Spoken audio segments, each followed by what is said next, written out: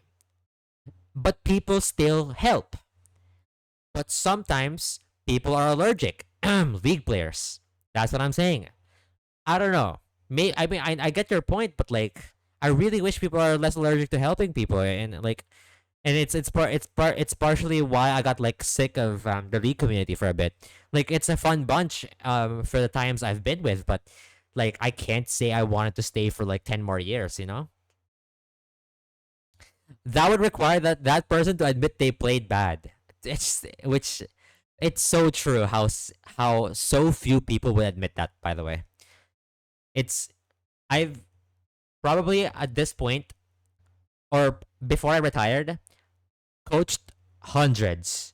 at least hundreds of players, different players of varying skill levels, and I can't tell you that there's a positive ratio of people that are very willing to admit their mistake. They would always find something else first. Even if I'm even if I were to like um supervise them, you know what I mean? Like I'm watching them, like I'm hearing them out, whatever. Even under my presence, and even though sometimes I've ingrained them to think that they should admit their fault, some people just default to it because upbringing and like whatever habits and whatever, you know what I mean, and like mindset. Because like it takes a complete like mindset shift to like admit that like you're dog shit. Who were you playing against, Casio? It was Azir. Azir. Casio against Azir. I solo killed him 3 times on my off roll. 100% proc is better for the player. Yeah, exactly. Unless the fight is giga impossible and you don't have the tools, but then you just have to like rebalance it, which is fine. But yeah, I was very surprised by that. Like, I always play with nameplates off, so I only saw who I was facing at the end of the game. I was like, wait, I know this player. This guy's playing on collegiate, and I added him, and we VOD reviewed. It was one of the worst VOD reviews I had in mind, or like I did, because yeah, he was very reluctant on accepting the help. It was so awkward. Like I was so excited to like review the game on someone who I think is competitive. Turns out they don't feel like ask like it was more like who the fuck asked? No one cares. Okay, like whatever. You got lucky, jungle diff or something. Like the vibes felt like that. He didn't say it, but like it felt like he was like pushing me back and just was waiting for the conversation to stop, which was I don't know. It felt like shit. Like genuinely. Early game is unfraudable. Before Viola, which is so fucking annoying, but so I'll switch to trap pinch with arena trap if you let it. I see, I see. I'm probably the worst dealer in the world. Yeah, me too. Me too. I'm probably down there. I'm probably down there with Yuzi. Me in chat, never. What's up, Dre? It's gonna be at least 5 hours? Oh, but you don't know how long I'll be yapping for yet, Dre. Don't underestimate me. I called mistake out before locking on the back-to-back. What do you mean, Dagger? Fuck, I already lost the conversation. If you don't win, you'll be making me quit Nuzlocke. And I still click Lear. Okay, no, I remember what you mean now, Dagger. I know the reference now. Oh fuck, yeah, it flashed back to me now. The Lear incident. Whoops. I am pumped for it. I steer away from brain rot as much as I can. New Drayano game coming out. Drano game. Yeah, never. We're never gonna see it actually. It's so sad. It's so sad. I would literally kill to play Aurora Crystal. Drayano's games have been probably one of my favorite games in Nuzlocke, and it's it's gonna be a whole different era once Aurora Crystal comes out in 2067. You know what I mean? That's why I'm helping others with their hacks, their resources. True. Shout out Terra. But I'm a league player. Ruben just that guy who goes around helping. True. Ruben's a great guy. Um I want to say, okay, memes aside, I think Ruben is like among the top 10% of the people that I met in the community. Actual goat. Ruben's the goat. Did I call up the live chat? Wait, hold up. Yo, wait, I'm in live chat. Wait. Wait, the back reading is over. Holy shit. Top 10. I didn't say top 10, by the way. Top 10. That's a little bit of a stretch. I would say top 10%. Top 10%. Okay, let's not get ahead of ourselves. Congratulations, Dre. I like. I know you feel this too because every time you boot up stream, there's like 500 messages, and like it's way worse for you. So I don't know how you even conquer that. By the way, I don't know how you do it. I like I'm a bit fortunate in a sense, or maybe less fortunate depending on how you view it, that I don't have to like back read like 1,000 messages before I start streaming. Fun fact: I never nuzlocke a Drano game. You should. I highly recommend their ROM hacks. Fight someone. I will. I will. We stopped talking for you to catch up. Thank you. Thank you. That was very considerate. Wow. You guys just you guys just like what do you call this? Um telepathically communicated that you guys should like um stop talking for a bit. That's kind of nice. A lot of time it's not messages that can spark a convo. Yeah, no, I've definitely been on your stream before, so I remember I vaguely remember something. What was it? I think I went out to grab like a midnight snack. Me a snack? Flirt emoji.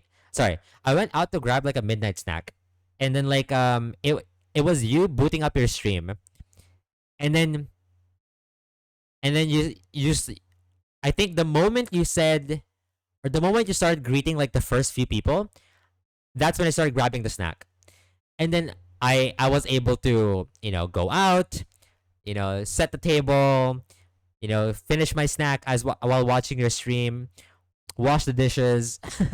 Like I was able to do everything else. Go, prepare for bed, brush my teeth.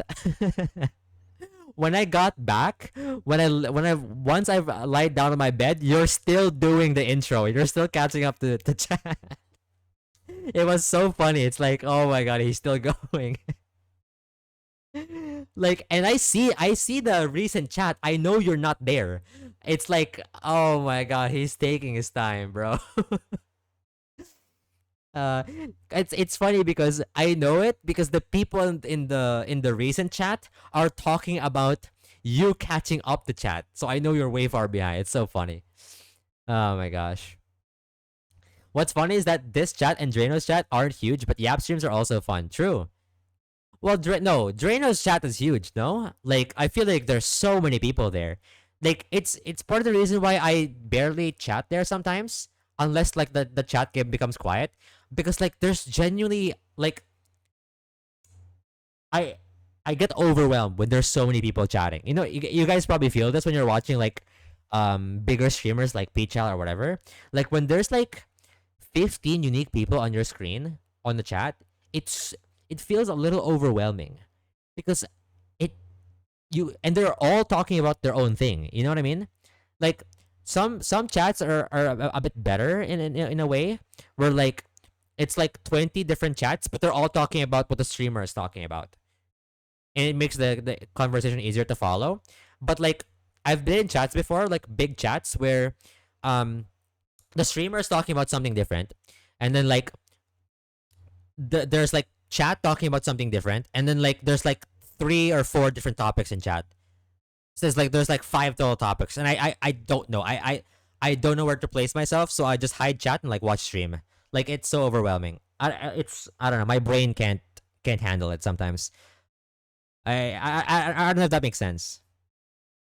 I doubt the president would pay his chat backlog. Yeah, the president literally only replies to like a few. Well, I mean, he reads all of them, but like not out loud, I guess. I have time to fully prep for bed and crawl in. Yeah, that's exactly me to Z. Like I have so much time every time Dre boots up a stream, or that, or I'm already asleep because Dre hates me and he wants me to be a VOD watcher instead. Oh, ads are running right now, by the way. I only really interact in streams where it's everyone talking about the same thing. Yeah, fair enough. Fair enough, fine though. Yeah, that makes sense. I once had like 4 chatters on stream and I was stun locked for hours, so I get it. Yeah. I I once had I think on my peak league viewership, I had like 30 unique viewers chatting about something. That was overwhelming. That was super hard to watch or super hard to like manage. Like I was playing a game and I still had to entertain my community. It was so hard. I want to say if you want to pick a game to like be like chatty with your community and still playing the game, League is not it. I can tell you from experience, it's very hard. And a lot of people complimented like how I do it, but they don't know how difficult it actually is. Like they have like a frame, like a rough idea how it looks like. Um, they have like a framework of like how it looks like, but they actually have no clue like how stressful it can be, because I'm thinking about the game and I'm thinking about chat. You know what I mean? Yo, good morning, Val. Welcome in. So we've been yapping for over an hour now, and we're just about to click the A button. Holy! Welcome back from ads, guys. Let me actually drink water because I've a little been yapping.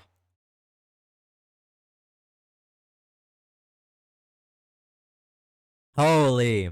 We're about to go into the game. This is crazy. All right, so this is where we left off. Left off.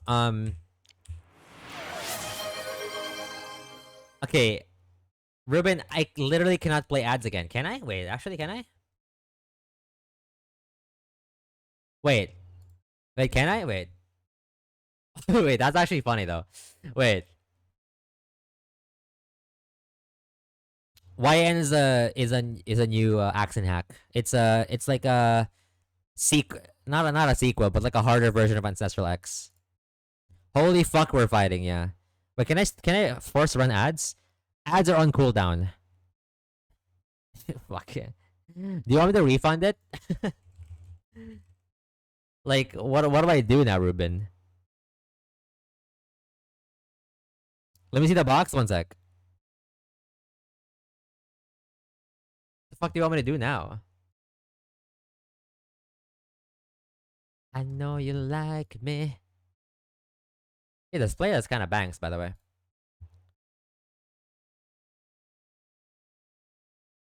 Yo, wait. Wait, I also can't refund it. Oh my gosh, I should make it refundable. Well, patch notes on the ad time reward. It is now gonna be refundable after Ruben's redeem. But before that, it's unrefundable, so don't redeem it yet. Patch notes, patch notes. Alright. It is now refundable. Not like me. Okay.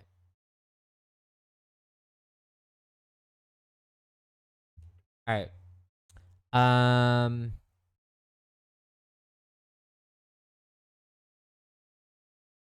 Alright.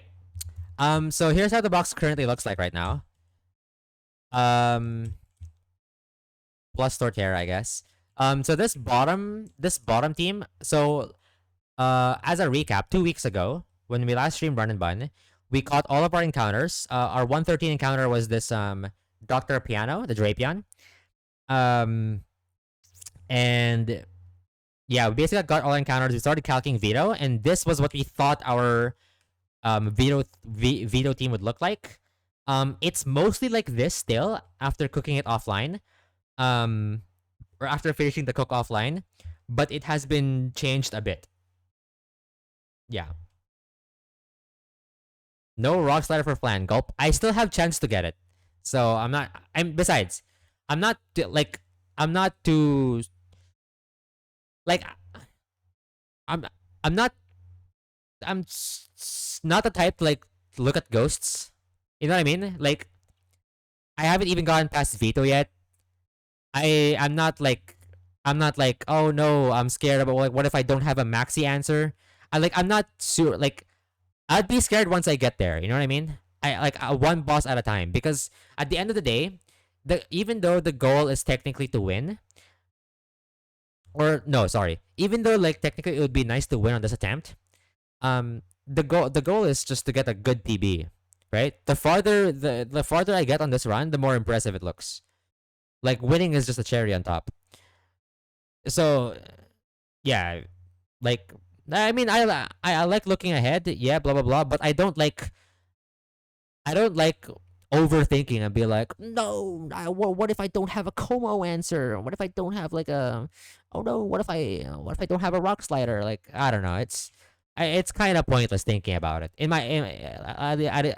For me, it's a waste of like mental space. I feel like it's like that in league terms. That's like saying you're afraid of like checking anything in the fog of war because there's theoretically anyone could be there. Like it's just pointless. Doctor Piano in until I got pulled. Hashtag no ghost run. True. All right. So the first fight we're gonna do is, let me pull up my notes. Is Pokemaniac Wyatt. We're gonna bring Excadrill. Seismitoad, Musharna. Argon can also kind of slide. Oh really? Okay. I mean, we'll just hit the Hammy, right? On 112. I think it was Hammy on 112 or something like that. Mian Shao and Donphan. We'll just hit the Hammy. We have a Rapidash loop for that. So we'll just hit it. What's our odds actually of hitting it? I'm pretty sure it's giga high, right? It's like super likely. 37.5%. Yeah, I already had it mathed out.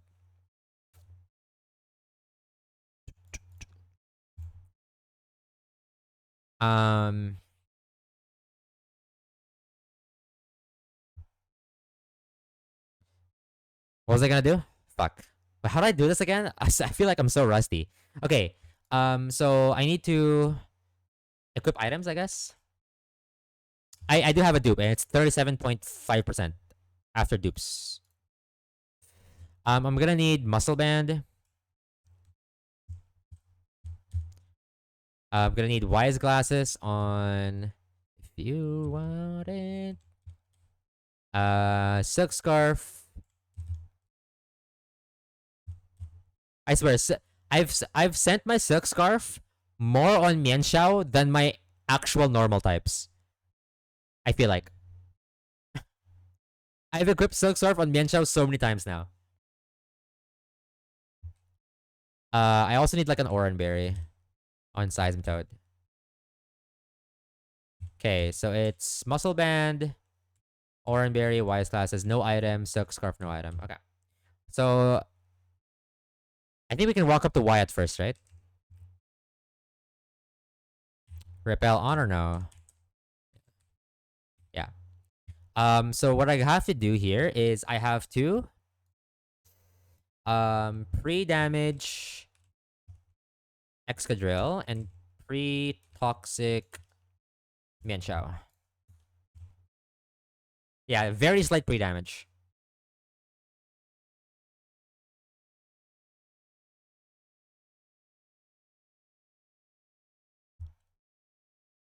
$164 with muscle band. Alright, let me do it again. 164 with muscle band. Oranberry, wise glasses, no item. Silk scarf, pre-toxic. Okay. Alright. We're about to do the fight actually. Oh my gosh. We're about to do a fight. This is crazy. 1 hour into the stream. Actual mid-child pace.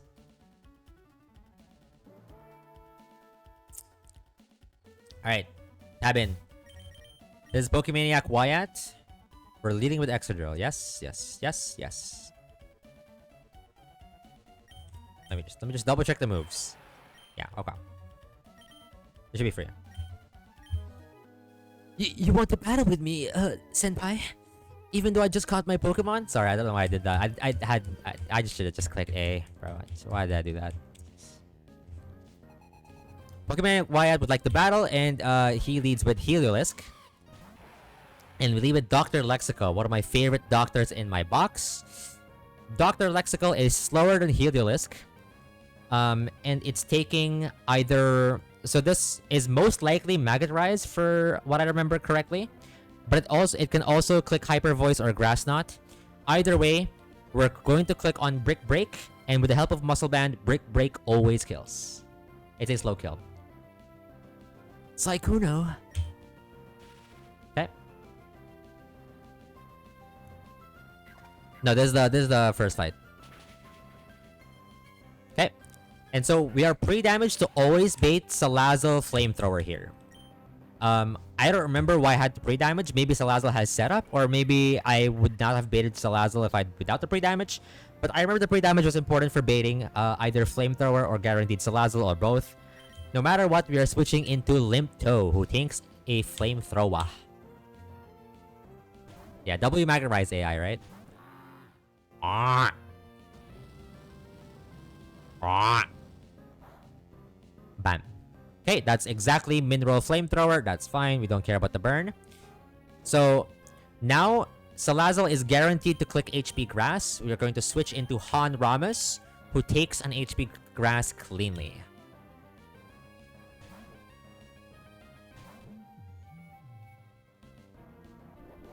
Holy Gongas reference. Okay. It's a good roll.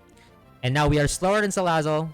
But with the help of Wise Glasses, Psychic always kills here after taking Flamethrower or Sludge Bomb here. Max Roll Crit never kills here. And we always kill with Psychic. Yes, yes.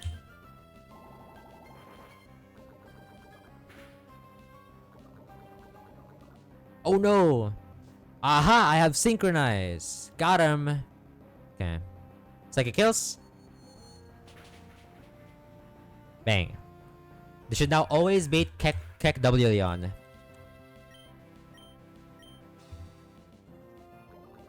Fine. Yep.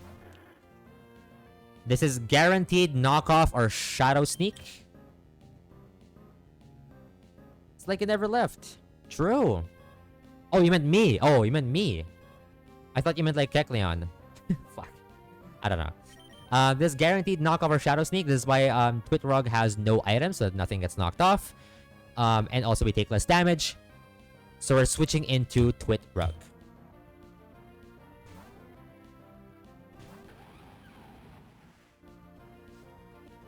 Protein. Crazy. Okay. And now we're going to chip this with Earthquake as he goes for either Drain Punch or knockoff here. Chip is chip. W chippage. And even after max roll Drain Punch, Earthquake always kills, I believe.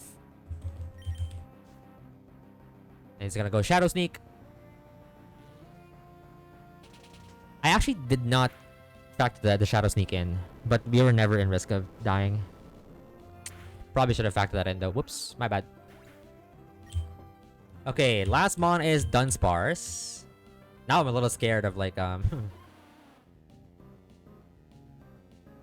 did I miss a detail on some of the other fights? Dunsparce, I don't remember what this guy does. I think this is most likely Glare. And so we have a pretty toxic Mind Oof that can switch into Glare. We're never dead to like Headbutt. It can never set up or anything like that. So we're gonna switch into Mind Oof. Yeah. Okay. And with the help of a Silk Scarf, after one Fake Out chip, this time for real chip, for real, we take another Toxic Poison damage. Drain Punch always kills. And that's the fight. Riskless, Deathless Wyatt. I mean, that's an easy fight, right? Crit didn't matter.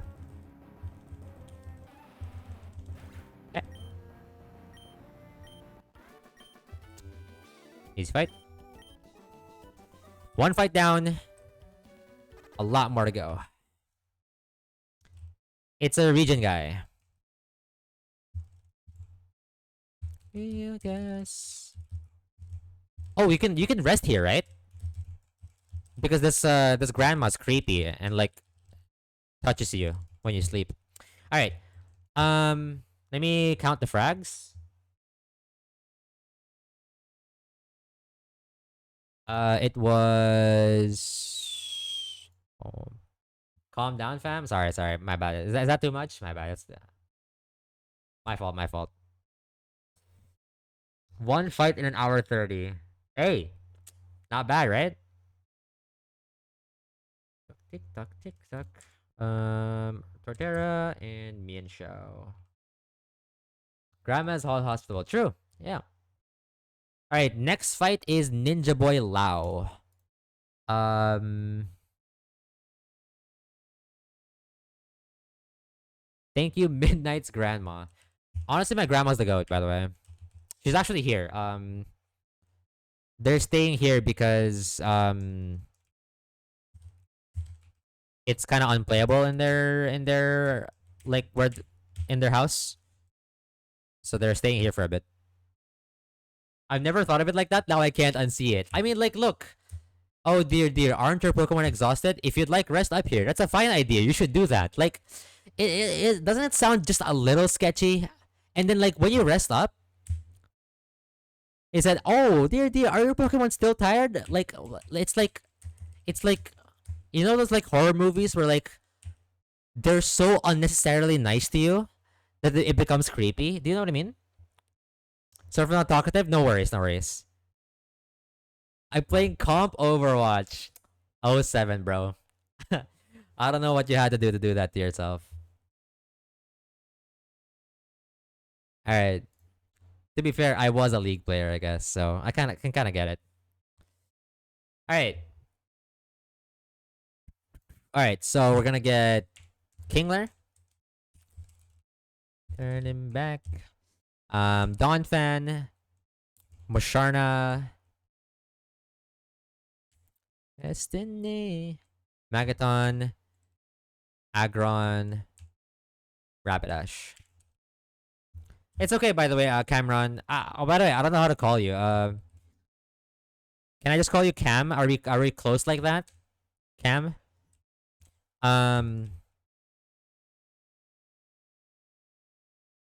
Like I actually appreciate people lurking. The lurkers are always the MVP, by the way. Like people who lurk, they're kind of the goat. Obviously chatters are more goated. I would even go so far as saying that I appreciate lurkers and chatters more than followers. Like, I don't care if every single one of you unfollowed me if you still watch my stream. I would only be, like, sad if you stop watching my stream. And be like, damn. You know what I mean? Like, if you were, like, watching, like, at some point, and then, like, you decided, like, you know what, I'm gonna stop watching this guy. Compared to if you unfollow me, I literally don't care. Nice, nice, okay. Thank you for allowing me to call you Cam. We're gonna give Girl Ken Nevermelt Ice. Grab some berries. Oran Berry on Musharna. On Aggron. Persim on Magaton. And Pecha Berry on Rapidash. Nevermelt Ice, no item. Oran Berry, Persim, Oran, Pecha. Why can't we give an item to Donphan? What is this fight again? Ninja Boy Lao.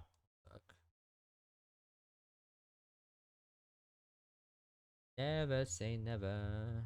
Oh, it has knockoff. Yeah, okay. That makes sense. I mean, why wouldn't I give an item, right? Alright. Where is it? Okay, there it is.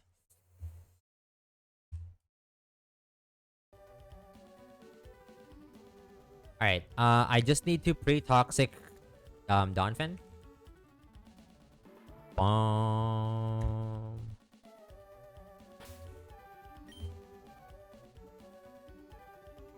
No prior moves for the muck, right?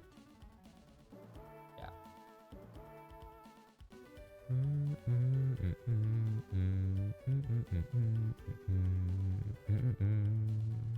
Okay.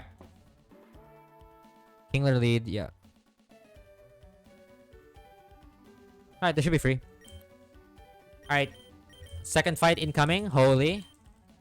We are now in pace of 2 fights in 1.5 hours. Holy. This is crazy.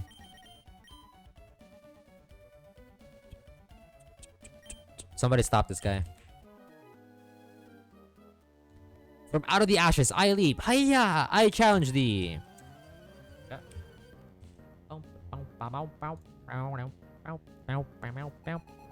Ninja Boy Lao would like to battle, leads with Crobat, and we lead with Girl Ken. Girl Ken is obviously slower than this, and we're guaranteed to take a Giga Drain. We're never dead to max roll crit. And with the help of Never Melt Ice, Ice Hama always kills. So I'm gonna get sucked. This is a big suck. Yep. We're never dead, don't worry, but we're shell armor. Ice Hammer always kills. Okay. This is now baiting Alola Muck. Muck Alola. Okay. Thank you, thank you. We're gonna switch into Anon PhD. Another good doctor of mine. Who takes either Gunk Shot or Knockoff here. That's why we have no item. And we're also gonna take some toxic damage. I think I did this to play around Poison Touch or something like that. I forgot. I forgot, to be honest. Oh no, it's Ice Punch. Yeah, it's both to play around Ice Punch and Poison Touch. We're gonna chip this with high horsepower. As we take an Ice Punch to the face. We're never dead to it. Okay, chip is chip. Nice.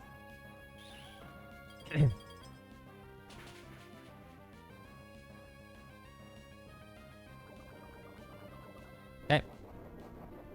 There's the Black Sludge. It's actually crazy because he double max rolled me. That's crazy. That's why I always plan for the worst, by the way. And now high horsepower kills, which leaves us at exactly 12 HP. Exactly, yeah. I already accounted for that, Z. Thank you. What actually made me realize that was when I was planning for... Oh, sorry. Not when I was planning for Vito. When I was talking to Wing about planning my Vito. Yeah. So we always live on 12 HP. Yeah. Oh, 13. Okay, my bad. Okay, I can't count, I guess. Okay, this is random move Wheezing. We're gonna switch into Count Ramus, the goat of taking random moves. I swear, this guy is so bulky. It's so bulky. Okay. That's one of the best moves to switch into. This is now guaranteed Toxic or Strange Steam. We're gonna switch to Agent Mime, who has the Persian Berry. In case of Strange Steam. If it's Toxic, then whatever. Yeah. It's true. No confusion, so Flash Cannon just outspeeds and kills Wheezing. Bye! Bang. And that's a riskless fight. Okay. There you go.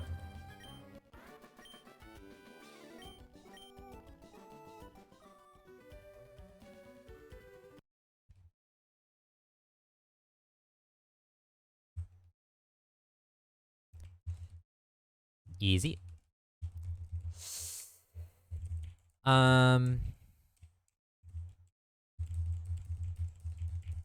Okay, so who got the frags? It was Kingler, it was Donphan, and it was Magaton. Alright.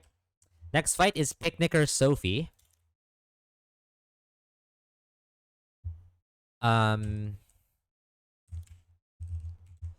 We need Excadrill. We need Torterra, Among Us, Kingler, Togedemaru, and Quillfish.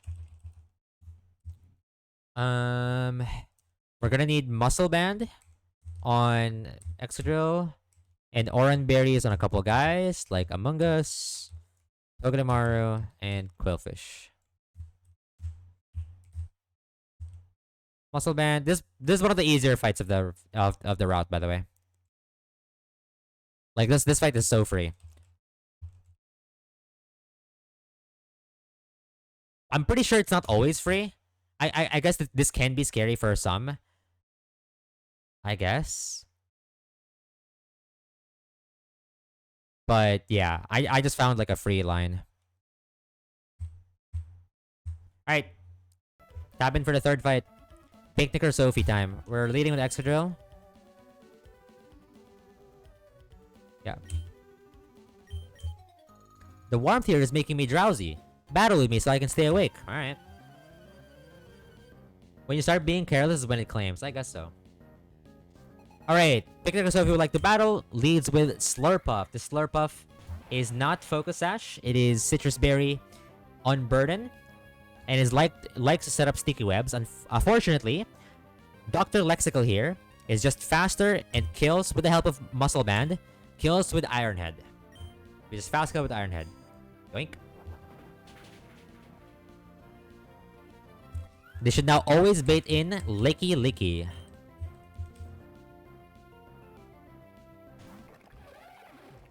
I don't care what move this does. Torterra just straight up 1v1s this.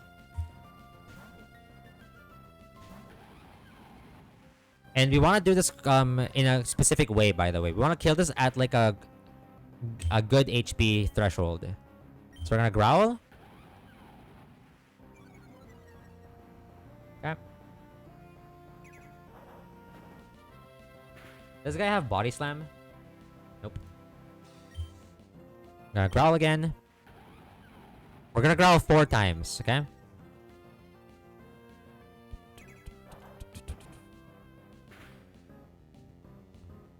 Okay, gonna growl 1 more time. And then we synth.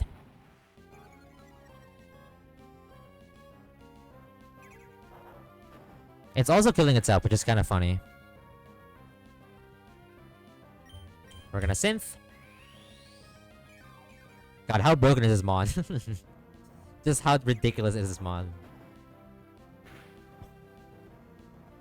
Okay. Then we're gonna growl 1 last time. With 4 growls, we are guaranteed to out-heal all the damage it can do. Which means if we are left with a good amount of HP here, yeah, we're always going to kill this at the correct HP. So, the spam Giga Drain now.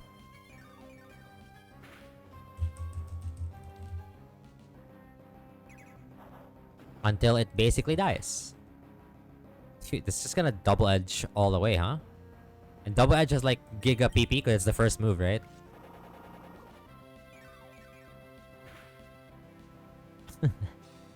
What a funny matchup. Now I understand why Gongas wanted me to keep on Giga Drain. It's so good for matchups like this.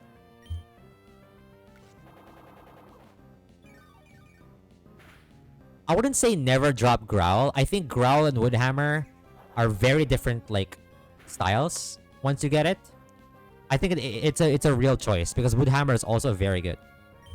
Alright, so we kill this with Giga Drain, and we're specifically killing this at an HP so that we're always baiting Appleton.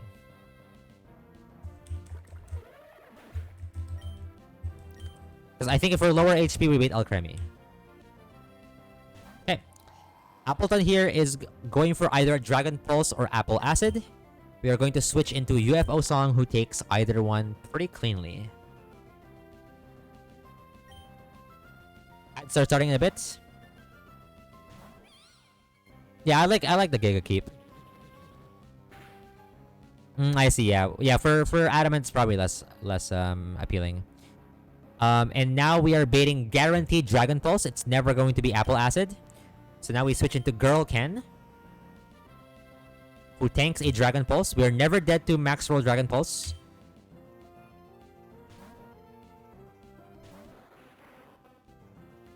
Yep. Jeez, that's a lot of damage. Okay, I'm gonna run the ads. And then... yeah. I'm gonna wait.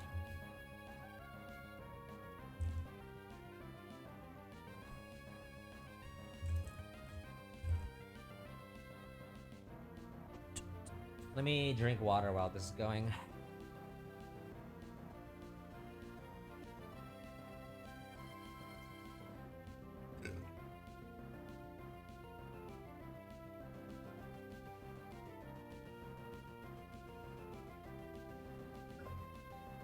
Growl versus Giga? No, the conversation was Growl versus Woodhammer. I don't think I'm ever dropping Giga Drain. I don't think. It feels like Giga Drain is like very good.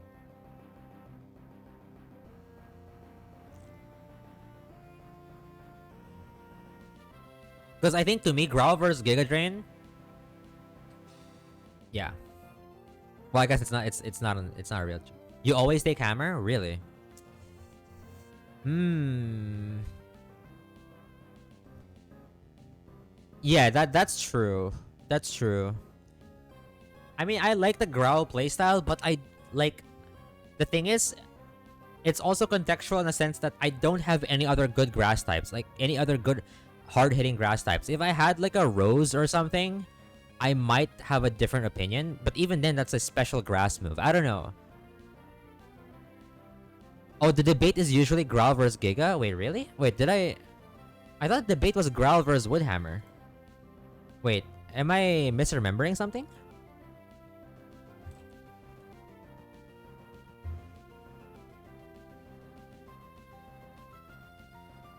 No, yeah.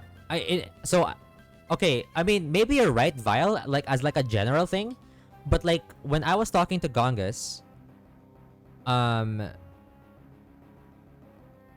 I oh wait. No, no, no, no, no. Ah, yes, you're right. You're right. No, you're right, Vile. Sorry, my bad. I feel like I kind of gaslit you there. The conversation was whether you replace Giga Drain or you replace Growl for Woodhammer, but you always take it. Ah, I see. I see. I see. Okay, okay. I should update my notes. Um, I see. I see. The wording on my notes is not clear, which is my fault. Let's be completely honest.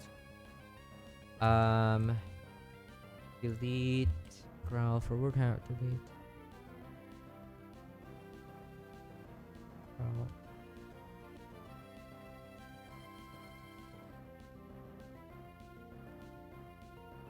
Wing said drop Giga.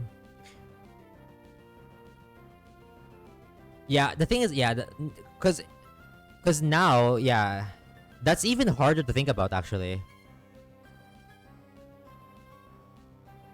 Cause when I was thinking Growl versus Woodhammer, I was thinking like, oh, it's gotta be Woodhammer, right? But yeah, if it's Growl versus Giga Drain, ah, that's really tough. Oh, keep Giga, okay.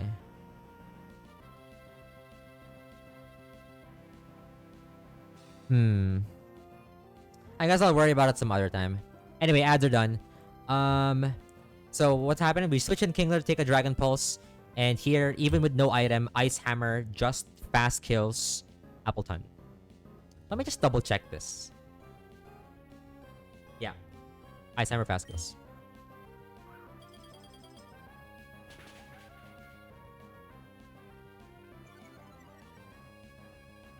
I see. I'll think about what I prefer doing. I'll think about it. I'll think about it.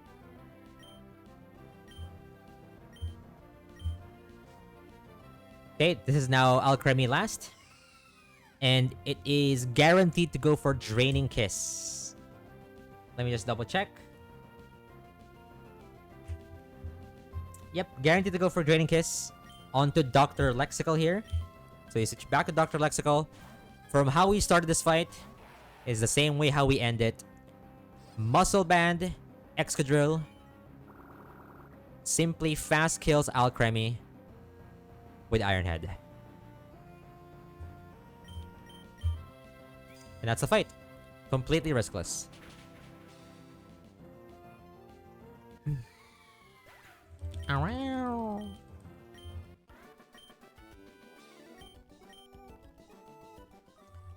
Woodhammer's next split, no? They will never defeat Dr. Lexical. True, my goat. He's been so good, actually. This Excadrill character has been pretty good. Alright. Frag count time. So it was Excadrill, Torterra, and Kingla. Oh, post Maxi, okay. I got a lot of time left to think about it, I guess. Oh, really? Oh my gosh. Wait, do you have an active run right now, Cam? Okay, next one is Ninja Boy Lung. Wait, is the Axelgor fight? Oh, I'm so excited to share this fight. Oh my, I'm so excited for this fight. I have a completely, well, I'm not sure if completely, but I have a really cool line for this. Gem after camper. Okay, I'll get it. It doesn't matter for the rest of the fight I'm planning. It is very good. I don't know exactly where like if it's top 15, but it's so good. Musharna,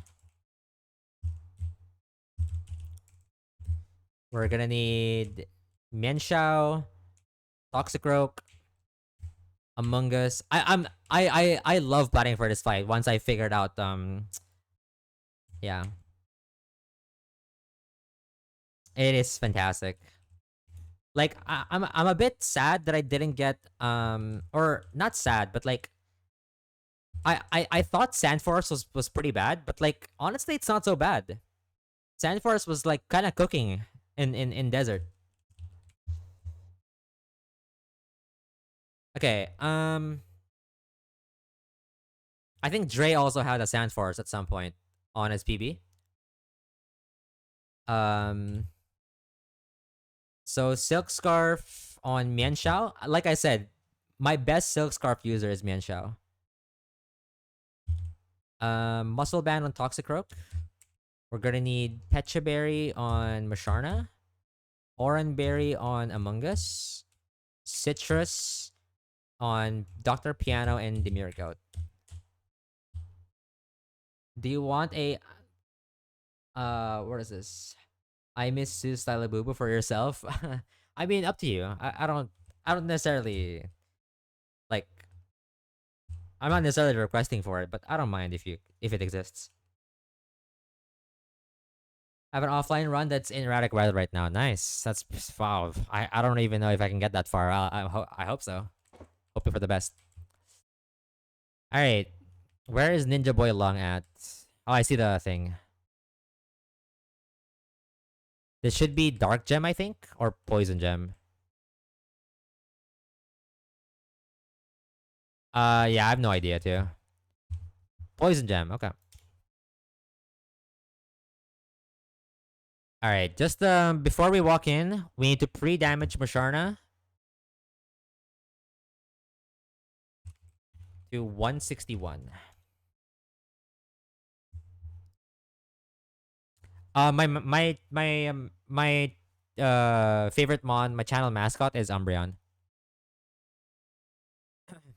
That's why my sub badges are Umbreon. Yeah. 161 Pecha Berry, Silk Scarf, Muscle Band, Oran Berry, Citrus. Okay.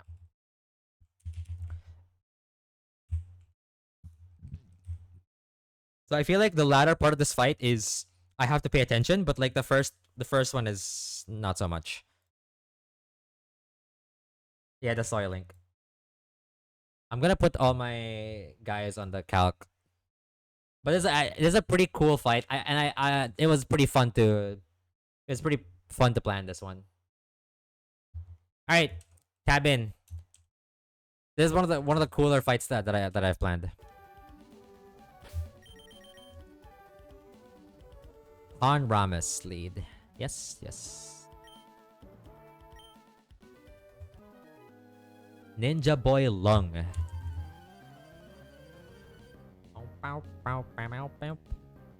So, Ninja Boy Lung would like to battle and leads with Viper. We lead with Han Ramus, pre-damage to 161 HP. That is a very important HP to be in. Because now after so Viper here is going for either Sludge Bomb or Earthquake. No matter what move it clicks, it is always going to be, well, I'll tell you. No matter what, Psychic slow kills this after taking Sludge Bomb or Earthquake. We're never dead to crit rolls, max roll crit rolls. Okay. So yeah, That damage we take is very important. Because even at 110 HP, this baits exactly Bug Buzz Excelgor. Which means it can never Final Gambit. Bug Buzz. So, this Excelgor is such a cool puzzle of this fight. And I've basically planned a riskless, completely riskless way to beat this thing. No matter what the odds like give us. Okay? So, the first step, the first check here is we're gonna go into Mine Oof and take a Bug Buzz, right? Guaranteed Bug Buzz here.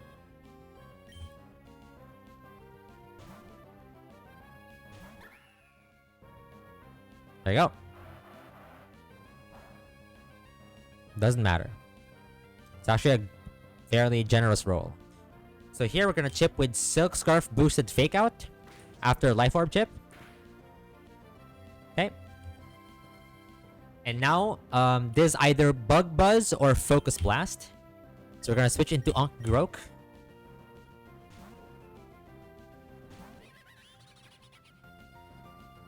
Yep. I even accounted for Focus Miss, by the way. That's how riskless this is. Takes another Life Orb chip. And once again, we're gonna go with Muscle Band boosted Fake Out this time.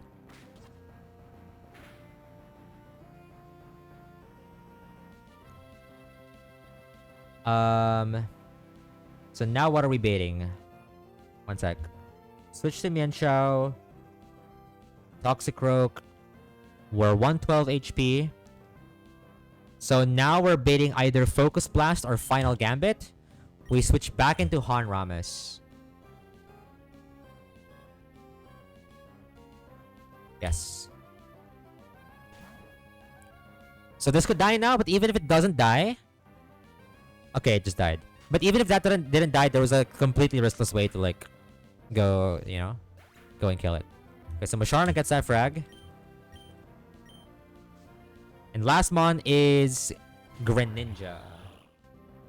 The reason I had to like play this slowly because I wasn't sure when exactly this was gonna come out. This is either Gunk Shot or Acrobatics here. I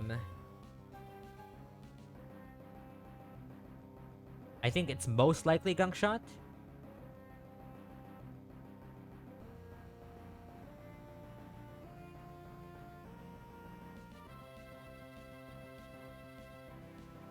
I could do this in a riskless way. I'm just thinking of how I want to do it.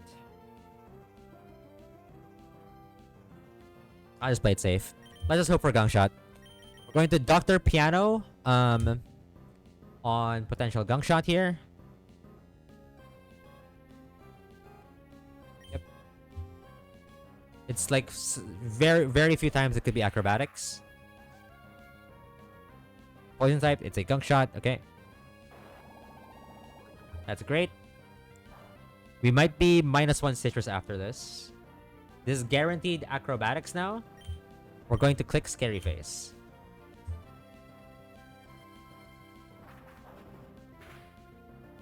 Yeah, -1 citrus, but it doesn't matter. Because the reason why I had to do that is because I had to account for switching into Water Shuriken or switching into Acrobatics into Acrobatics. So I just had to make sure I had enough HP. So now it's -2 speed. The reason why we had to do that, or the reason why we wanted to do this to secure a riskless win, is because now we want to switch in on Demure Goat on Acrobatics.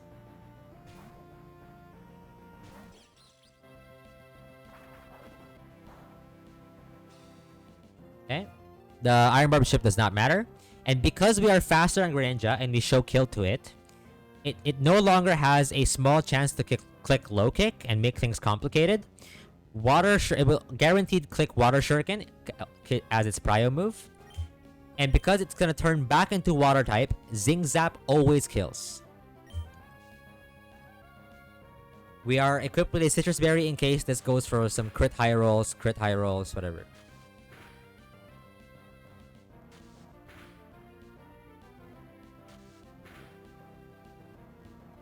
Okay, hit 5 hits. -2 citrus, it's fine. There's gonna be a citrus refill soon anyway. But that's a fight. I don't know if it's completely riskless, but like very minimal risk. It's a riskless Excelgor though. Gee. That was a really fun fight to plan because my box was like super slow. So like fast mons are my bane. Thank you, Dre. Really? Wow. Glad to hear that. Alright. So it was Mosharna got like 2 frags technically. And then Zing Zap kills. Yeah, 7-1 is pretty good. Togedemaru. Alright. This next fight is possibly the scariest fight that I've prepped today. This fight is extremely scary. And it's probably one of the hardest fights in the route. It's genuinely super scary. I've min-maxed it so that it's like has minimal risk. But it's not riskless by any stretch of the imagination. It is not riskless.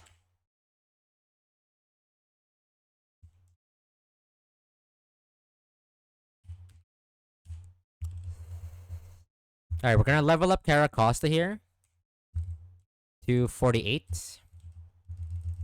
Oh my god, learns a move. Knockoff. Fuck, I didn't expect this would learn a move right now. Where's my notes? Protect, knockoff. Protect, jet, slide. So drop Razor. 21 hours? Okay, I didn't take that long, but yeah, it is pretty tough. I think I took like 3 hours. No, I took 4. I took 4 hours.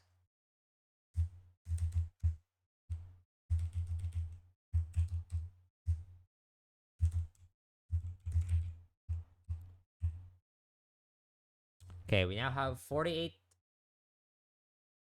Caracosta. 4 hours. Took me 4 hours to plan this fight.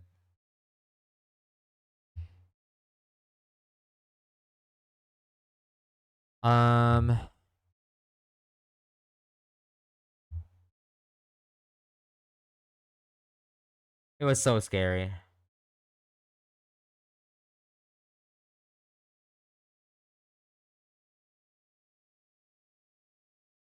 It's fuck, dude. Yeah, there's so many gimmicks of this fight. It's so annoying. And my box being giga slow does not help. By the way, you know how serious this fight is with how the item looks like, right? Look at this. I'm gonna give Citrus to Torterra, Citrus to Rapidash, Citrus to Caracosta, Citrus to Seismitoad, and Citrus to Toxicroak. If that doesn't tell you, and I only use Citrus when I truly need it. If that doesn't tell you how serious the fight is, I don't know how to convince you otherwise. I don't know, dude. This fight is insane. It's genuinely insane. I should update my Caracosta and my calc.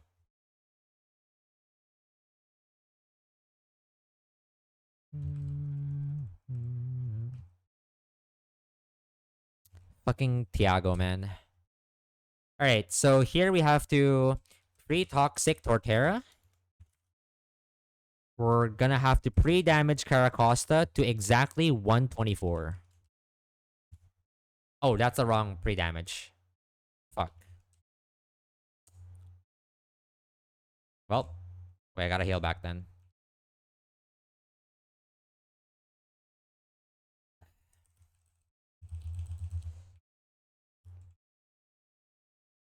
One sec. My bad. Alright, so I want to pre-toxic Torterra. And pre-damage Caracosta to 124. Alright, that little pre-damage is super important. Very important. I'm so nervous for this, chat. Toxic, Citrus Berry, Citrus Berry, Citrus Berry 124 HP, Citrus Berry, Raw, Citrus Berry. Fuck, man. Alright, wish me luck. I'm gonna need all of it. Tab in. This is one of the scariest fights of this route. It is not riskless.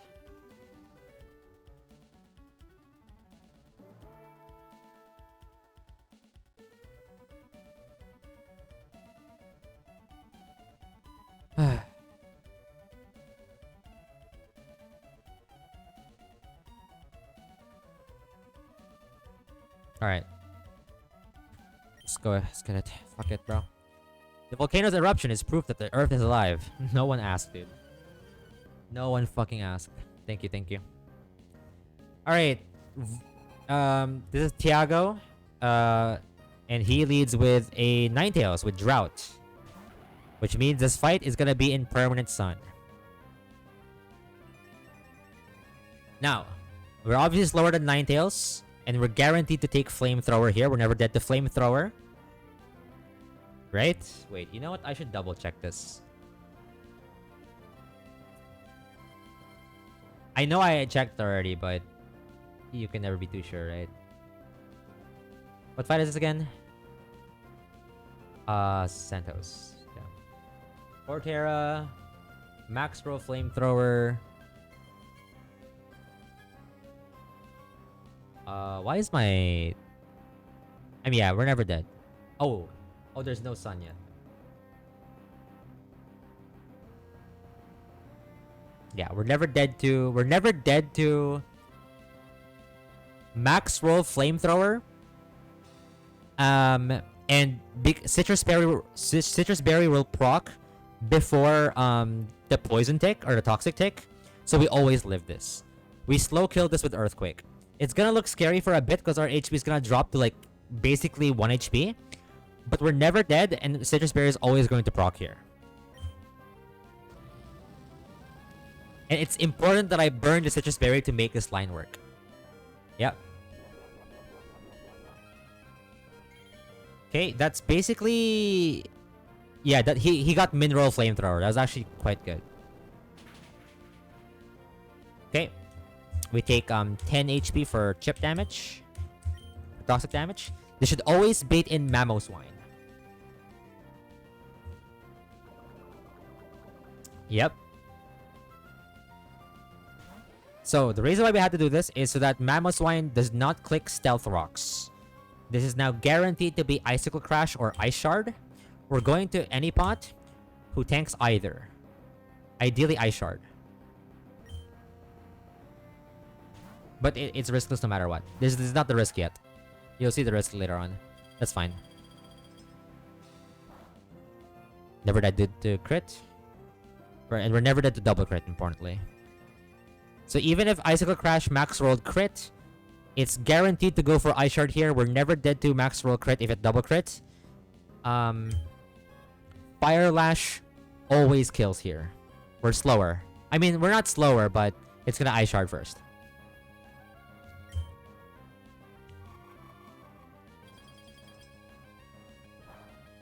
Okay. Okay, so no Stealth Rocks are up.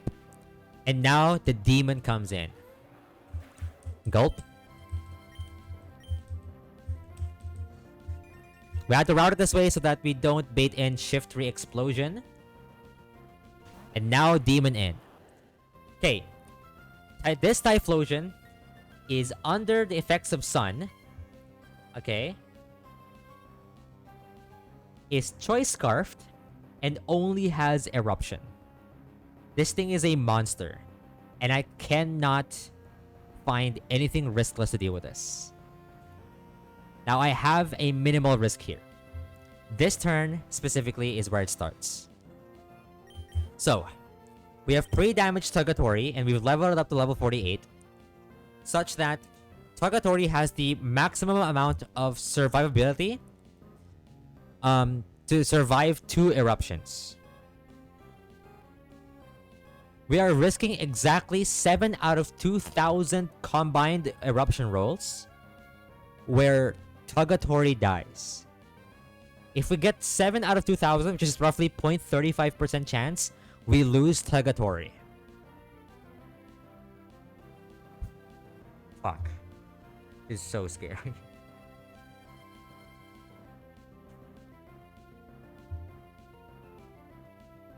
Just don't do it.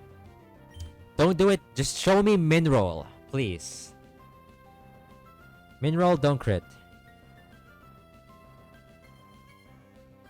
Don't do it.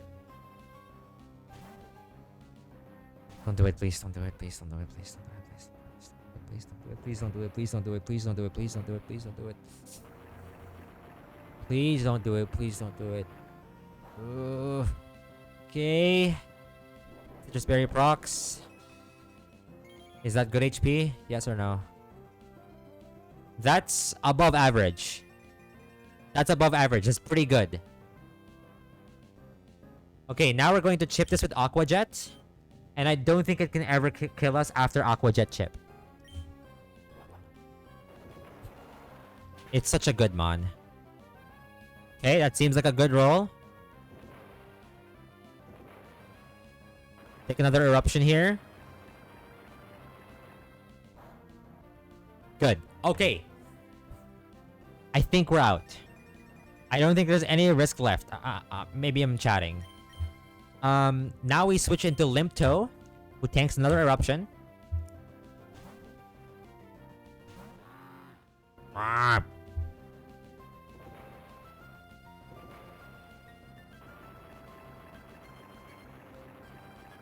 My god, dude.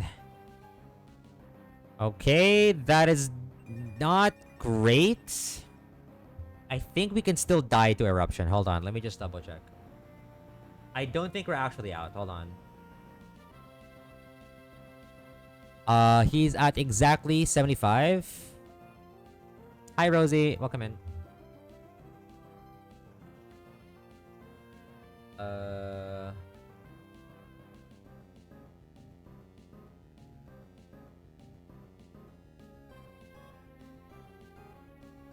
Oh! Oh my gosh. We're never dead to max roll eruption crit. But I think Earth Power is a range to kill here. Yeah, Earth Power is a 93.8% chance to kill here. Which means there's only one roll that doesn't kill. So we have to find that one roll. But other than that, it's fine actually.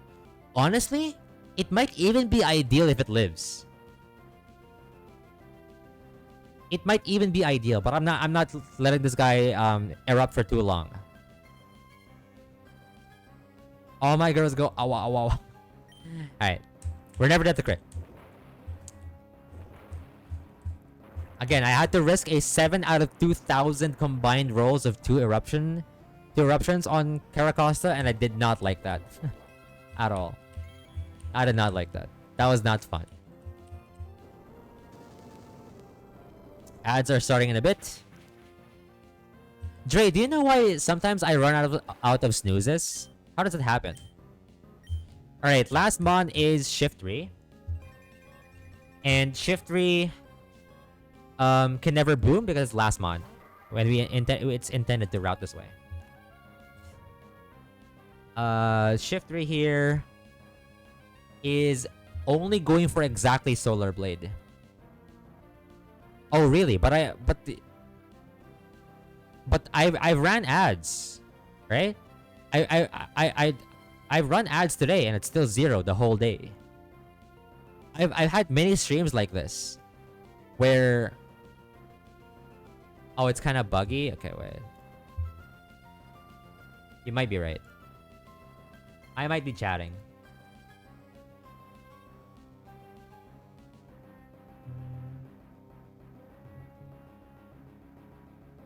Well, it's too late. The ad started playing, so I see. I'm glad it's not just me. Okay, this is guaranteed to be Solar Blade. Yeah,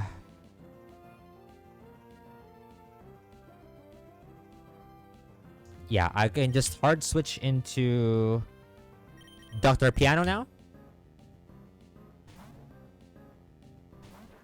Oh, sorry, I forgot people were in ads.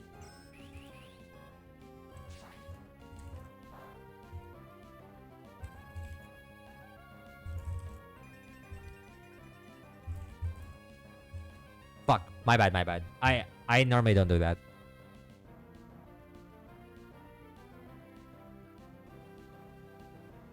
I'm gonna wait for ads. Let me drink water. Yeah, sorry. The only thing, I mean, I'll wait for everyone to for ads to end.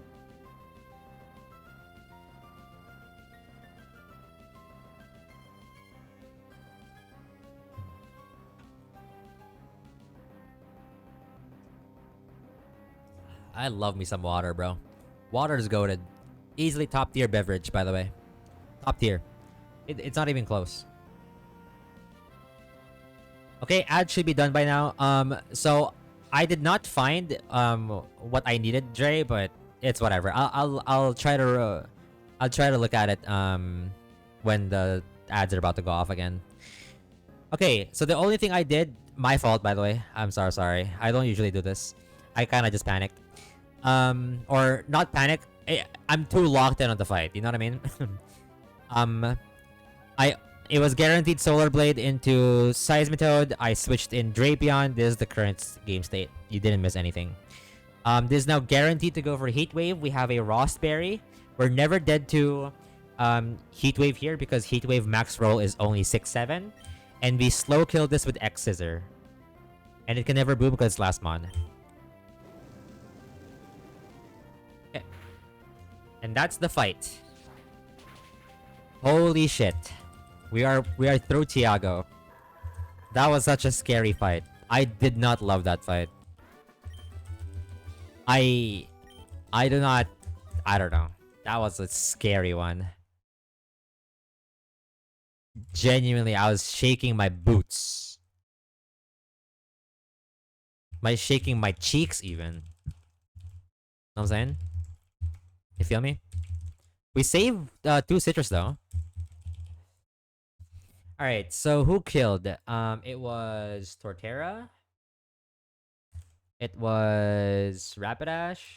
It was Seismitoad. And then it was Drapion.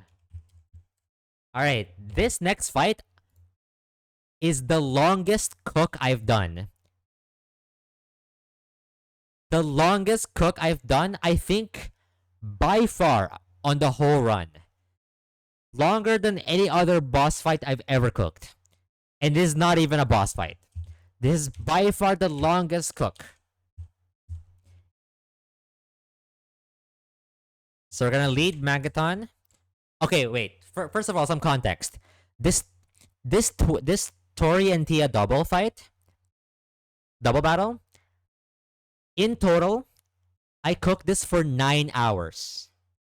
I was in the mines for 9 hours. Oh gosh. I feel like I don't have to tell you. And even with that 9 hours, it's not even fully riskless, by the way. But it's like minimal risk to the point that I'm willing to send it. And like the funny part about this fight is that usually the tech around this fight is that, oh, if you have a good dark type, aka if you have like a demon crocodile, that you favorite claws or something, you're probably fine. And it's really good in this fight. But this is when cooking this fight is when I really started to like understand how my box works. And I need to play towards my box's strengths and not understand that it's lacking that strong dark type for this fight. So even if I have a Drapion, which a lot of people bring to this fight, I have a completely different angle that plays towards my strengths. Which is why we're bringing Magaton, a steel type, right? Mienshao, Musharna, Aggron, the second steel type, Viv, and the third steel type, Excadrill. Because I have so many steel types, I'm going to abuse the fuck out of them. Yeah, this fight is really crazy in terms of like knowledge checking you. Okay, we have to set up a couple things. So Oranberry on Musharna. We need Wise Glasses on Viv. And we need Soft Sand on Dr. Lexical. Okay. And then we're going to pre-paralyze. It's like, what the fuck is going on? What is this cookery? Pre-paralyze Mian Xiao. Pre-damage Mian Xiao. Pre-damage Musharna. Pre-damage Agron. And level up Vivillon. This is the current set. We are cooking. We're gonna level this up to 48. Hurricane. Yeah, Viv level, yeah. Thank you. Do I just drop Sleep Powder? Chat? I feel like I'm not clicking either, but I feel like I'm clicking Hurricane more. Thoughts?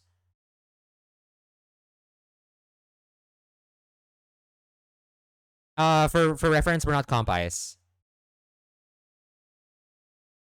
I didn't expect I would do learn sets right now. I always forget that when I level up on the cook or when I'm planning the fight, that it can learn moves. No, we're not comp ice. We're not. I've basically never clicked Sleep Powder in like ever since I got it. Like I've literally never clicked it.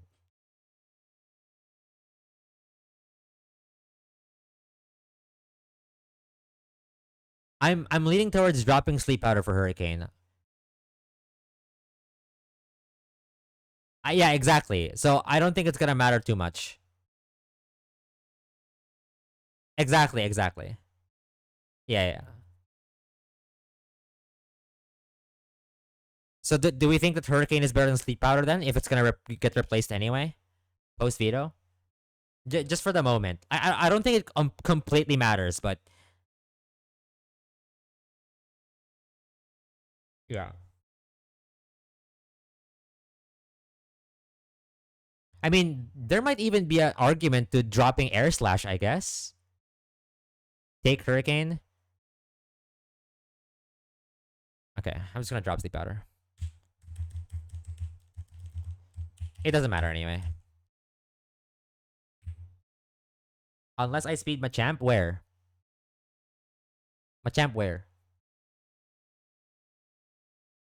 Well, the idea is that I might not even use Air Slash at all. This might just be like a Protect Powder bot. I don't know. Because it's like this guy is Adamant Shield Dust. It like I don't know. I'm not hopeful. Anyway. Uh so what do we have now? We have Magneton with no item. Pre-paralyzed Mian Xiao at 81 HP. Um Watching two Aram tanks sit in Fountain. I see. 168 on Musharna. 126 on Agron. Level 48 Viv. Soft Sand, Voice Glasses, Oranberry. Okay.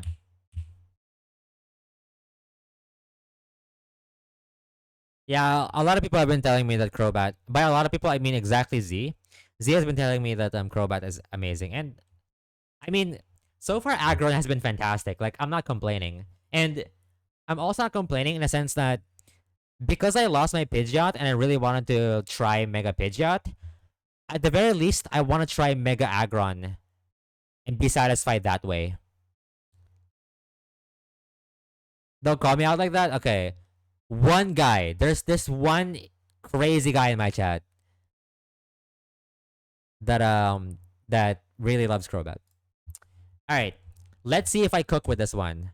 Magaton on slot 1, Mian Xiao on slot 2. Now, this could be epic, and I could be wrong, and I wasted 9 hours of my cooking, but I hope I'm not wrong, and I get to show you a cool line, right? I hope I'm not wrong.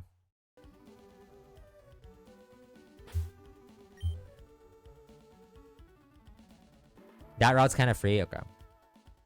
We'll figure it out like once we get the learn set split.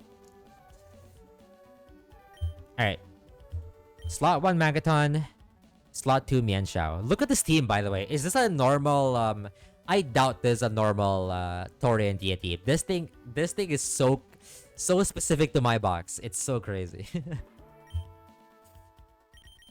Alright, we're gonna save up.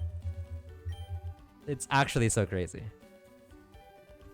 It's not riskless, by the way. It's not riskless. I'll tell you the risks once we get there.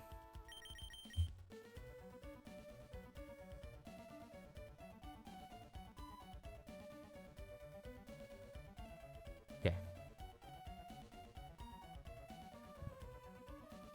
Alright, tab in. This is one of the coolest fights and the longest cook of the run so far. Took me 9 hours. Let's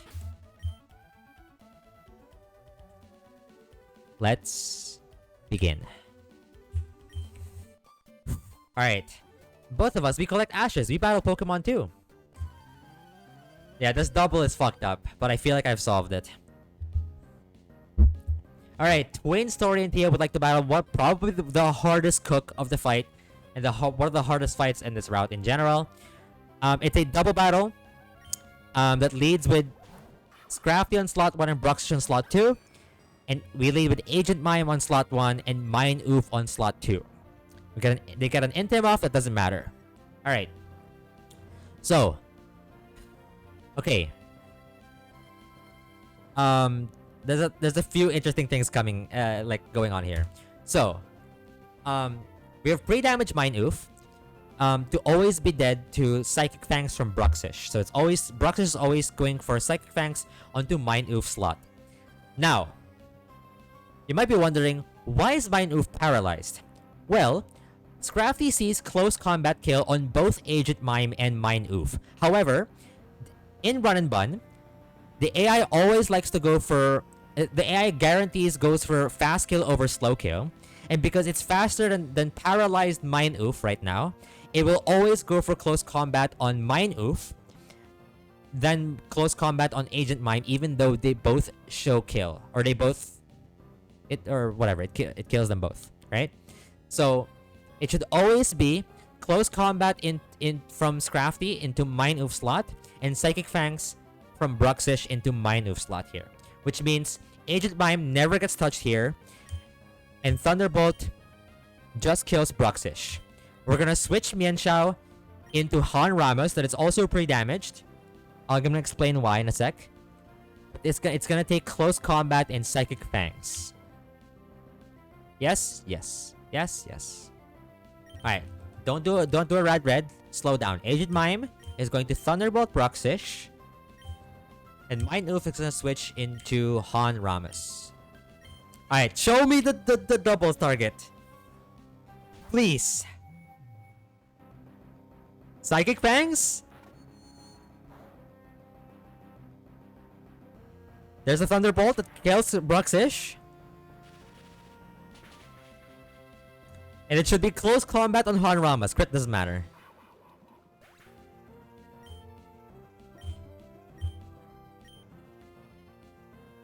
Yes! Oh my gosh. Yes. Okay, good. Now, the pre-damage on Musharna is to guarantee that we always bait either Sucker Punch or Foul Play rolls from Bisharp.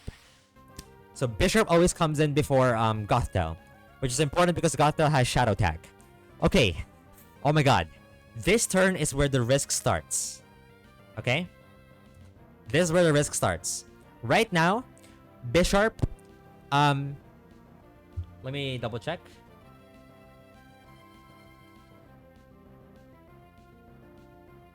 Magaton.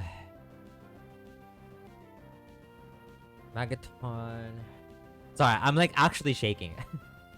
I'm like, I don't know if you hear it in my voice, but I'm actually shaking. It's actually nerve-wracking. I know it's like minimal risk, but like fuck, it's so scary when you're playing the fight. Like, it's so fucking scary. Okay. So, Musharna here. Yeah, that is a very long emote name. Okay. So Musharna is guaranteed to bait knockoff or sucker punch from Bisharp. And it's also guaranteed, we're holding an Oranberry intentionally on Musharna to increase the odds of it clicking knockoff. So we're baiting knockoff or sucker punch from Bisharp. or knockoff or foul play from Scrafty, which means Magaton once again is untouched for this turn. The problem is, okay, the problem is there's some really like crazy fiction that can happen. So the first thing that's guaranteed to do is we're going to Shockwave Bisharp. The reason we're going to Shockwave, instead of any other move. First of all, Electroweb activates Defiant, and we would be steering. And Thunderbolt risks critting Bisharp to kill it. We don't want to kill Bisharp right now. We just want to pass the turn, basically, and I don't have a way to pass the turn effectively. But I also want to chip the Bisharp, I think. No, I just really want to pass a turn. So Shockwave is the safest one. And the risk comes here. Gongar is pre-damage. Low enough to bait moves next turn, but also low enough so that if it exactly goes for like max roll foul play crit into max roll knockoff, that we are no longer baiting the move that we want. That risk is 1 in 10,000, by the way. It's a 1 in 10,000 risk for that to happen. It's not, I know it's fiction. 1 in 10,000 is fiction, but it can happen. So just don't show me any crit rolls and we should be fine. Alternatively, Sucker Punch miss.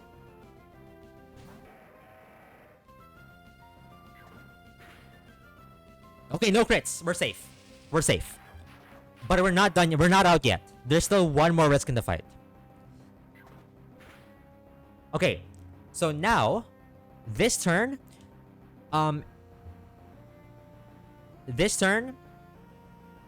Bisharp sees guaranteed kill with low kick onto Gongar, and Scrafty sees guaranteed kill with close combat onto Gongar as well.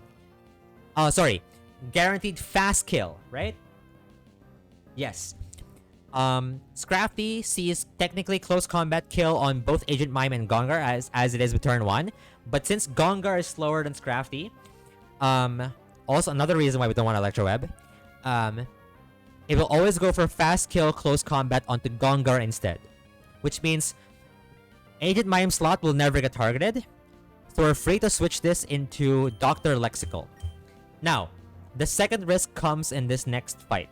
Or in this switch here. I don't actually know the odds, so I'm gonna compute it to you live right now. Live on television. Okay? So it's close combat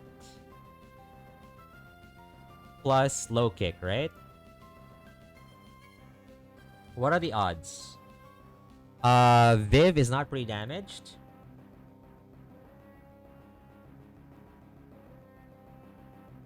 Okay, I found the odds. So,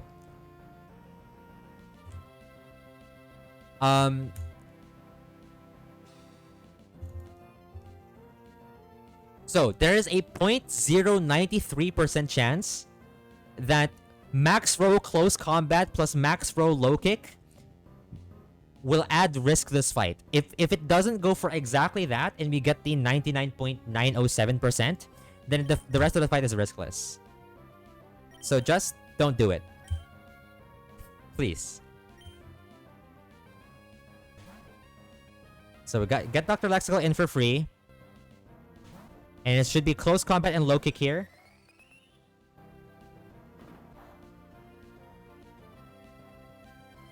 Okay. Hold. Okay, that's really good. I mean, yeah, we dodged one crit. Okay, now the fight is riskless from here. Now from here, it's just cinema.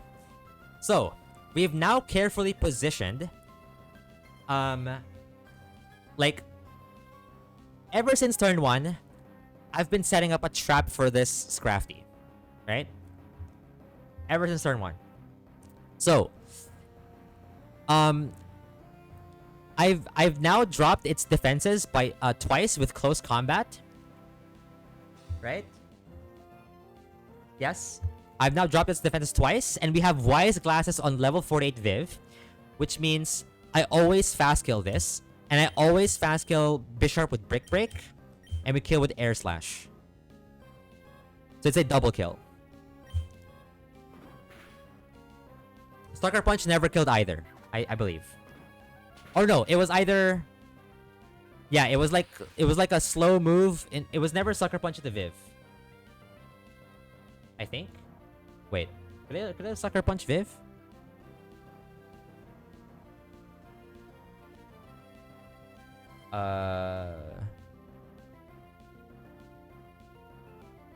Wait, could it have Sucker Punch Viv there?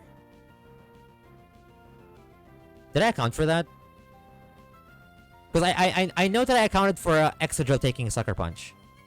I just didn't know if... Huh. I guess I just didn't know that if it could have Sucker Punch Viv there.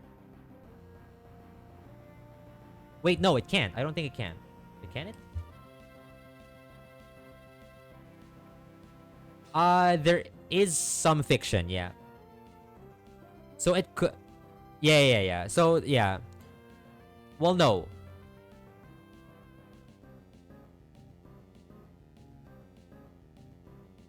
No. It's not even that. That's not how it works.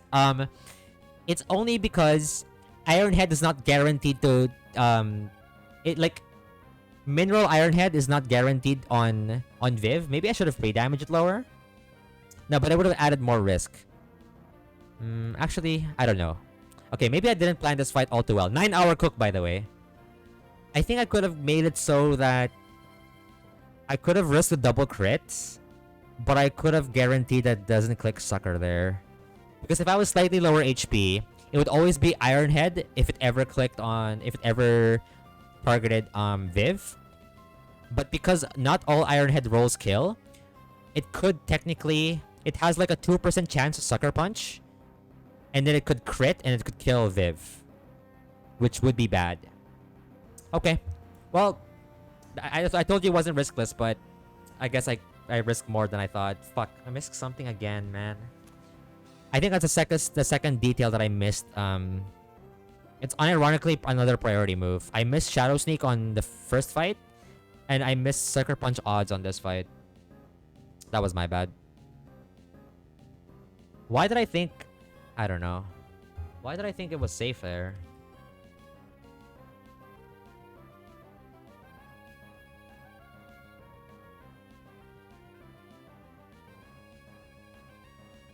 I don't know why...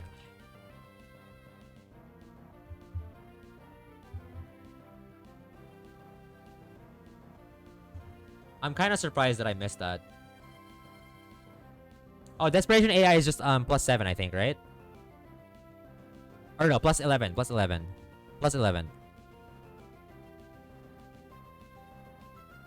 I think Desperation AI is +11. And so you would have to bait... Actually, wait, no. No, I'm wrong. I actually have better odds. No, there was no way I could guarantee it. Yeah, because it's slow kill. It's slow kill. So it has overlap with yeah, if you're faster in show kill. It has overlap with slow kill. So technically I could not have guaranteed that I couldn't go for Sucker Punch there. Interesting. I mean, maybe if I were lower level, maybe. But then whatever. It's fine. We're out anyway. It's fine. That was a little scary though. I'm not gonna lie. Dude, my hands are still shaking from this, like, ever since the Tiago fight. Bro. I need to calm down, man. I played competitive league games. Okay, Garthel's last in has Shadow Tag, but we don't have to switch out. Because no matter what it does here, it can fake out, whatever, it doesn't matter. Drill Run and Bug Buzz eventually kills this. It does not matter. Yeah, these are really hard to calc. Like it took me 9 hours and it's still not riskless. And I still risked like 2% Sucker Punch crit, which would be...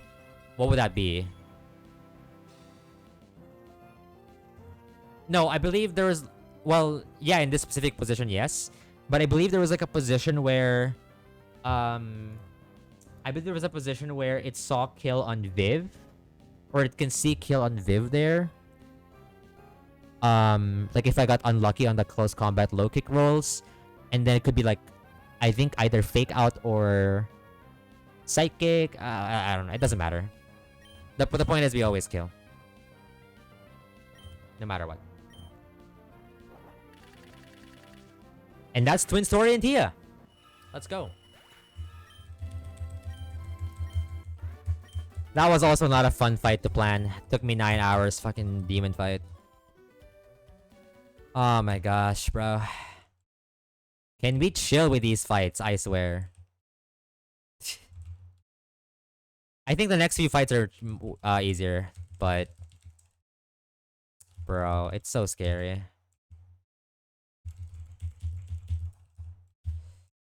I know it sounds kind of silly when you kind of put it in the context like, look at this guy. This guy is scared of 1 in 10,000. But like, I swear, once I don't know, like once you're there and you're the ones clicking the moves, it's so different. It feels different. We're in the long haul. Not too long. Not I don't know.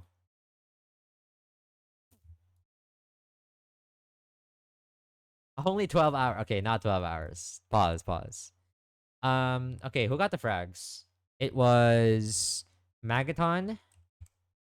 It was Excadrill, Viv, and then Excadrill, right? Yeah. Okay, next one is Youngster J Len. I believe this one's easier. Oh yeah, this one is so much easier. I didn't even write notes for it.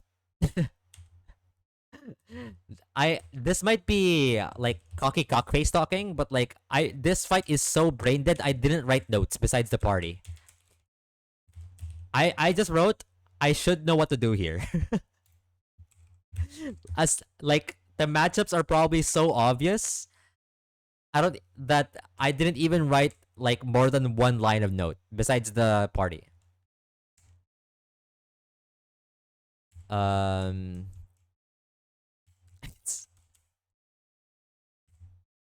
Like, I mean, I could just be egoing. I mean, look at my items. I'm just bringing oran berries. Like, it's probably giga free,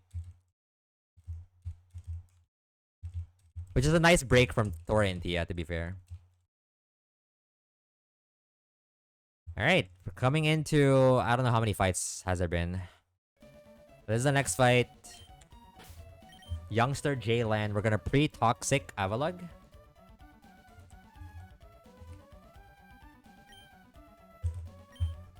Ads are gonna start in a bit. Okay, now I can see whether I can snooze them or not. Whether Dre was cooking or not. Yeah, okay, yeah. Okay, so it is a bug. That's weird. Huh. That is very weird. I did not expect that a bug like that exists. Huh. Must be a weird API. No. I have no idea. I'm gonna go lay down. I need to be up to help someone with C4 Caravan Cows later, so I don't want to be tired. I'll leave a lurk though. Thank you so much, Cam. Appreciate you. Bug and bun. Alright, I'm gonna wait for the ads to run, then we can run the fight. Actually, yeah. Because the fight's gonna be pretty fast.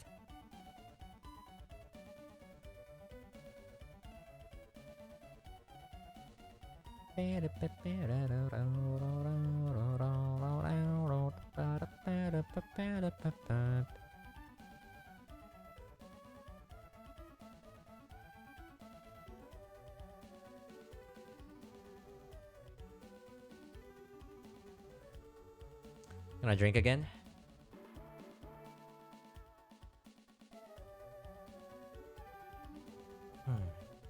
W water.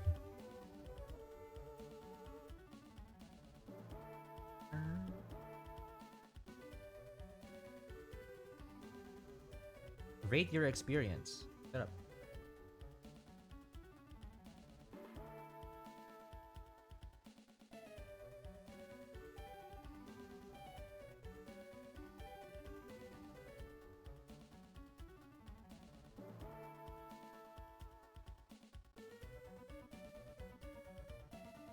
Welcome back, Findo.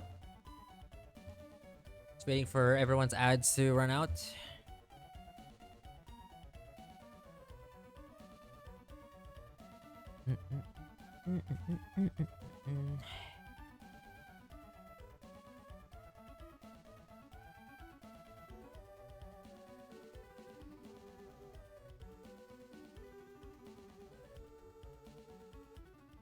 Alright. Ads are done. Let's go for the fight. We're leading Mian Xiao, right? Yeah. Again, from what I understand, because I didn't leave any notes for this. This fight is probably like dead, like brain dead. No, no. If anything, it could have been worse. If anything, it could have been worse, actually. I actually got lucky there. But yeah. I mean, there was no way to prevent it. I just had to, like, fraud it, I guess.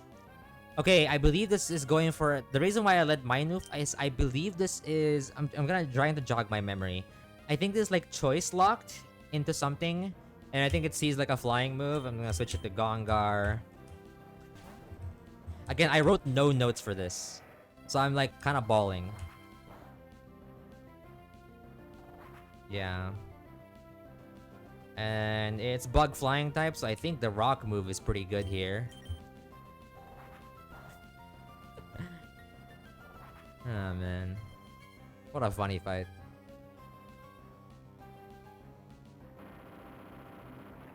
I don't even know who's next gonna come out. I literally wrote down only the team.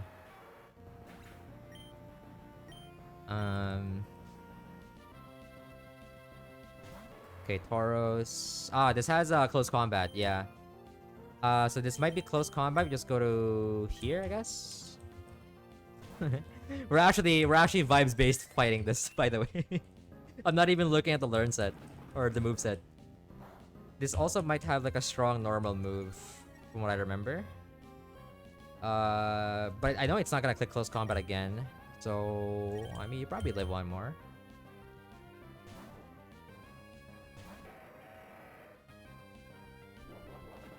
Okay. Hey, so far pretty accurate. I mean, I did make the line. I mean, I did look at the calcs. The line doesn't exist, by the way. I think this has also a dark move. Yeah. So now I can just like safely switch into Minoof, I think. Should I be worried? Nah.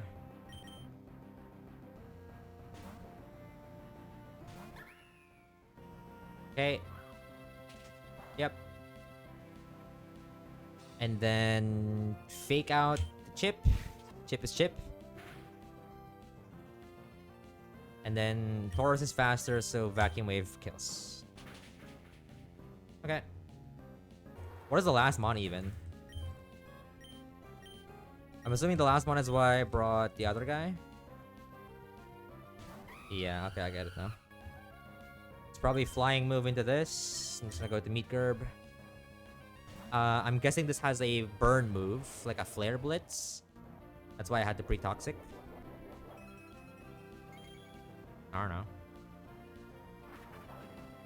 Acrobatics. Okay. W vibes baseline. I think rock slide, no? Yeah. Yep. Yeah, no wonder I didn't write notes for this. I literally just jogged my memory with this fight and click moves. Alright, well, that was easy.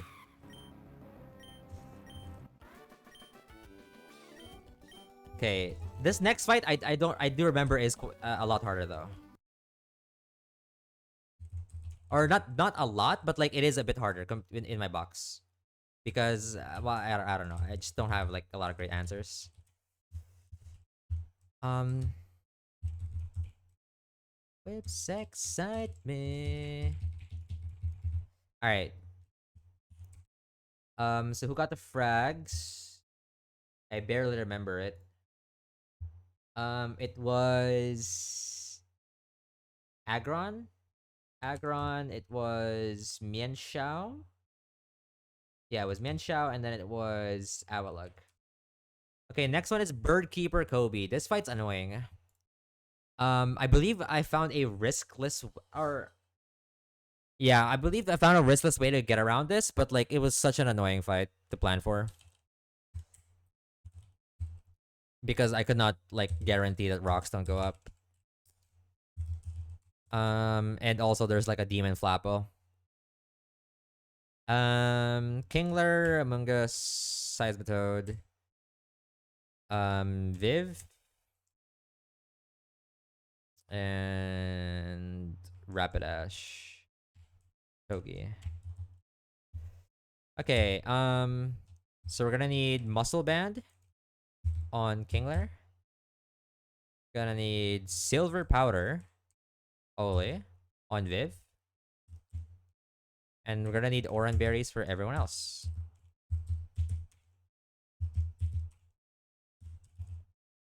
And then we're going to pre-damage. I minimized everything except the actual thing. Pre-damage, Kingler, and pre-damage, Vivillon. In. Yep.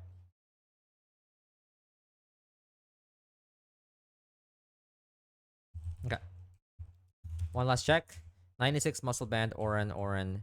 Silver Powder, 124, Oran. Okay. This fight should be riskless, but I will pay attention to the fight anyway. Birdkeeper Kobe.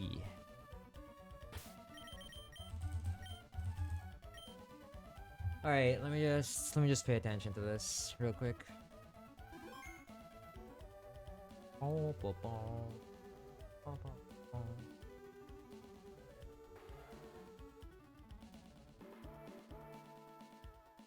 I should also update this to have Hurricane.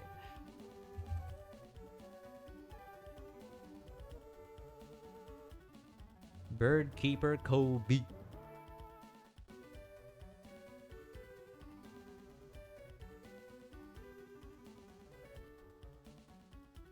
Alright. We're leading with Kingler, right? Alright.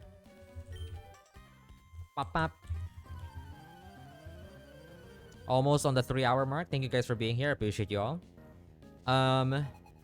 Make it make sense, right? Birdkeeper Kobe leads with Go Lurk. This has Stealth Rocks. And we lead with Girl Ken. Now, we're holding a Muscle Band.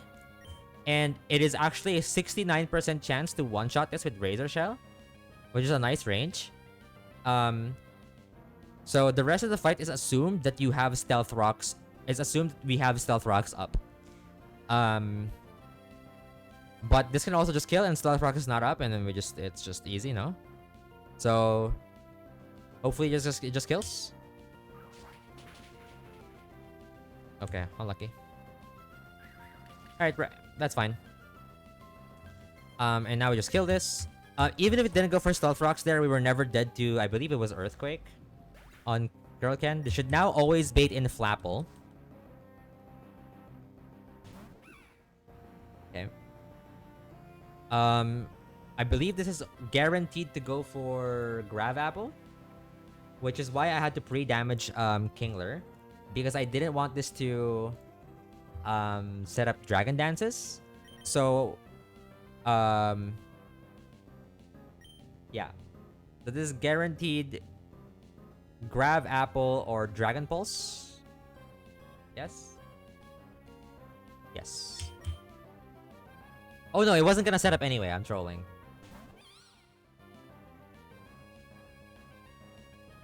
I forgot why I pre-damaged. No, I pre-damaged to... No, I pre-damaged for the baiting. So that I bait Flapple in instead of Vikavolt. Yeah, I remember now. And then this is now... it's never Dragon Dance because I show kill. This is either Acrobatics or Dragon Pulse, which means it's never Grab Apple, so we can go into Limp Toe.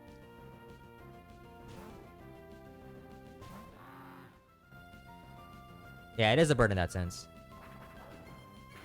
And now it's always Grab Apple. And even with rocks and with the prey damage, Cutest Grab never dies to Stealth Rocks plus Grab Apple max roll crit. And so we can switch in Cutest Grab. Yes. Yeah. We're gonna take a lot of damage from rocks, even more than Grab Apple. Ow!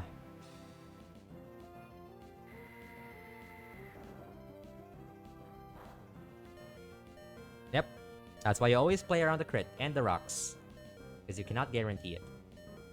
But with the help of Silver Powder, Bug Buzz always just fast kills this Flapple. There's no priority move.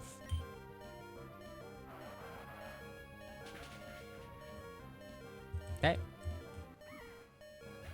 This is now Vikavolt last in.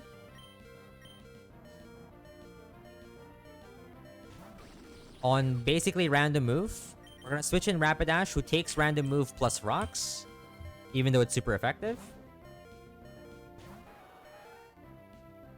This way, we also prevent Vikavolt from clicking agility.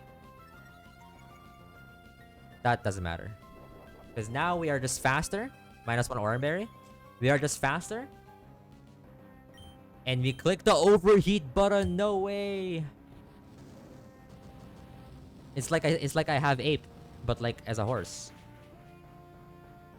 And that's a fight. Completely riskless fight. Rapid ass. Hey, don't talk to my horse like that. It is getting outscaled though. Like early in the early splits, it was kind of like stat checking everything. And then now it's getting outscaled low-key, slowly. Yes, thank you, Z. I'm aware. I even noted it in my notes, so, but thank you. Okay. So who got the kills? It was Kingler, right? Kingler, it was Viv, and then it was Rapidash.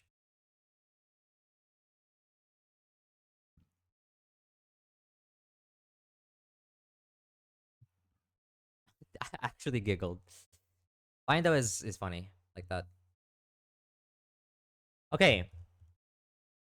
I believe I have a completely riskless line for this shed shell double. Let me just double check. Yes, yes, yes, yes, yes, yes, yes, yeah, yeah, it's completely riskless. If only all double battles were like this, that it was like just riskless. I'm talking to you, Tori and Tia. Fucking Tia, my ass. Sorry. Just gotta lash out a bit. Um,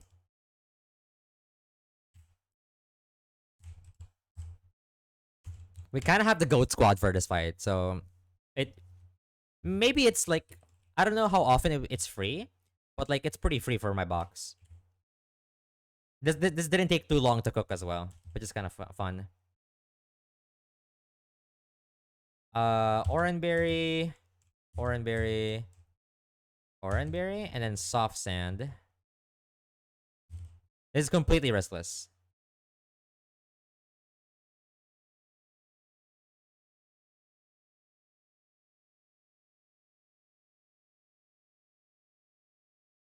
Yeah. Double check. Oranberry on you. No item. Soft sand. No item. Oranberry, Oranberry. Okay. Quillfish on slot 1. Viv on slot 2.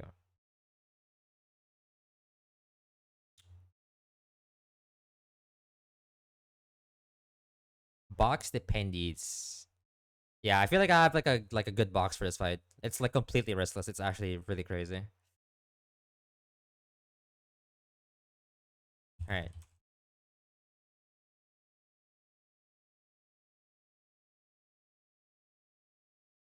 Oh, really? I see. Yeah, I guess if you have like a crocodile or like a demon dark type, then you don't have to worry about the Wait, did we get the dark gem already? Oh, we did.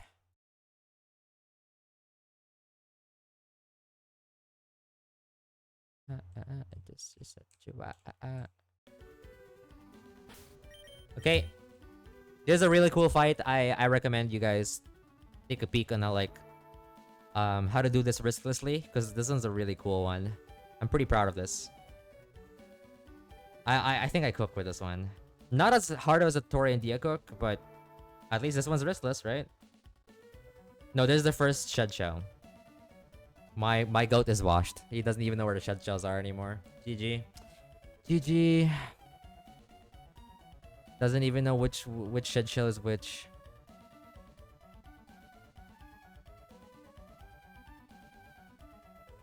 Okay. Alright, I'm save up. I just hope I didn't miss anything. But it should be riskless if I didn't miss anything. Alright, time for the Madeline Lawrence double. It's not technically a forced double, but it is highly recommended to be a double because Shed Shell is an important item in this game. And you can only get it if you fight this as a double. But it's blocked down here. Alright. I'm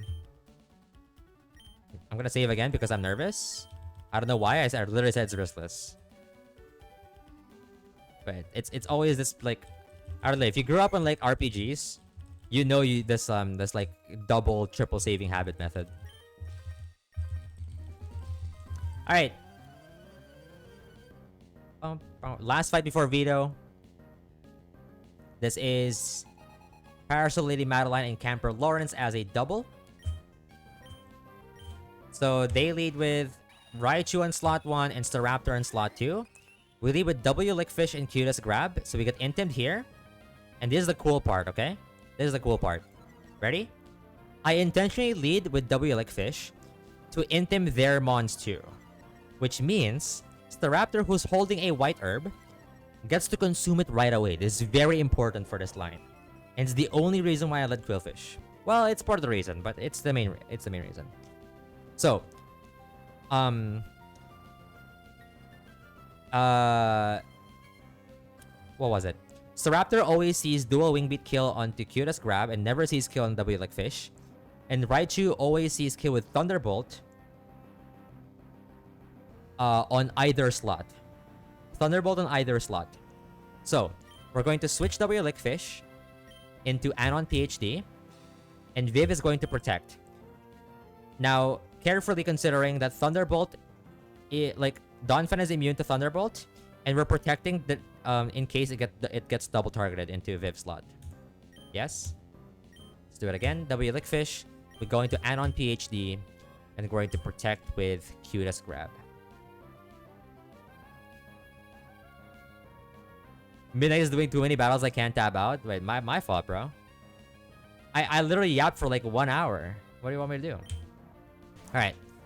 So we should be seeing Thunderbolt from Raichu, and then dual wing beat into Cutest Grab here. Yep.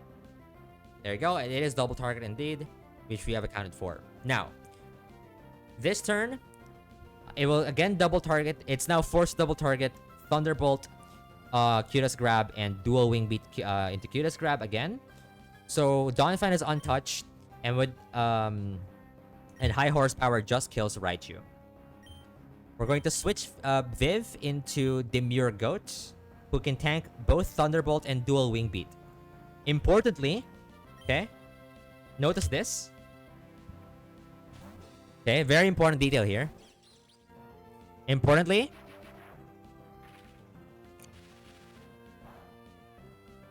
so getting crits here is fine.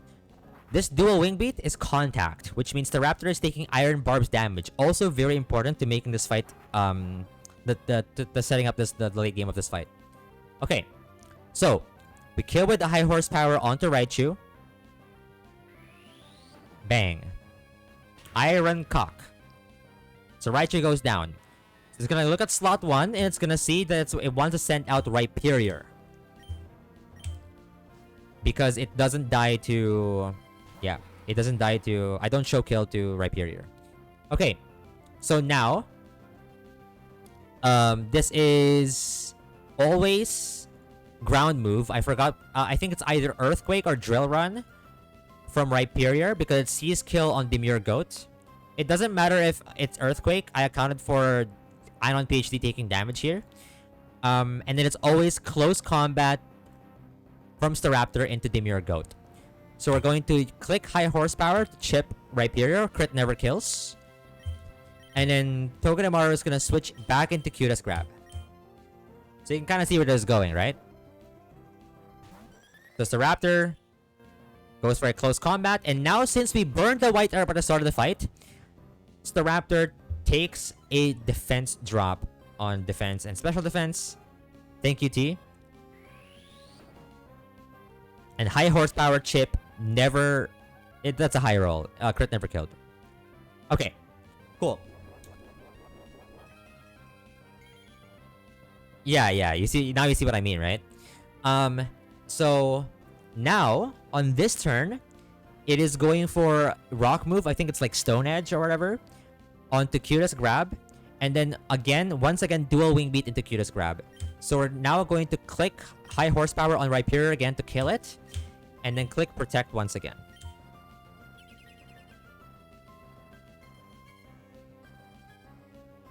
Yeah, lock in, Ruben. Like we're talking about, it's my stream. Like, can you please lock in? You're my mod. Okay, so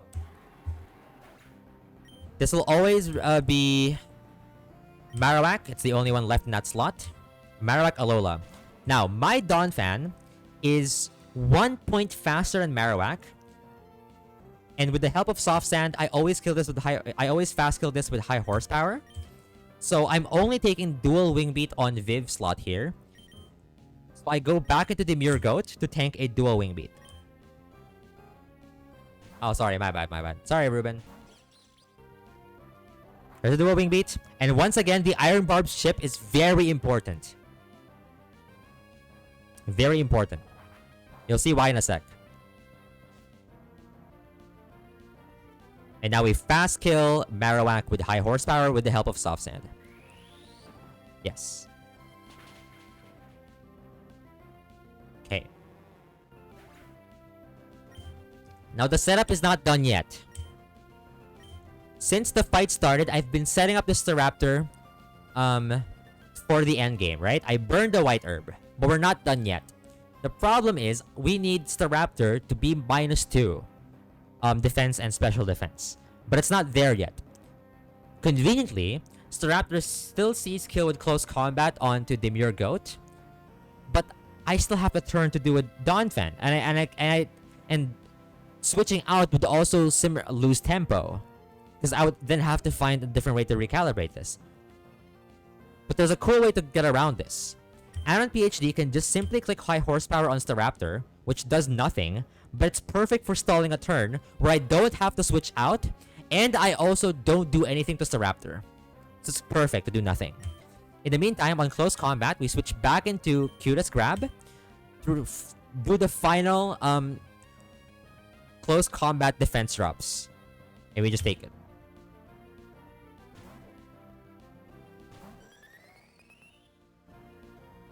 And now the setup is complete. I've been whittling down this Staraptor with Iron Barbs, with defense drops, intentionally burning the White Herb since turn 1, so that we have a completely riskless endgame setup here. At -2 defense, after exactly 2 Iron Barbs chips, technically 4 from Dual Wing Beat, Donphan Ice Shard always kills. Which means we get to switch out into Mine Oof as Gyarados comes in. And you'll see why the setup is incredibly broken.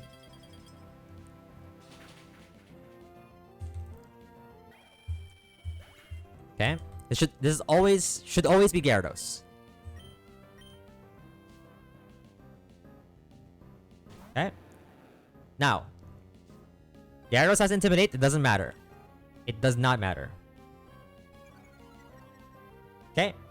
But we wanted to beat Gyarados early because we were playing around Intimidate, right? So that our sweeper, our endgame sweeper, does not get intimidated. You guessed it. We're now going to switch Donphan. Since, remember, we just switched in Mine Oof, which means it's its first turn. So, I can freely switch Demure Goat back in, and I can fake out Gyarados. It's a free switch. But that's not the end of this. That's not why this setup is beautiful. That's not it. We're faster than Gyarados, which means Togedemaru just fast kills this with Zing Zap. And we just switch Mine Oof out into Unkgrok.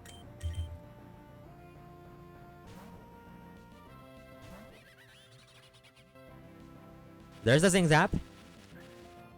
Bang. And we had to set it up specifically like this, so we don't get intimed. And also, we've positioned Unkgrok right as Gyarados dies. So it's turn 1 for Unkgrok. Even though Lumineon is faster, I slow kill this with Zing Zap, but I can always just fake it out and it can never click a move. And that's a riskless Emperor Lawrence and Lady Madeline double. Bang! Isn't that kind of cinema? W Protect Abuse, Close Combat, Burning the White Herb, Iron Barbs Abuse, Fake Out Cycling. My gosh, dude. Absolutely clean fight. That was a beautiful line that I cooked up. It took me a while to find that. I think it took like 30 minutes, like an hour. But now we can get an important item in this game. The Shed Shell. Alright. And we're in Fall Arbor. There's the Vito. We don't want to go near him yet. The Foreskin item.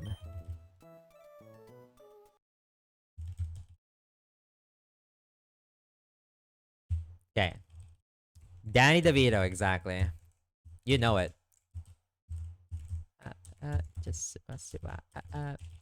Alright. So let's award the frags now. It was mostly Donphan, right? Donphan. Donphan,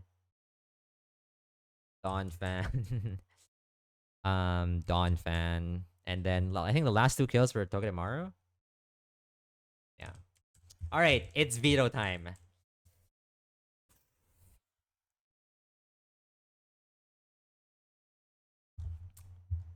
Oh my goodness.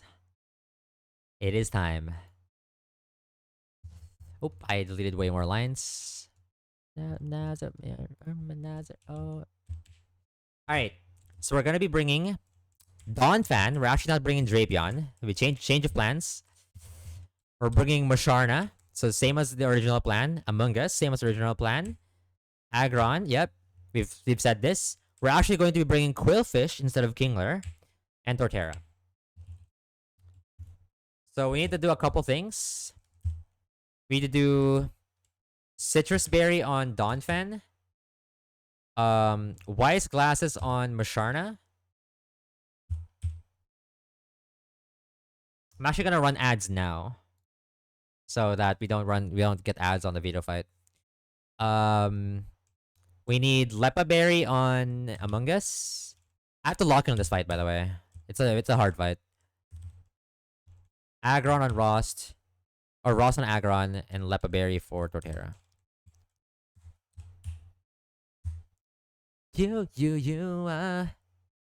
Alright. So now we're going to pre-burn our Musharna. And then we're going to pre-damage our Donphan.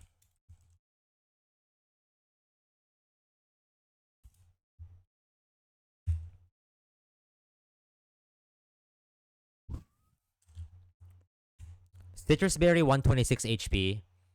Pre-burn Wise Glasses. Lepa Berry Among Us. Rossberry Aggron. No item Quillfish. Alright, we should be ready. Just wait for ads to end and then we should be ready to go.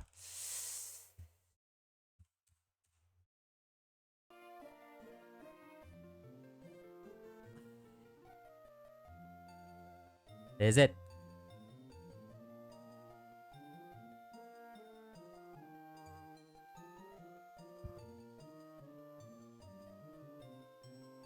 Just waiting for the ads to end. Also, I might take a piss after. A very important piss break after.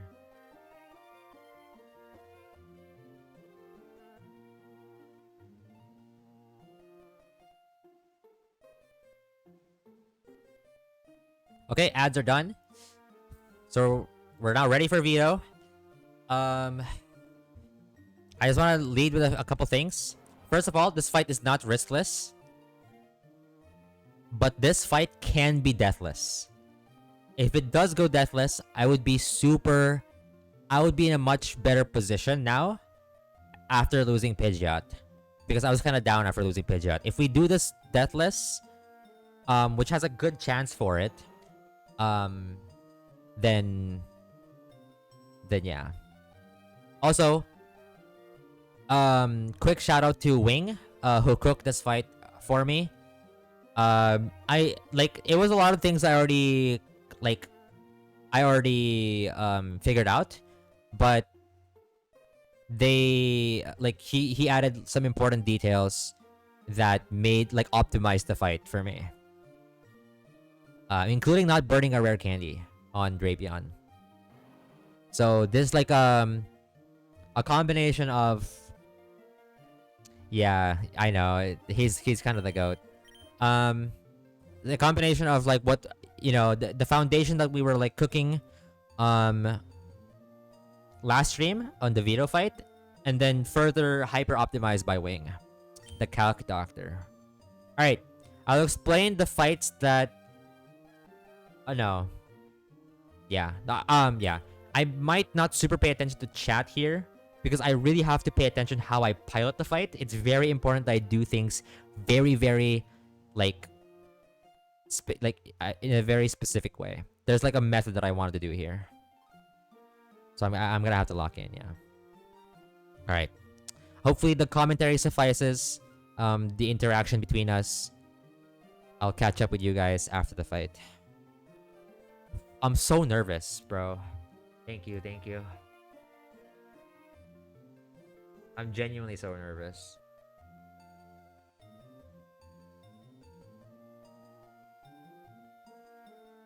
The good thing is, we're always guaranteed to win. It's just whether we're losing one mon or it's deathless.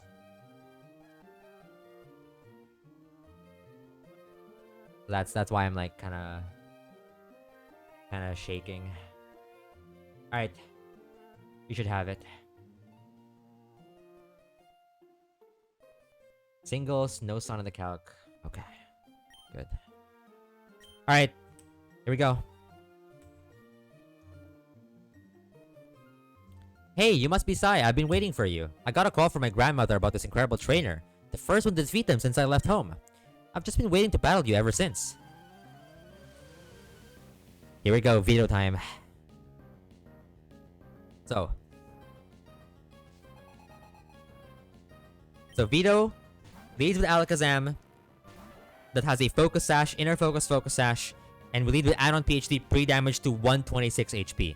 Now, we are pre-damaged. Sorry. I'll explain it later, I guess. Right now, this is guaranteed to go for Psychic. And we killed this with, we put this at 1 HP with knockoff here. Ideally, no drop. I think dropping here kind of adds a little bit more risk.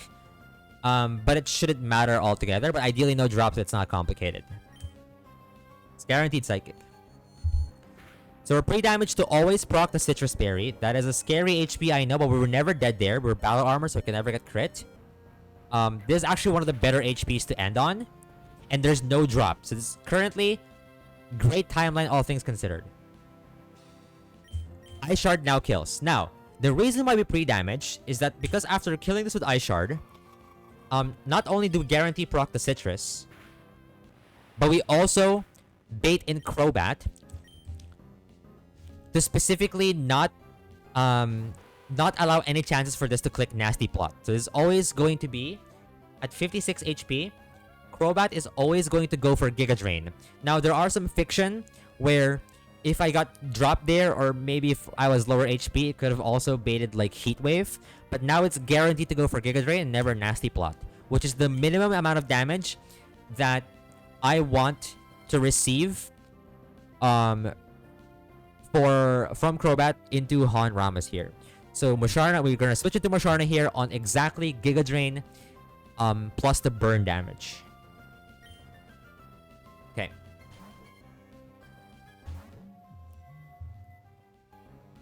Yep.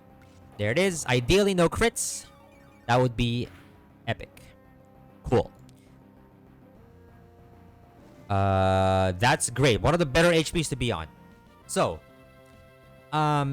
because we're holding Wise Glasses, we actually show slow kill to this Crobat, so it can never click Nasty Plot. It will only ever click Sludge Bomb from this point. It will only ever click Sludge Bomb from this point. So, but we don't want to kill it yet. Well, technically, if we can, we would have killed with Psychic, but Psychic's not guaranteed to kill. So we have to click Moonblast first, because we have to play around the idea that Psychic might kill, or rather Psychic might not kill. So this way it's guaranteed that Moonblast into Psychic kills.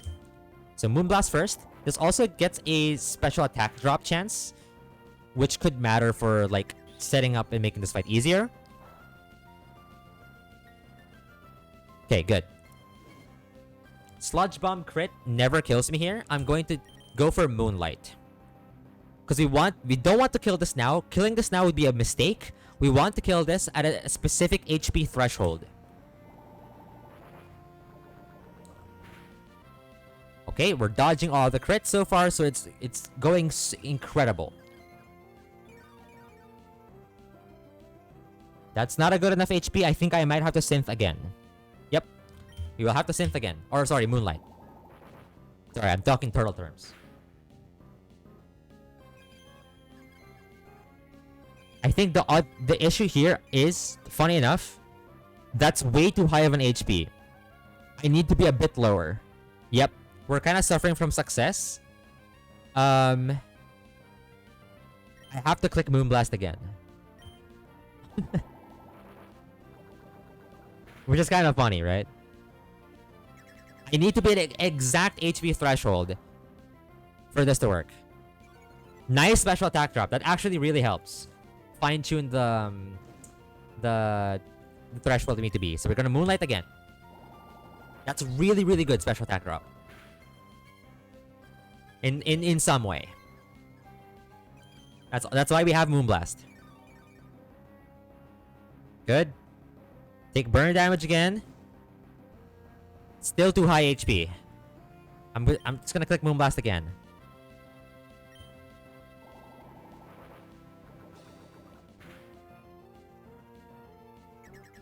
Okay. The problem is it's still bad. I might have to like wait one more turn and then synth. It's still bad. You know what? I'm just gonna start clicking Yawn because I can't afford to like risk like doing too much damage. It has Lumberry, by the way.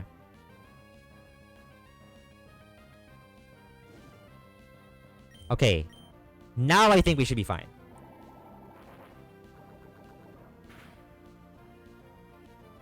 We were never to the crit. Crit is 64. Please be at the right HP. I think that works. I think that works. We're taking 11. I think that works. Doesn't matter. The sleep doesn't matter. The Lumberry doesn't matter. There's no acrobatics or anything. Perfect. Nice. Good. So now we kill with Psychic. Okay. So the reason why we had to go for this HP to kill this, because after taking exactly Sludge Bomb... Wait. Did I account for... Wait. Did I account for... Wait a minute. I might have not accounted for a special attack drop there. Wait, shit. One sec. Please tell me we're fine. Please tell me we're fine. Please tell me we're fine. I'd be so mad if I fuck this up.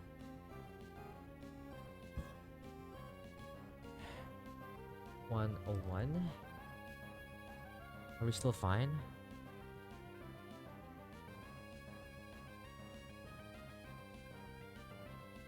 Okay, I think we're still fine. Oh, thank goodness. Fuck. I forgot to factor in that technically the HP that like it's viable moves because it's special attack drop. Fuck. I can't believe I missed that. Okay, but it's fine. At 101 HP, This is guaranteed to spore me. Or to bullet seed. And we needed to get 3 damage to this HP to bait Braylum instead of Crawdont. And also bait exactly only bullet seed from Braylum here. Because we're switching into UFO Song, which takes minimal damage from bullet seed. Now ideally only 2 hits. But we can take a couple. This 1v1 is also very meticulous, by the way. Also, I have chat closed right now, so I don't know if you guys are typing anything. I'm kind of like locked in. This is fine. We accounted for the max roll crit bullet seed. All good, all good. Okay. So now, it is gonna go for Sky Uppercut with Fighting Gem. Sky Uppercut can crit, and we're never dead to it, but we're gonna synth anyway. Right, we're gonna synth anyway. Because it's gonna burn the Fighting Gem here, so we might as well synth on the highest damaging turn.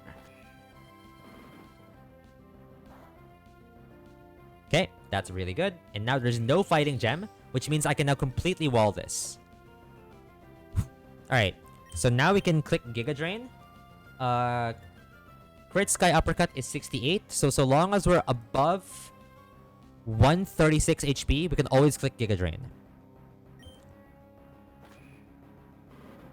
So I know Sludge Bomb does more damage, but we don't want to kill this yet. I think specifically I can Giga Drain twice before it becomes risky. Okay, well, I can Giga Drain more now. 123. We're technically dead to double crit. I'm just gonna synth again. There's no point in taking a risk, and we want Among Us to have as high of an HP as possible.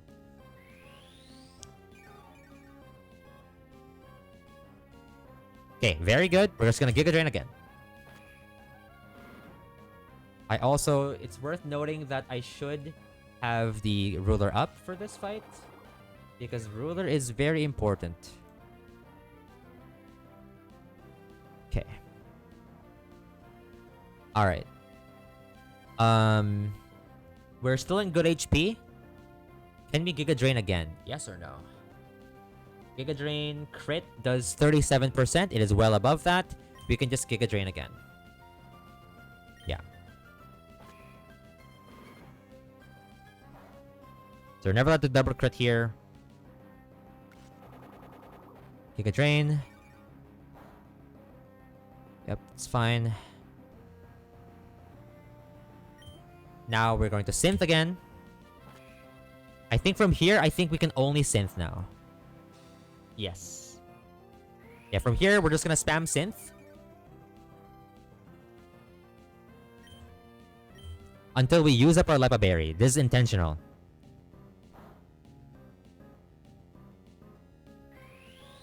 Okay.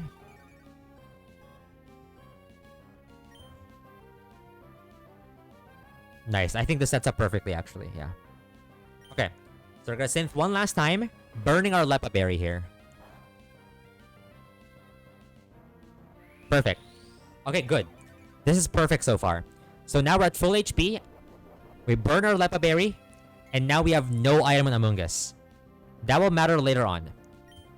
But importantly, we still have 5 synth PPs. Now, Giga Drain is not guaranteed to kill this. I probably should have set this up in a way that Giga Drain kills. Is that a mistake, actually? That's probably a mistake. I just realized. I feel like I could have ended with more HP. Unless I burn one synth, but it's troll now. It's troll now. Yeah, I have to sludge bomb now. Okay, I fucked this up. I fucked up the execution. Which kind of lowers our odds here for being deathless. But knock on wood, I guess. I fucked it up again. Something about me and clicking recovery moves. Slack off, roost, and synthesis, man. Fuck off, man. Alright. Yeah, I should have Giga Drain last turn. I should have Giga Drain on one of the other turns where I was full HP. And there was no risk. Even if it was crit there, it was actually fine. I'm so stupid. I don't know why I do this. It's fine. It's fine. Surely it doesn't matter. It doesn't matter. Surely it doesn't matter. Okay. Okay. No crit is good. It was only a slight optimization because we could have gotten like 12 more HP, and that's a lot of HP. They should now always bait in Swallow. Swallow here is guaranteed to go for Brave Bird. We're gonna switch into Gongar, who takes it. This 1v1 is completely riskless, and I don't have to focus on this at all. Okay. W Gongar. And then we are slower, but we kill this with Rock Slide. We have a Rost Berry for the Heat Wave, so Rock Slide just kills. We actually want good HP here. Nice! I feel like that's nice. I feel like that's a nice HP. The HP is important because we bait Crawdon next.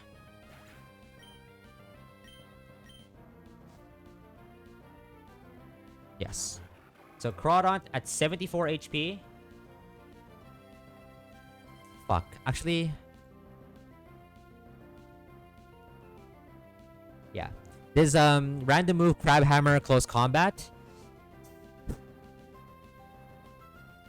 We're going to switch into W Lickfish, ideally on close combat here. If it's Crab Hammer, it's really scary. Please just close combat me, please, please, please, please, please, please, please, please, please. Please, please, please. It's -1. Unfortunate, man. I mean, at least we burned a water gem, I guess. But don't crit. Only thing I ask you is don't crit. Fuck off. Okay. Alright, well, that is annoying.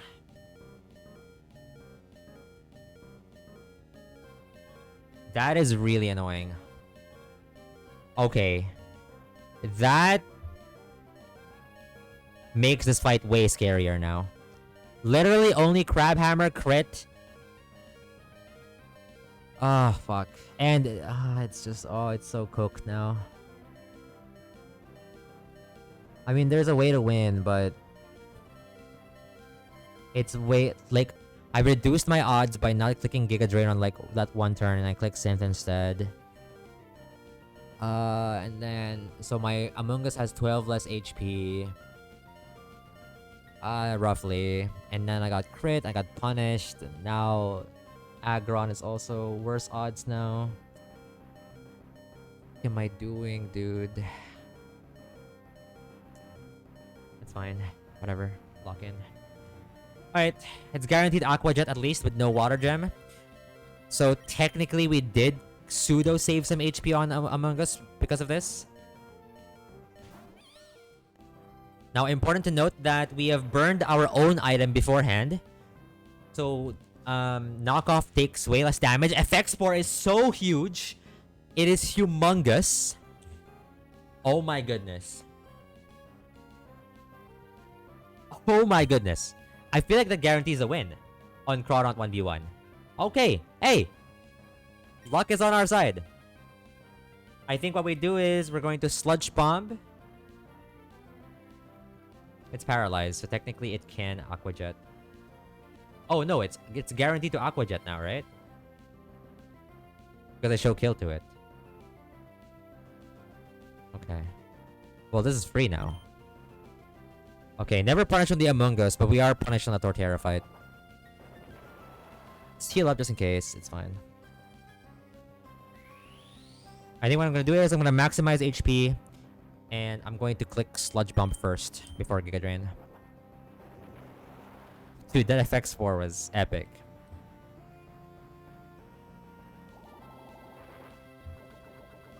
Okay, so it's gonna guarantee Aqua Jet. Giga Drain just kills. Okay, now the final risk of the fight. Because Quillfish is 1 HP, it's a little cooked. It's a little cooked. Because I needed that HP for the Aggron fight. But it's fine. I think it's savable. It's just a lot riskier. Okay, Aggron in. Now, this is base Aggron. Base Aggron at 130 HP. Onto Among Us. Always sees Iron Head. The problem is we can no longer take Iron Head onto Quillfish. So we have no choice but to directly switch into Twitrug as it Mega Evolves. And this is a lot of damage. Now, because we didn't get the Intim here, there is some fiction. There is some fiction. This is most likely Body Press on the Torterra. But the problem is, it now has a chance to click Iron Head. And if we get Iron Head flinch back to back, we are so cooked.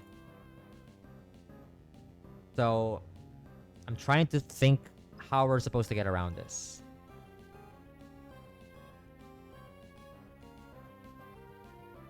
I could risk the flinch on the first turn.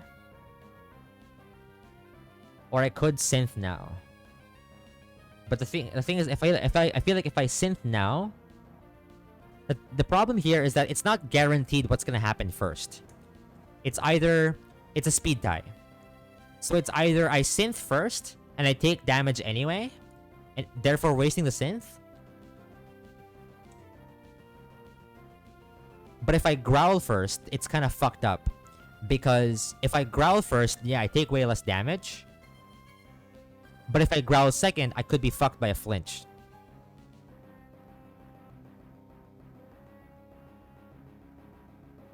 I feel like I almost have to...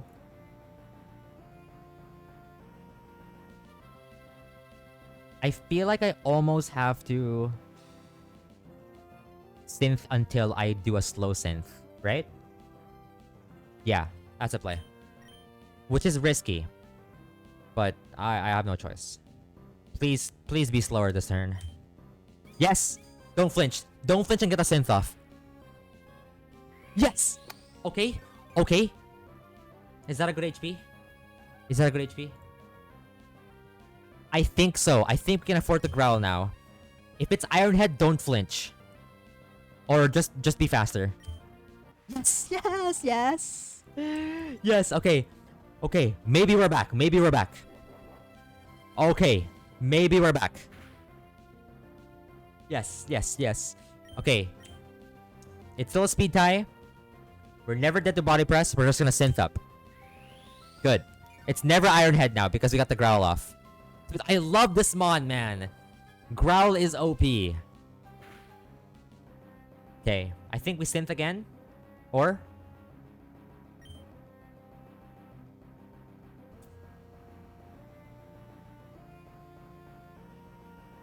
I think we wait for a slow synth again.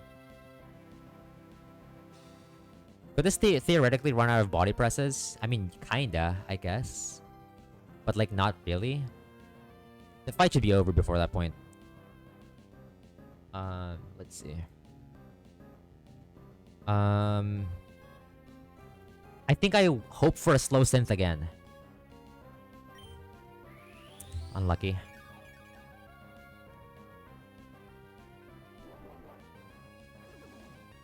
I might have to start hitting soon.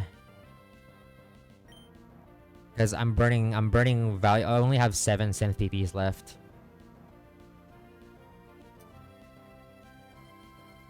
But it's so risky though, because like if I'm slower twice... Wait, no. What's the downside? If I click Earthquake now, and then I'm slower the second turn, I lose, right? I always have to synth. The speed tie is actually fucking me up, low-key. I'm starting to think that intentionally like reducing your speed IVs for this fight might actually be better. Like if you're like JMO and Turtle, unironically running like 29 speed IVs might actually make this fight better and more consistent, which is a good thing to note, I guess. Because right now, I mean, I guess it might change like Norman calcs though. You would have to like change, like you would have to like think about like how that affects like the other fights. Just be slower. Nice, okay. I just have to win the correct coin flips for this fight. Give me a good HP. It's not great. It's not perfect. It's not perfect. But it's good enough. I have to start hitting. I have to start hitting. Okay.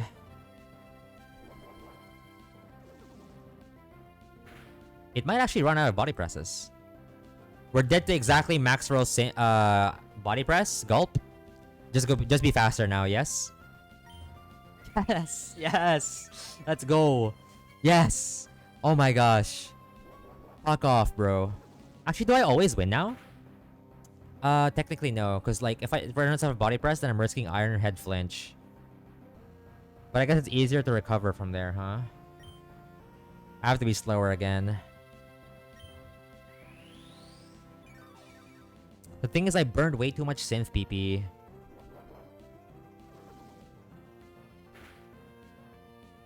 Okay, that's not bad, but it's not great.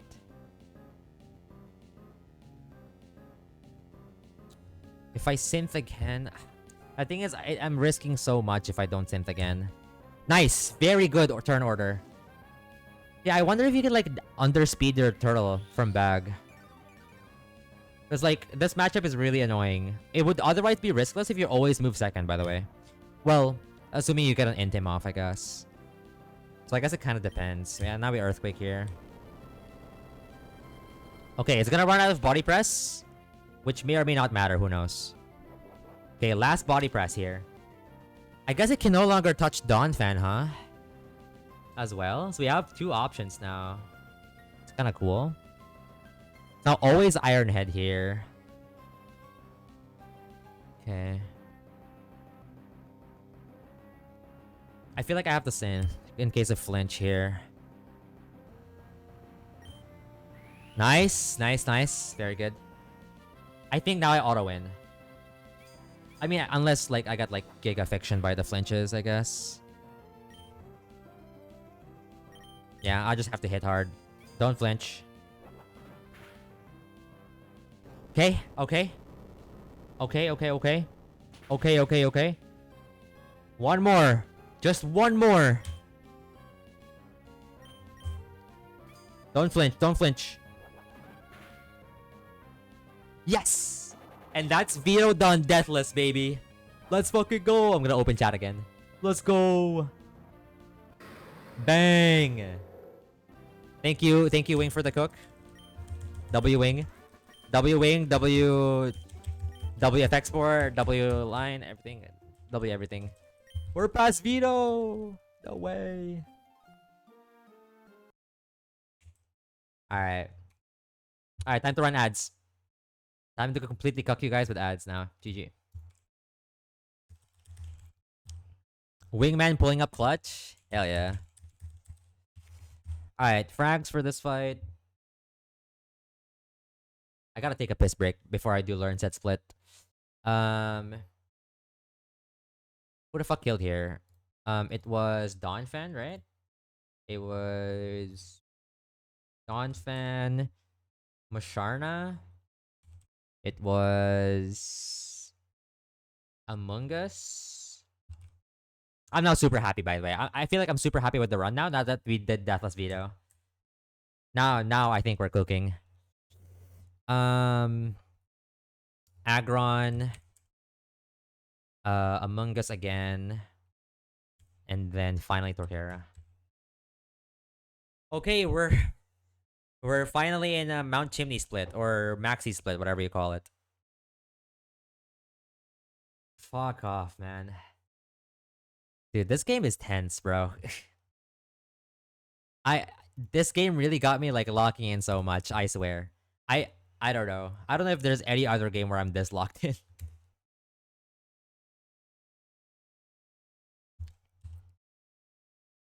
Look at the HP at the end of that fight, by the way. Look at that.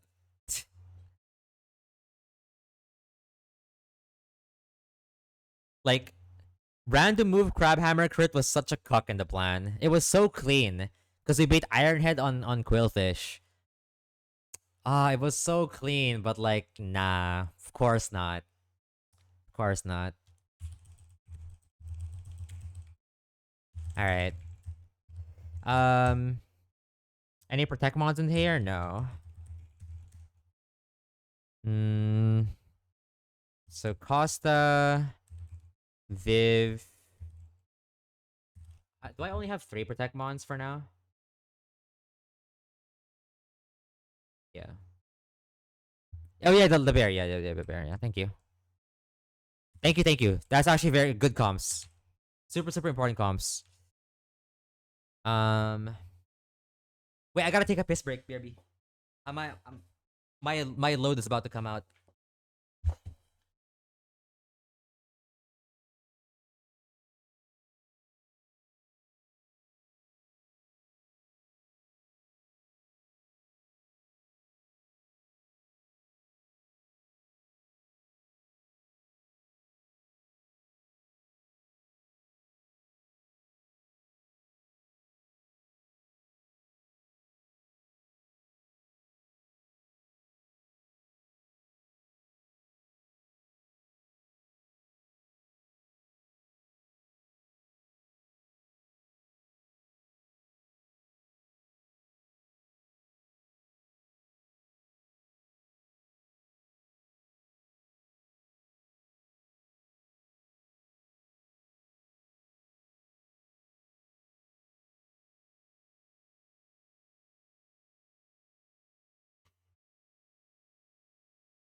Okay, I'm back. Dude, I hate that veto fight. There were so many risks there. I wonder. You know what? Let me ask on the Cordians. Um,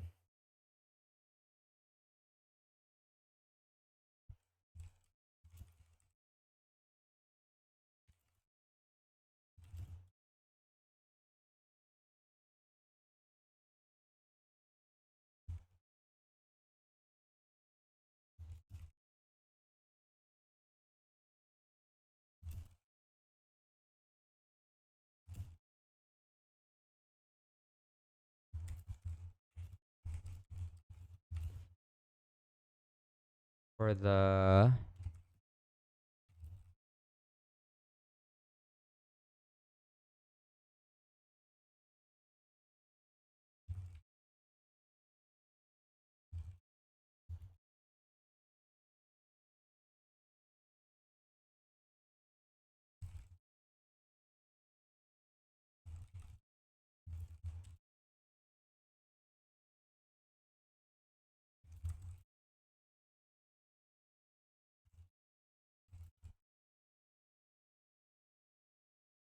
all right. So let's do level learn set split now. What are the favorite contents of the stream? Level cap is now what exactly? 54. Okay. What does Dawn fan get? By the way, time check. How long until Dre stream? Any knowers? Anyone tacking British time zones? Why did I search up Droiano on the Pokedex? I meant Donphin. 48. It gets body slam? Ew. Body slam. What the fuck? The Droiano mon. Body slam. I don't think you ever get that. What was that? Miku, thank you for the follow. Appreciate it. Oh, the mic. The mic is here. We just passed Vito Deathless. Hope you're doing good. The mic. That sounds like a good title, no? Okay, well, I don't think you take body slam, right? I think it's fake. Because like you can't drop any move here. It's literally impossible. Stab, knockoff, ice shard, rapid spin, impossible, right? It's also not a good move. It's so fiction. It's just you're never clicking it, is the thing. Yeah. I would be very surprised if I ever got into a situation where I'm like, oh fuck, this is why I should have thought Donovan body slam. I feel like I would never say those words. Alright. How about Masharna? aka the Gongas Pokemon. Probably. You're not wrong. Future Sight. Ooh, that's a big. That's a big decision point. Future Sight's pretty big. I mean, I think I'm taking it. It's just I don't know what I'm dropping. But what's my current moveset?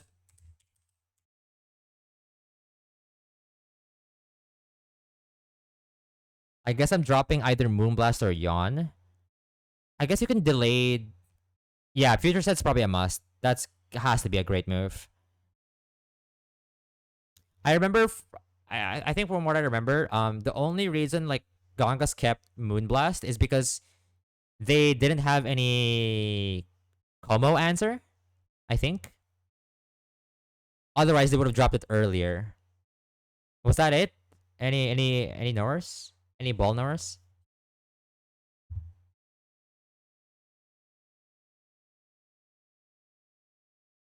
It's um I actually don't know what the Como answer is. So now that I'm actually um in the Maxi split, I can now start thinking about Maxi or that's Maxi, right? Yeah, yeah, yeah. Yeah, so it is Maxi. Yeah.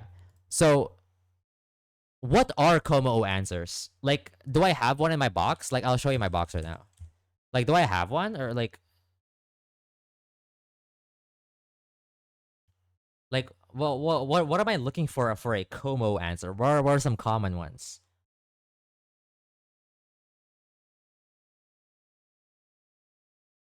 Yeah, that's what I was thinking. Like, because if I get like if I don't get any other Como answers, then yeah, or any better ones, I guess. Viv is not compise, by the way. Her Bombi might be the best. Yeah, it's not compise. No, but like in my box right now, is there anything else besides Viv if it was compise?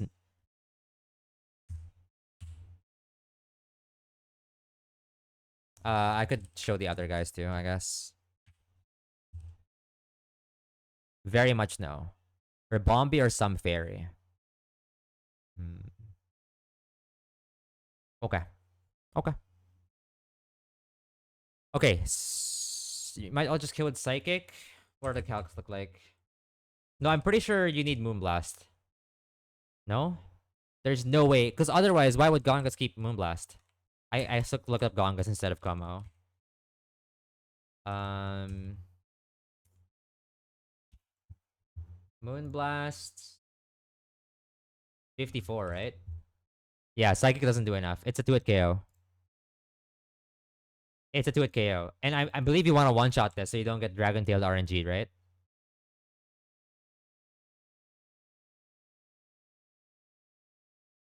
No, it's not plus special attack. It's 15 special attack.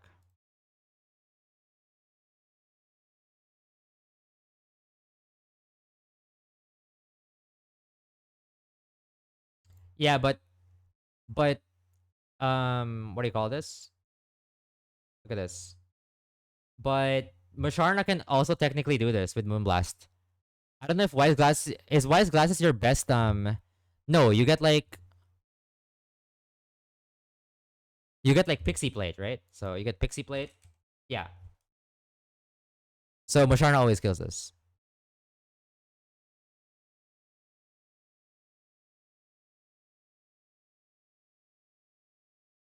So so I need the Moonblast. If I don't get any other answers, yeah, this works. I get Pixie Plate soon. Yeah, yeah, yeah. I mean, it can poison jab you, I guess, but like, so be it. That doesn't matter. Hmm. Okay, so I guess the idea here is We're delaying the level up. Yes. Is that the like sort of consensus?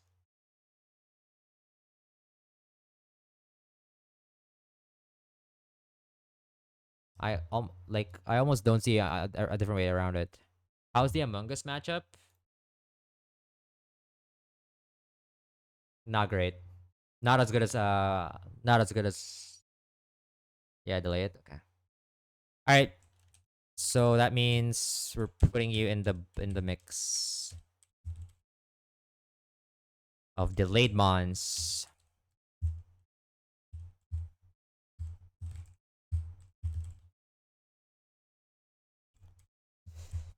Again, don't evolve the bear or don't level up the bear. That'd be very tragic. Yeah, yeah, yeah, for sure. Yep. Okay. Okay, Magathon.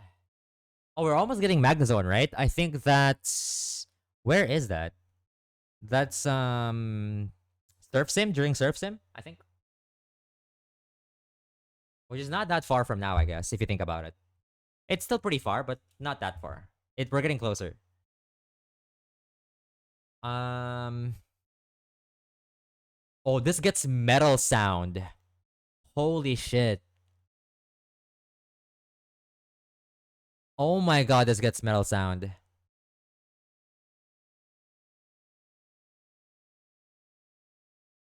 Oh, that has to be fucking heat, by the way.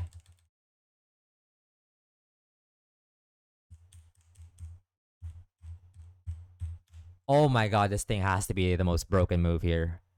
Do I just drop Shockwave? Or like, what do I do? This is insane. I didn't know this gets metal sound. How many Mons get metal sound in this game? Not a lot. Like, it's like Bastiodon, I guess, is the other common one. I don't need Wave for now. Okay. Uh, do you agree, Z? That we don't need Wave? Do you get anyone else agree that you don't need Shockwave right now? I just want to gather all the opinions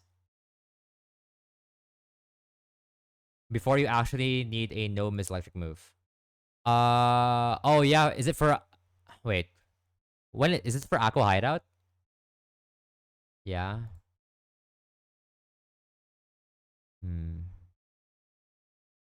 Is it for Aqua Hideout? Is the thing?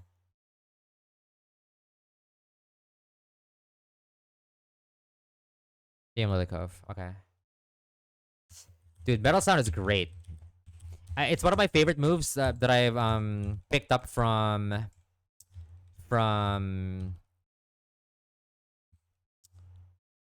Oh for Pyre. Okay, I see. I see. My bad. My bad. Um, it's one of my favorite moves to click from Vintage White Magazone. Among Us. What do you get, bro? Ooh, this gets toxic now. Okay. That's probably really powerful. But I don't know what to drop. Is it worth dropping Magical Leaf now? Um,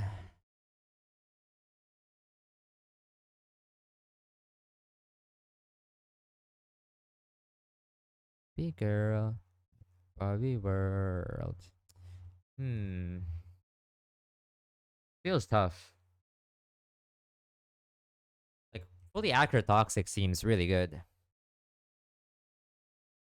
There's no other leaf user now. This is I burned the magical leaf TM here.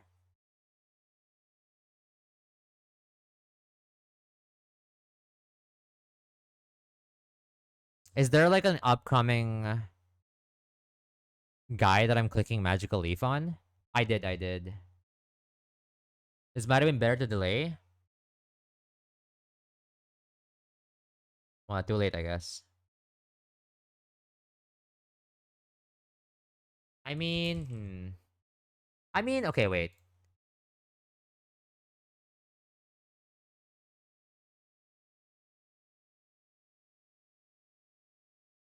Drapion does have toxic. Fantastic. Just anywhere. Uh, am I crazy? I'm even considering dropping Sludge Bomb.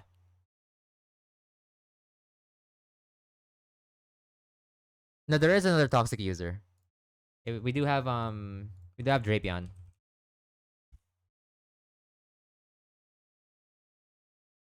We have Drapion and we have Quillfish. We have Drapion and Quillfish.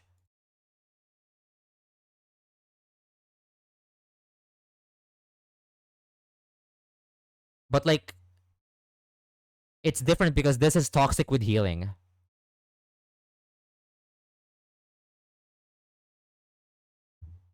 Not only do I have Drapion, I have Toxicroak potentially. I have Toxicroak. I feel like I have so many poison types, no? Toxicroak. Who else did I have? Among Us. This guy, Drapion. Wasn't there like one more? Oh, Quillfish. Is Surf Sim for stall fights?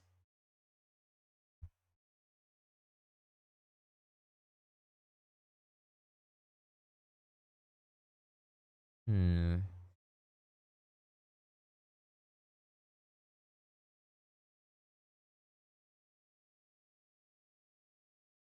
I unironically think it's Sludge Bomb drop. If there's like a Winsitude threat incoming. Uh, can I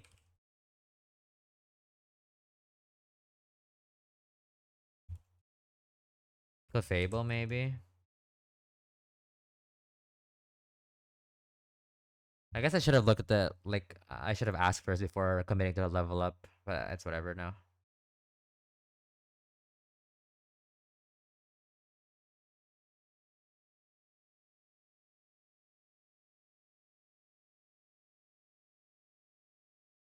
I mean, is the Omastar matchup even good? What's your level by that time? What's your level with the by Winsitude? Actually, it's probably good. The more I think about it, because it's a special attacker. Why is it getting hot here?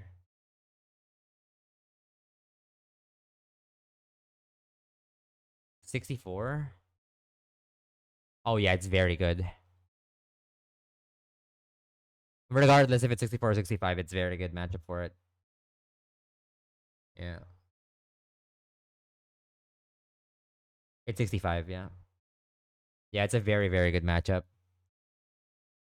But you said something along the lines of Primarina and Clefable. Primarina, Clefable. Is there one in Winona split? Beauty Johanna.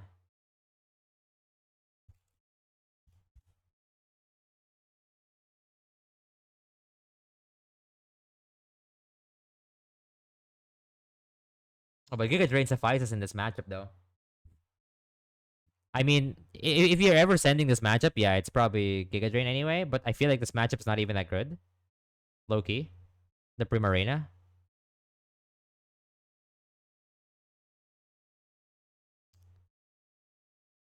Wait, is this also? Yeah, this is also. Oh yeah, I have Excadrill.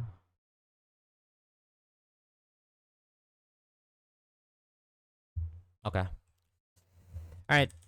Yeah, I was already kind of leading there. Okay, in the future, I'm not gonna commit to the level up yet until yeah. And the Primarina, yeah, if you're ever sending it, which you may or may not want to, because I don't even think the matchup is that good. Um, like it's probably yeah, whatever. Okay, Aggron. Aggron gets body press. Yo, body press, huh? That sounds good, maybe.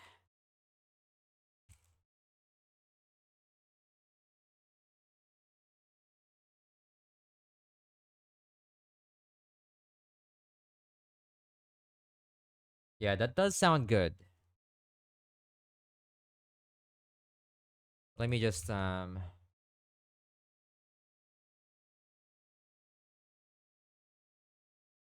mean we've seen what body press does on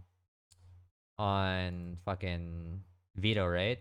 So like obviously player body press is like crazy good.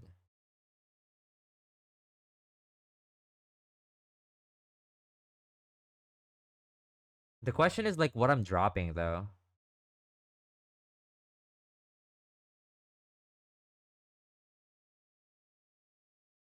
It's definitely not rock slide.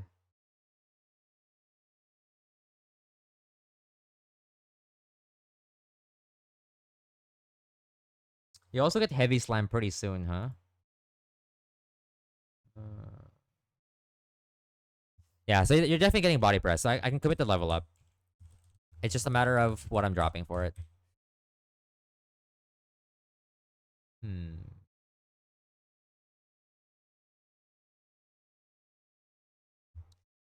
Give up. Don't give up.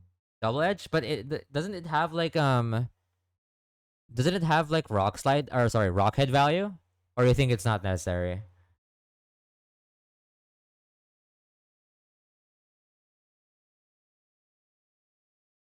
Heavy slam, body press, rock slide, flex.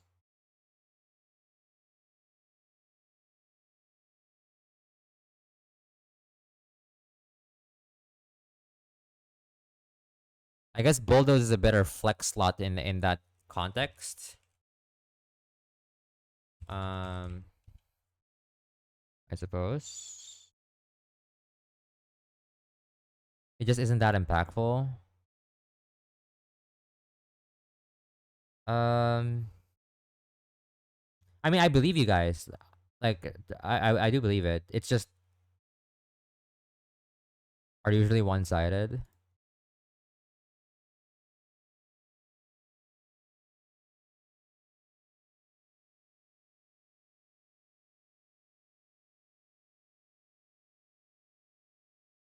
Okay, so do I just drop double edge then?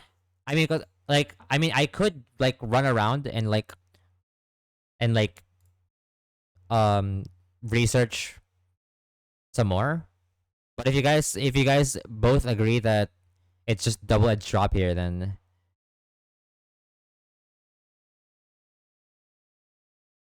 because I was gonna look up like references. Double edge. Okay. All right. Quillfish. What do you get, bro? Quillfish gets explosion.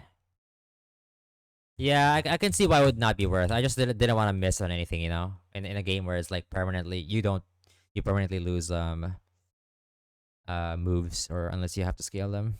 So I'm just being cautious. Torterra. So this is nothing because we don't get learn word hammer yet. Good. Make it simple for me. That's fine. Excadrill gets Stone Edge, which I don't think you ever click.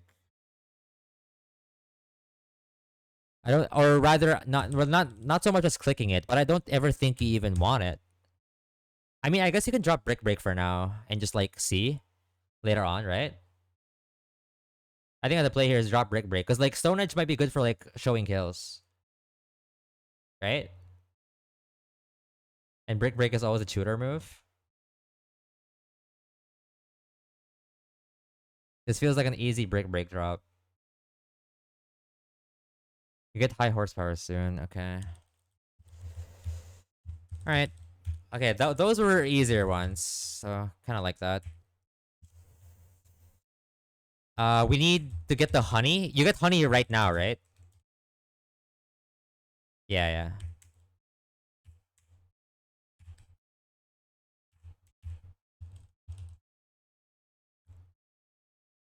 Oh, it's Lava Ridge. Oh, so I just box the bear. What do I get here then? Oh, I see, I see. Okay, this is where you get metal coats. Okay, I'm gonna buy one. Hey, metal coat, W metal coat. Also, don't you get like new TMs now? Hold on. Don't you get like a TM here somewhere? Wait, what? Wasn't there like a... I hope I'm not running into a fight.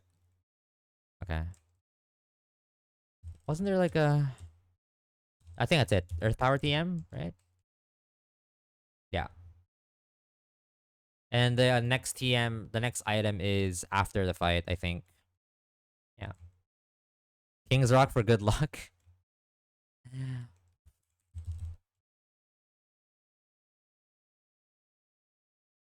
Yeah, I don't think I have any other Stone Evos, do I? I don't think so. Sure, one King's Rock. It's expensive, so. Alright. Back to leveling, I guess. So Luna goes in the bottom of the box. There's a couple delays we're doing, huh? Couple delays.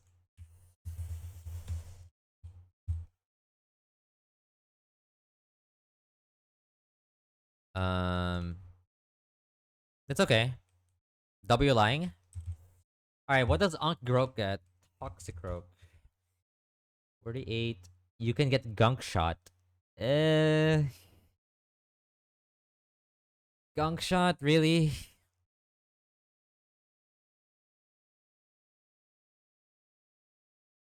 Gotta treat your bets. I see. Gunk Shot? The fuck?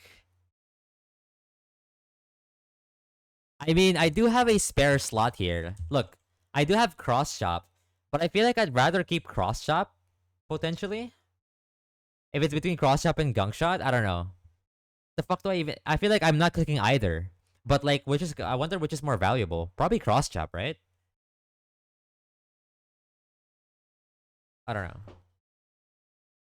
Like, Cross Chop versus Gunk Shot feels like ass and asser.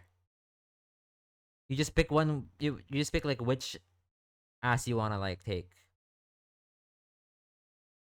This gets belch really soon though. Level 60 belch feel... we can cook some like belch strats. The belch strats will go crazy. So no matter what's gonna get replaced anyway by belch, but yeah, they're both mids. I don't know. The show kill. What does everyone else think? It's I really feel so bad that I dropped Sludge Bomb here. It's like my only regret. If I had Aura Sphere Sludge Bomb Vacuum Wave right now, I'd be like in the clear. I'd be so chill. It's so chill. I so regret dropping Sludge Bomb. All because I was so horny about like speed control. And like I wanted to keep low sweep. That's the only reason why I didn't have Sludge Bomb here. Man, I don't know. What do you guys think? Cross chop or gunk shot? Because I mean, you could apply the same principle, I guess, with like cross chop showing kills. But I get what you mean, right? Like, I guess, at least it's a different type, and like you're showing different kills at a different type. Yeah. You know what? Let's just go gunk. Fuck it. I'd rather use P jab. That's true, but yeah, I mean it's a shooter, so yeah, we haven't had the need to use P jab yet. Whatever, fuck it. I don't care.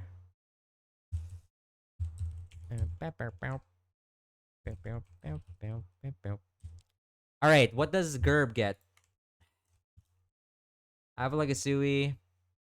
This gets heavy slam, yo. Okay, we definitely want heavy slam, right? That seems kind of like I don't know if you can even pass that. I I I don't think you even pass that. It's kind of impossible to pass. Gerb, our hero. This is true. W lore.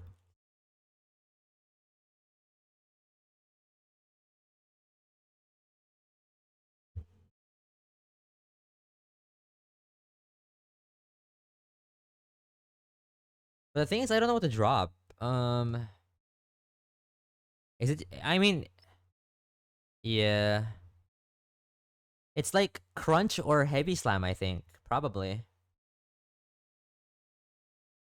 I don't know. Okay, what are we clicking heavy slam on? I mean, I guess it's just like a good damage. I guess. I don't know. But like, what are you clicking heavy slam on?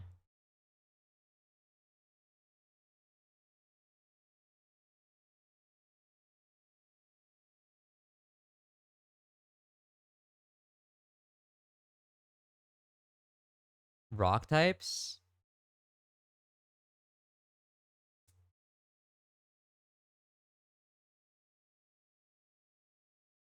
Hmm. Maybe over Fang.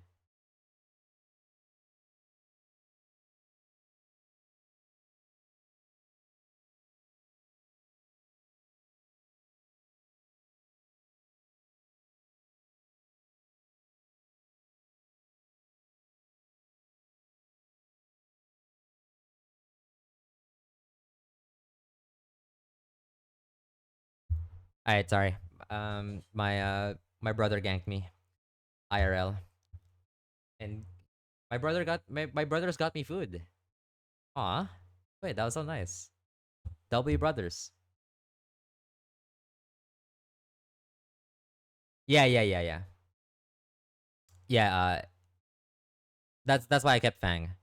I really think it's heavy slam or crunch, but crunch is also strong jaw boosted, which is like. But I feel like dark coverage. I don't know about dark coverage though. Hmm.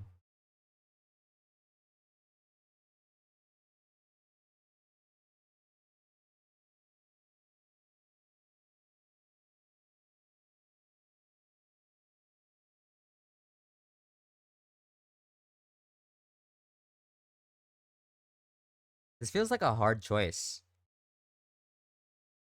If anything, I don't even know. Like the more I think about it, in the context of my box, the more I think about it, I actually feel like I like crunch more.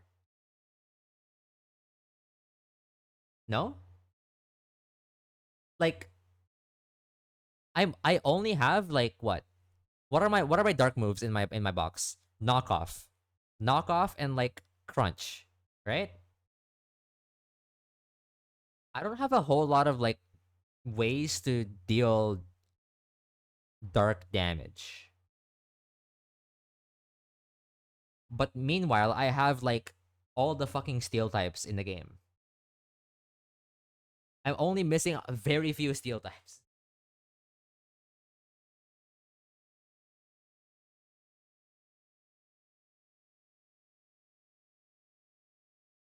The table.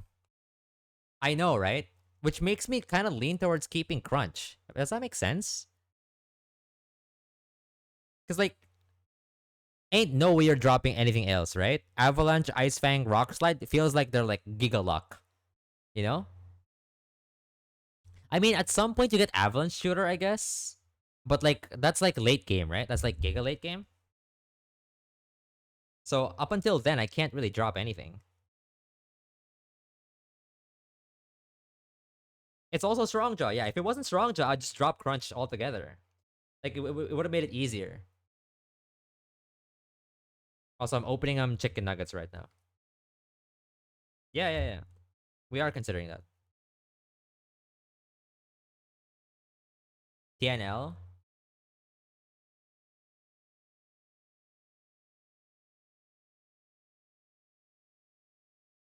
Yeah, that's pretty far. Guys, make sure you're always you don't miss your meals. Make sure to keep yourself hydrated.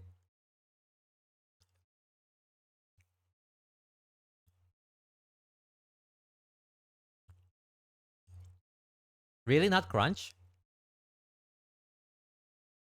Don't you think? Don't you think you would drop crunch if it wasn't? I guess either.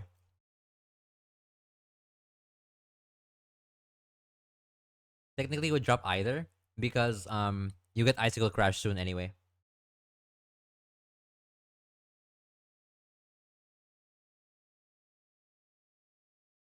Ice Strong Jaw Ice Fang is even stronger than icicle crash, right? Yeah, but like for times that you're not baiting a move. Like if they click status move, for example, or whatever. At least you still have like ice stab, don't you think? Or no?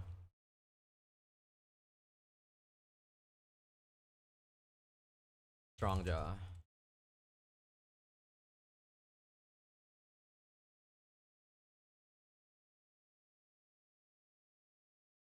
Yeah, Ice Fang is 98, so it's even stronger than Icicle Crash. So this feels like the last like learn set decision we're gonna make. I don't know. What do you guys think?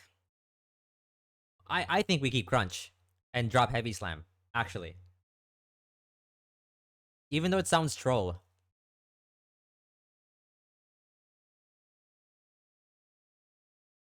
I just don't think this is the cover it needs. If it was Body Press, I would take it instantly. You know what I mean? If this was fighting coverage, I would take it insta. But Steel is like it's not even stab. I know it's heavy, but you know what I mean? I don't know.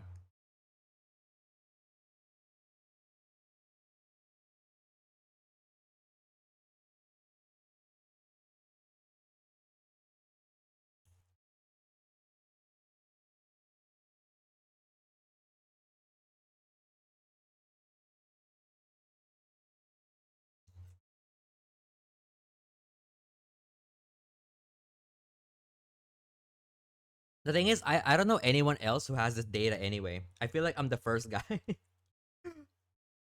I feel like no one has evolved this guy into this version anyway.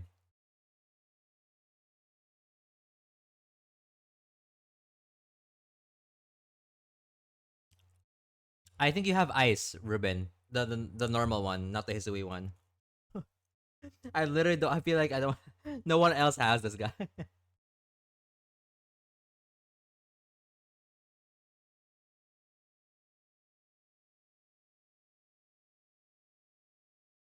It is. It is ass, but it's my ass. Wait, what? I mean, it saved my run. So yeah,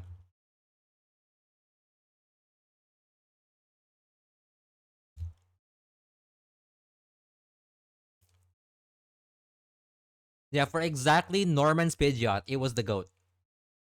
Meet Gerb, baby. Yeah, strong jaw.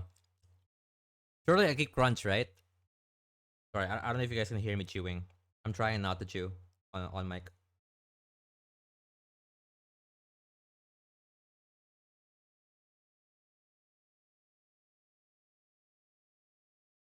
I keep the set as it is, right? Yeah, me too, me too.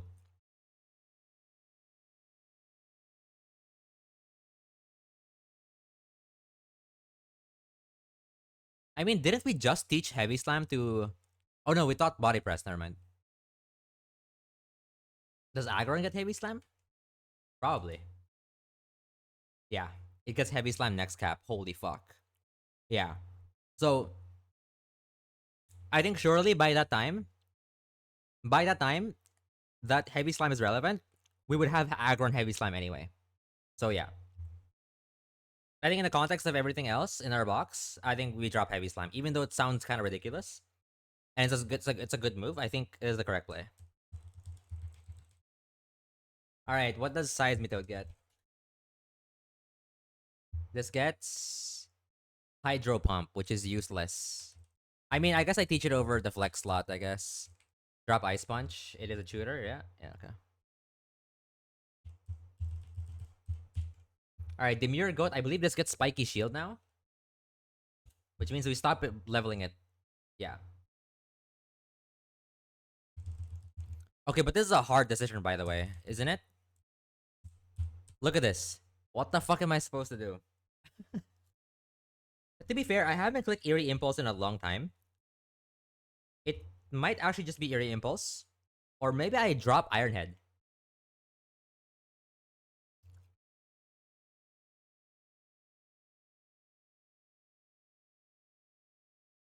Impulse, you think? Hmm.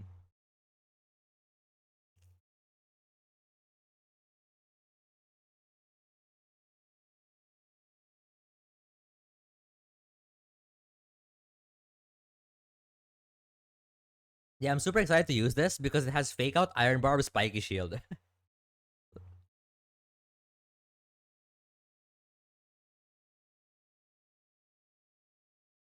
You think I drop Iron Head Z?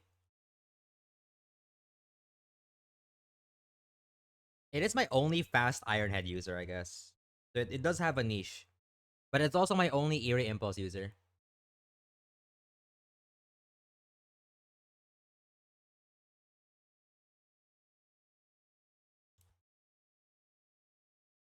You can Smart Strike. Hmm.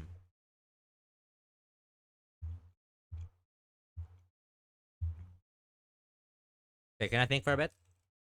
I want to think about this.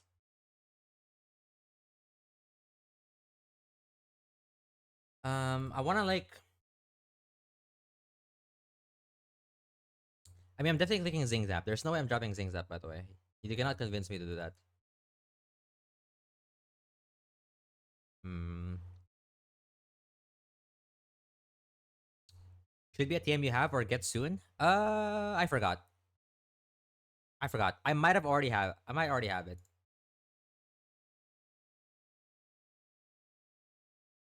I mean, I can see why I would click Iron Head. Maybe it's actually Impulse, Loki. You know what? The best way to go about this,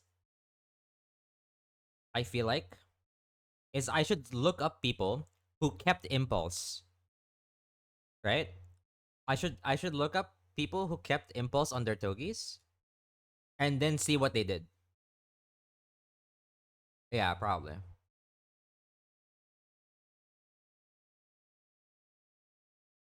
Which might take a little bit more time, but like data, bro. Just gather data, you know?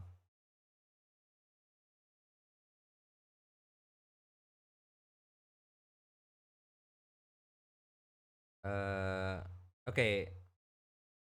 Um, okay. Off the dome, do you guys know who like? Do you guys know which VOD havers, um, have Togis who kept Impulse? I don't know a lot from the top of my head, but I know some of them did, because that's why we kept it.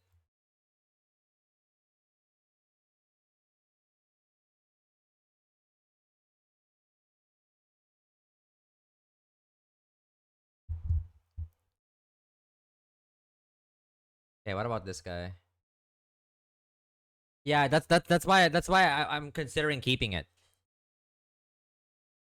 But I really like the fast Iron Head.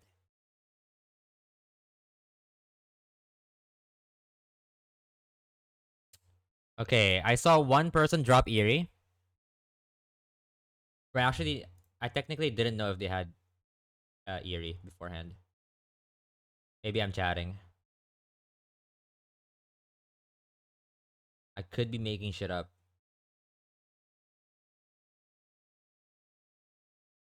You know me, I'm making shit up.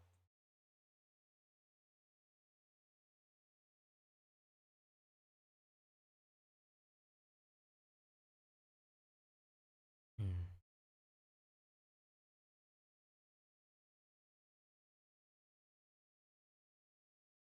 I'm just like scrubbing VODs right now, just trying to look for anyone I can copy their movesets. Because if they did it, then it must be good. I see. I don't know. I'm not a big Nuzzle fan. It like from what I've heard, uh it's useful on like on like Ape Starter, I think. But like on so far, I've never needed to click Nuzzle, and I thought it's like so fake. Like when I was like I'm not saying Nuzzle is bad. It's just like you get so many good moves. Like I would rather have Super Fang, for example, or like Eerie Impulse is what I did. Yeah, that makes sense. If it was Nuzzle, it's easy Nuzzle drop, easy. Not even close.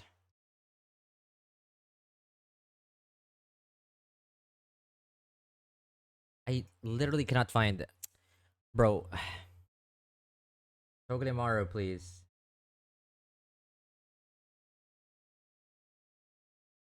I wish I'm a bit more meticulous with how I took down notes, because I took down notes for like when people did Eerie Impulse and I deleted it. Um, now I look like an idiot because now I have to scrub the same vods. Yeah, I mean, there is a use case, but it's opportunity cost, right? If you keep Nuzzle, then you're not keeping another move that would otherwise be potentially useful.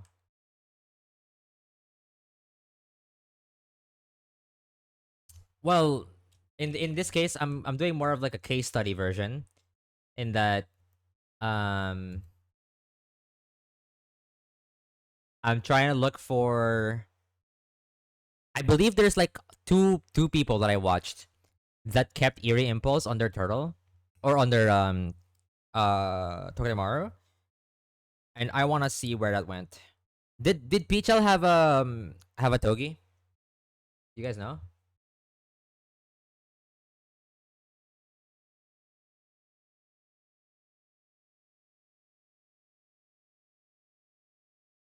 Any Pichel watchers potentially?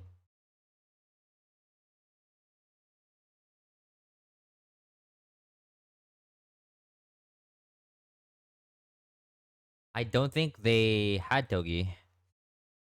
Mm, it's got to be, maybe it was, yeah. I don't think A5 did. Okay, wait. Yeah, but like when he was A2, he was very new. I'm looking for maybe.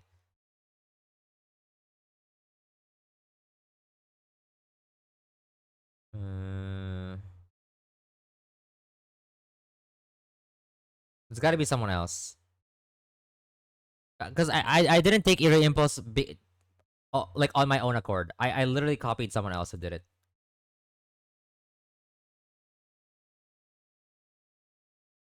So I gotta find who I took inspiration from.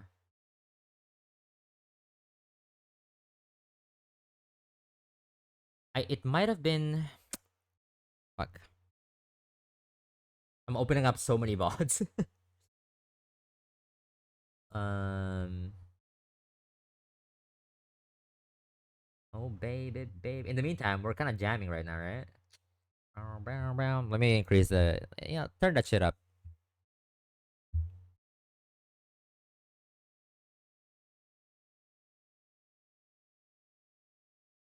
Correct. It's such a rare ability, or like a rare utility move, that like it feels, it definitely adds value. You know what I mean? Same with like metal sound. Okay, who did I get it from? Somehow, yeah, I guess. Like somehow I can't find anyone. What the fuck? I'm pretty sure I didn't make it up. Or was it maybe someone from chat told me? Maybe someone from chat told me. I don't know. I'll be right here.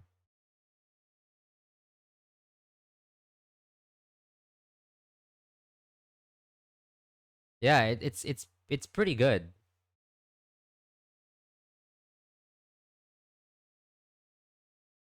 Baby. No, no, not because loneliness is killing me. I don't know who got it. I might be making shit up actually. I might be making shit up. Okay, okay. Well, I couldn't find any VOD that like kept Eerie Impulse. Maybe I made that shit up. Maybe I was cooking. I don't know. Okay, final like survey or consensus from chat. What do you guys think? Drop Ironhead. drop Eerie Impulse. Those are the two options.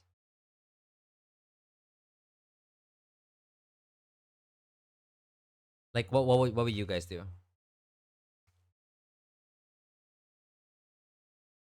Because I'm kind of leaning towards dropping Eerie Impulse, but like maybe not. Now to know I still believe. Like, there's no doubt that when I got the Eerie Impulse, that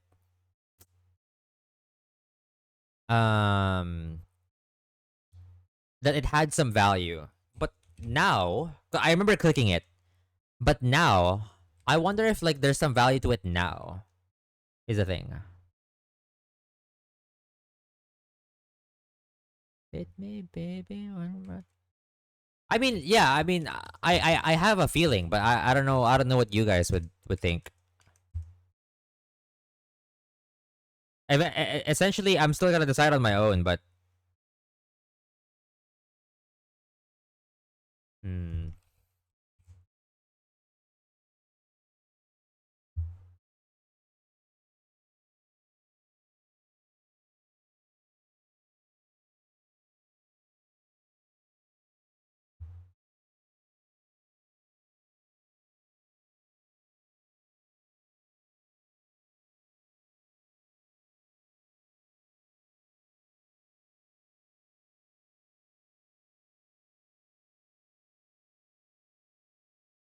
I'm trying to like find. I'm also researching like people, people's opinions,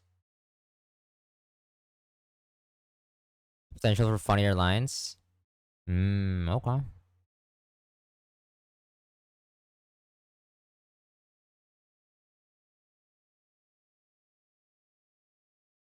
If I can see at least one person who needed eerie impulse in their like line, potentially, I'm dropping Ironhead. But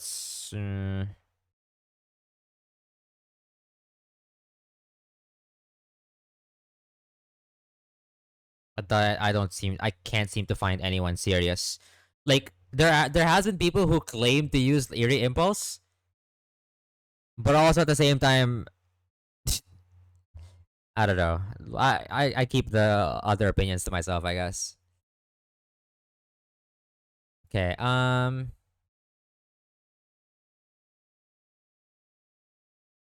Yeah, I think I'm dropping impulse. So my reasoning here is I I need an alternative like fast like steel type that clicks Ironhead, and because of how often I'm gonna probably underlevel this guy, I I doubt that I have the chance to click Area Impulse, or like it probably doesn't come up as often as I would think compared to Ironhead. So I'm kind of locking that in. There's an argument now. I'm curious. I feel like I could have dropped this earlier if I know what I know now. I feel like I would have dropped Eerie Impulse for Super Fang, by the way, and or maybe Electroweb. Like if I know what I know now, because I kind of like held on to this for so long.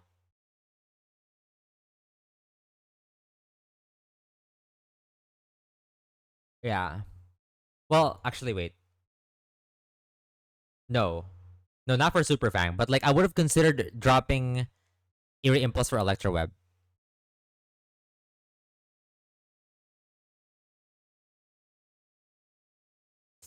which is funny because I think Small Ant also had to like reteach Electroweb, right?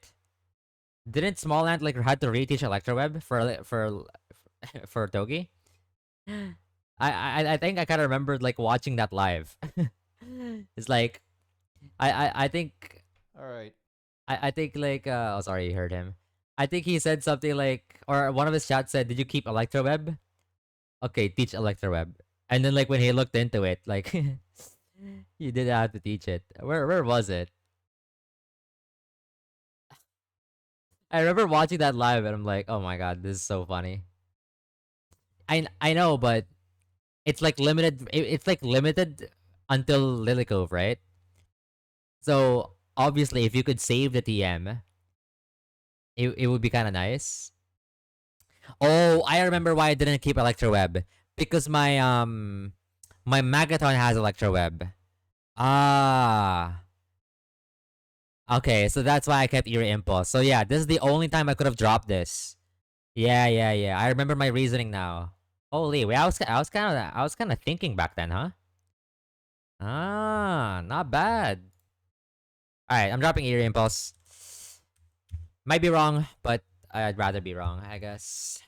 Rapidash. Rapidash gets nothing. Cool. Um, Mian Xiao, please get something.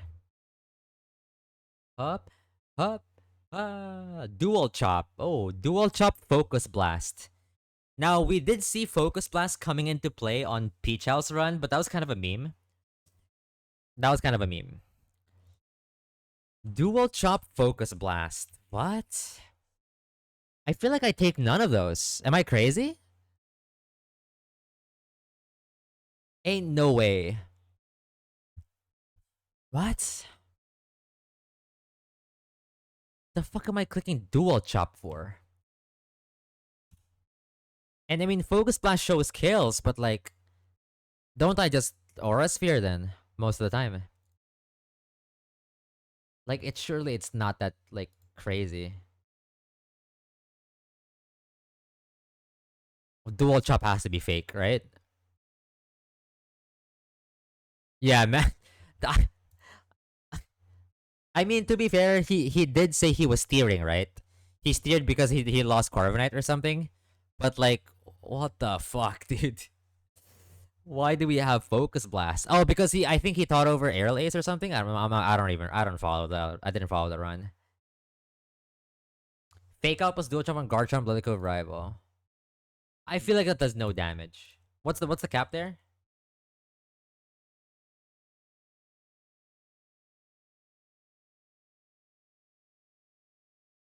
Mian Xiao. There's no way. Like the Focus Blast. Okay. What's the cap on LCR? It's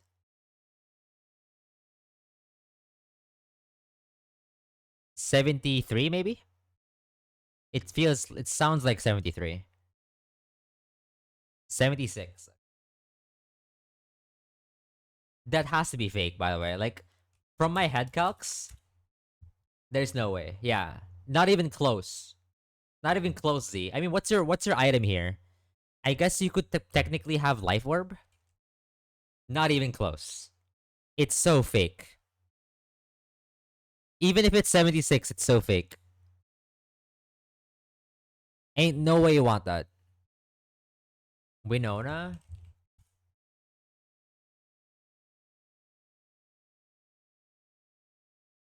La da da da da da da.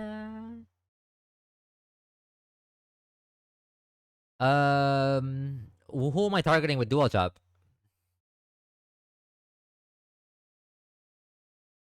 Wait, who am I dual chopping here?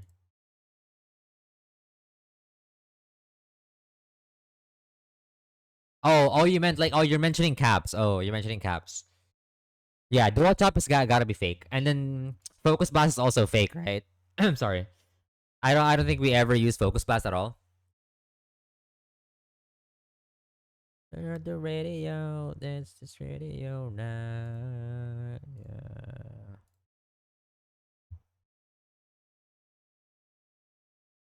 Like, there's no way focus blast to play ever. I feel like this is the final move set. Unironically, I unironically think this is the final move set.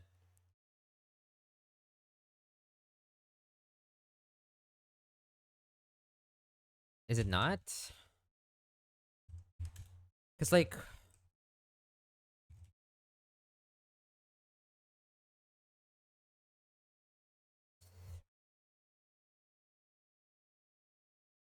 hmm,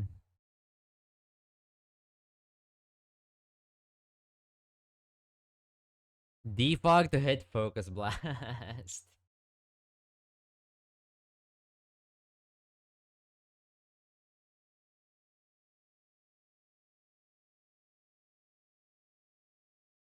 I feel like this guy only clicks like fake out, drain punch, vacuum wave like half the time. From my experience using it.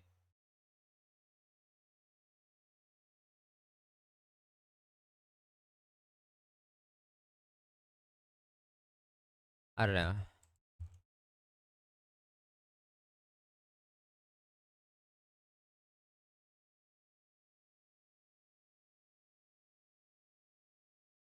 Am I missing anything on focus blast? Is there like a tech there? No, right? I feel like I shouldn't be overthinking this, but like maybe there's like a way you can like change up like switch AI maybe, so you can like show kill on the mod on the back and like force someone else in.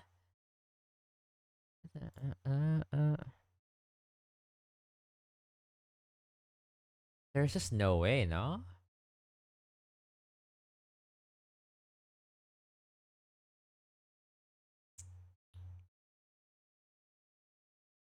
Uh,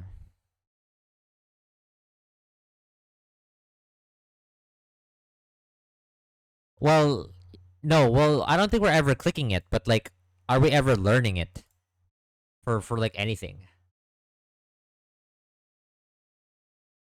Is there any like other like use case that like I'm not thinking of over these moves? Over aura speed, rocking wave, drain punch?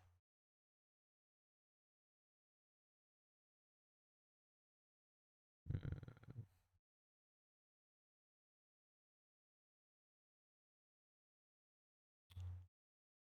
yeah, I don't think so too. I don't think so. I'm like trying to like look up anything. I don't think there's much of a reason. Okay. So I'm just gonna level up and not take any moves.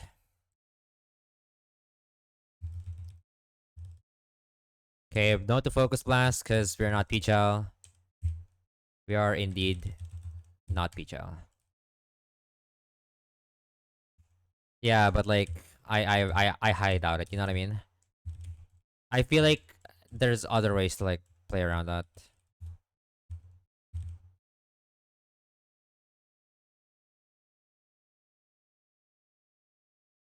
Level 76 cloister.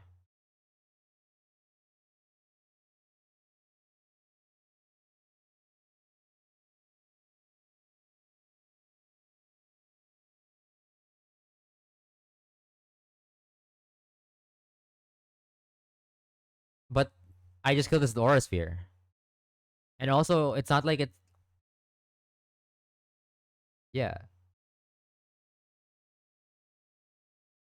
I don't know. There's it's nothing, right? I just killed this aura sphere.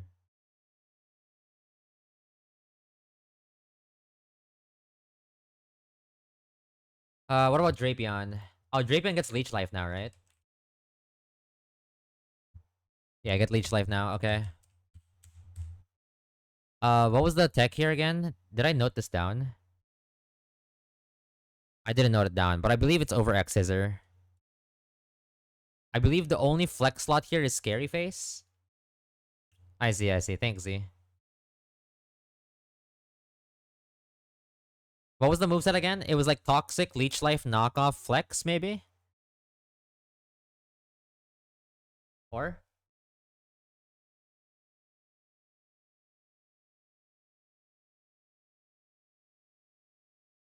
What was the Drapion set again? Over X scissor? Okay. But I was wondering what's the end game. I don't think you take cross poison here because the argument is you can just take poison jab and it's just stronger. Yeah, so far I mean I've clicked Scary Face once earlier today, right? It was pretty good. You don't take cross poison because of poison jab tutor, right? Because like you don't care about high crit, you don't care about chance to poison, and even then, poison jab has higher chance to poison anyway. So you simply don't care about high crit. Have the end game set? Okay. Cool. So I think that's the all the levels up. Because we're waiting for I see. You're waiting for Ursaring to evolve. Yeah, we're waiting for other Musharna options. These are protect bots anyway. So yeah. That's basically our bucks. Yeah, poison jab is just more damage. Alright. Cool. I'm just gonna update my well technically Togedemaru is not part of the delay set because it's level up cap, but it will be delayed soon. Alright, let me update my box command.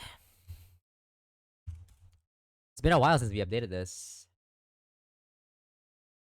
Box command is now updated. Let's go.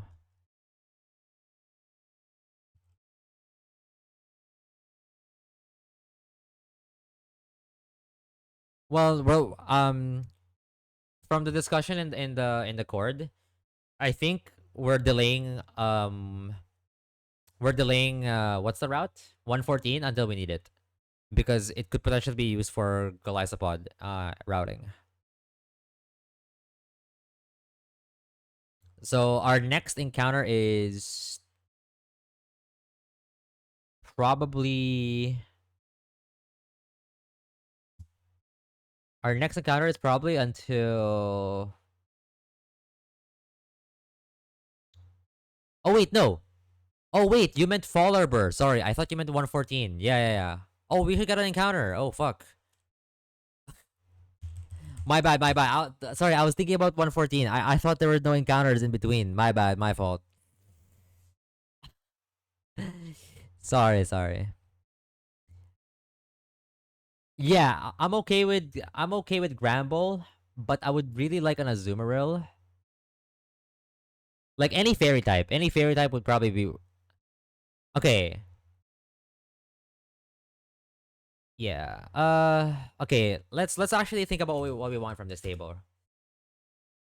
Not that there's anything we can do to influence it, but you know.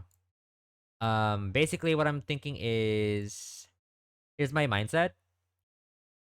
Fall Arbor Town.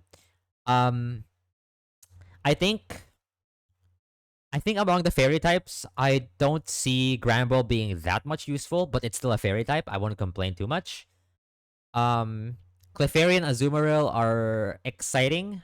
Like Azumarill is probably better. Clefairy might be cooking. So any fairy type is good. We have Laren duped out. Um, if we get more steel types, I don't mind a Carablast. That seems like a fun mon. And the Scyther is technically both a flying type and a steel type, depending on how we want to use it. If you hit Friend Guard. Oh. Oh, that's what you mean. Wait, how does that work? Why do you think that works? I'm actually curious. Is it not better to just evolve it into Clefable?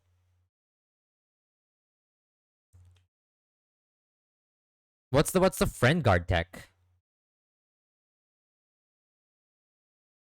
Is that real? Oh, I see, I see. Hmm. Interesting.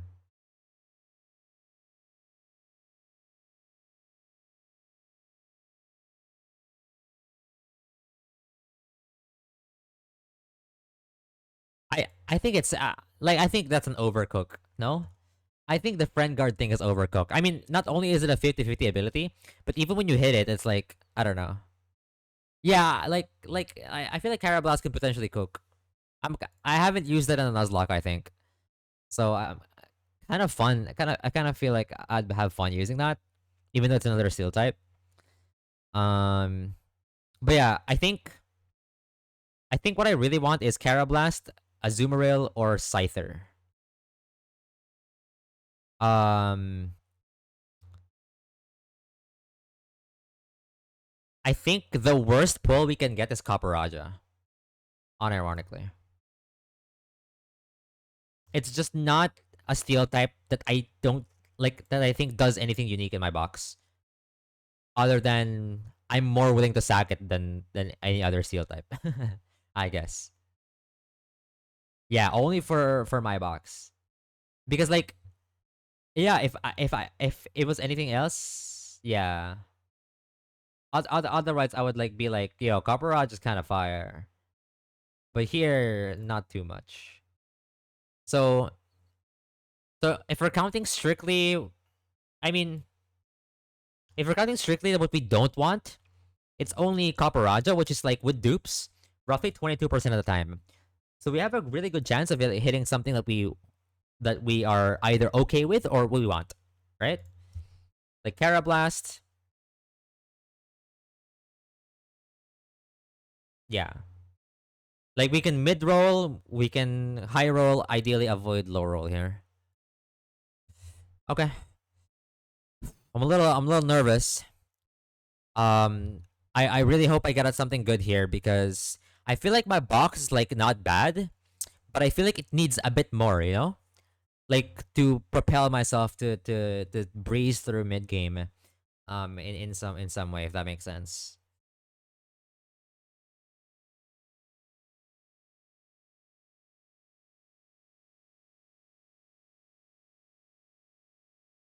Can't wait for another steel type. Okay, wait. Who's our party catching team? Um so Gerb, Quillfish, Torterra, we need the boys. We need the boys. Magaton maybe? And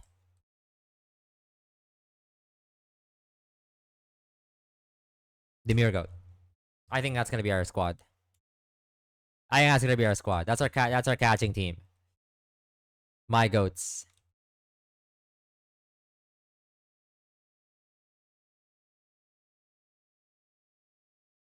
Alright.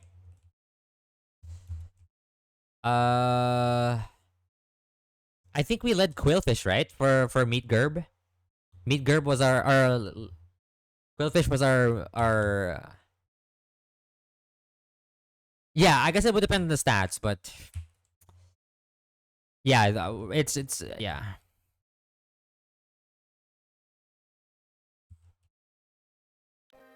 All right, W Lickfish, it's your time to shine again.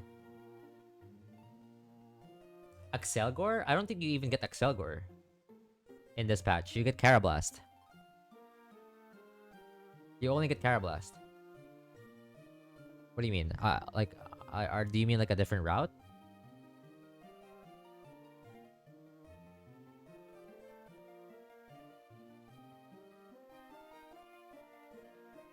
Yeah, yeah, yeah. Okay. Um, come on. Okay, I'm really hoping for Azumarill here. I think Azumarill kind of cooks. We have Quillfish lead, right? We don't have Maggot Pull. Okay. Come on, Azumarill, come home, buddy. It's been a while since we got an encounter. Yeah.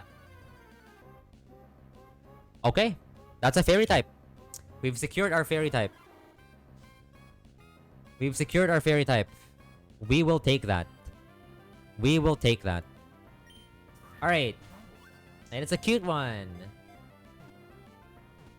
I hope this has more use than Renplat Clefable. Renplat Clefable is like there for like one split and then it's useless. Okay. W fairy type.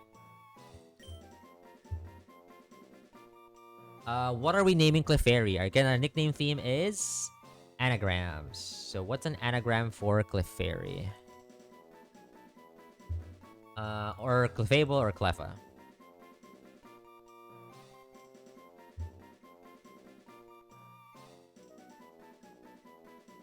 Or metronome? The trick choice band of someone. Alright, let's see. Let's see. What's a good one? I could do like uh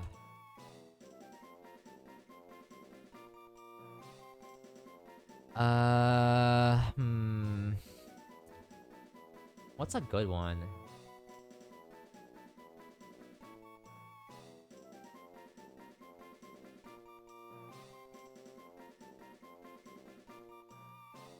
Uh oh, this is kind of hard.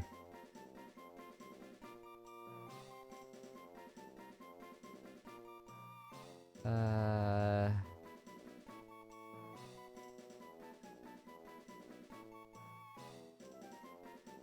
I'm trying to think of something. I guess it could be like Fly Erica. That doesn't. I feel like we can cook better though. Uh,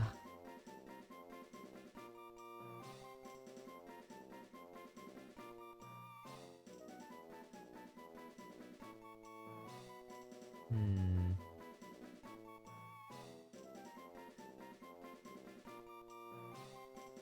Maybe I should think about the Fable instead. Maybe we can cook with that better.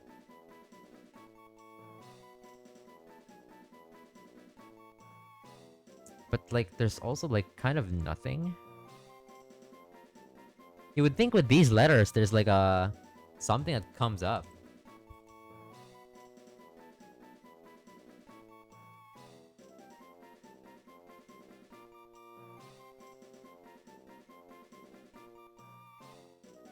I kind of want to think of something female. Something female name.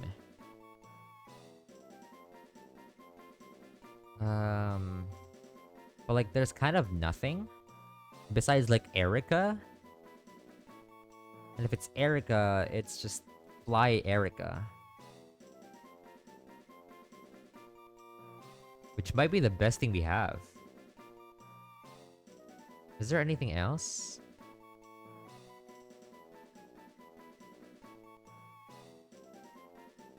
I feel like I don't have anything. Let's just do Fly Erica. Fuck it. I mean, the Mega Evolution kind of flies, right? So we just imagine that it can Mega Evolve. Fly, Erica, fly. Right? Clefairy. Clefairy, yeah.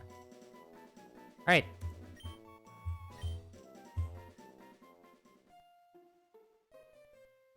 Let's add that to our encounter tracker. This is Fall Arbor Town. We can evolve this now, right? I forgot where you get moonstones.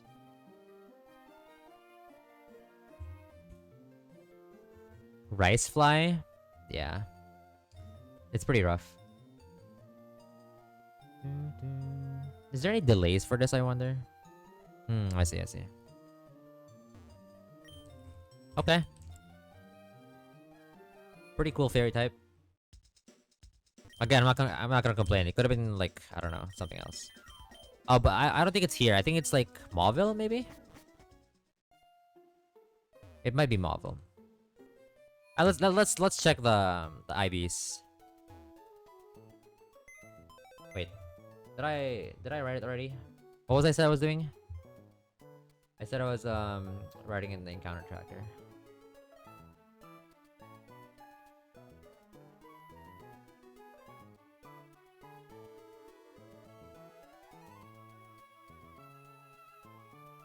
What did we name it again?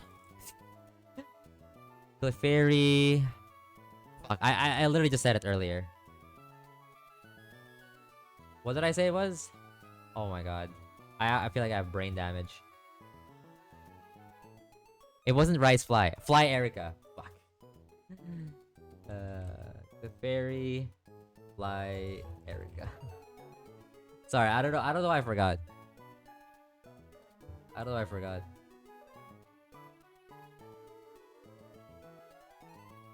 Okay. Fly Erica is Magic Guard Modest. Modest is probably not bad. I mean, and it's not friend. It's not friend guard though. Sorry about that.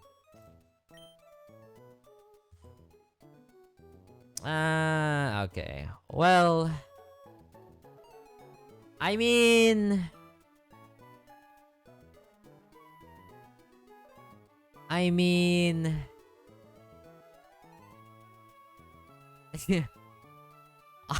I don't know what to feel. Zero, like, zero IV plus special attack, but also minus attack 22 IVs. Can we swap those around? Okay, come on, man. What was it again? I'm not writing down. Magic guard, modest, and then IVs are. I mean, I guess it could be worse. I guess it could have been like freaking I don't know anything else. Like it's not that bad. HP water. Okay. Wait, HP water can kind of cook. That's not a bad HP. Dazzling gleam. Okay. Follow me. Gravity. Lovely kiss. Okay. So I think.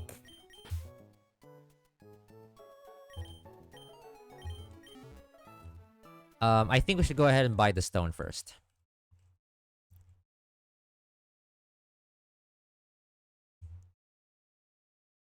So I need to go back to Mauville, right? Lonely sounds like the worst nature on this. Is it?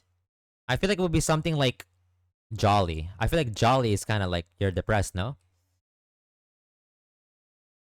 Naughty is a good candidate, yeah. Naughty is a good candidate. Actually, maybe Jolly has some tech.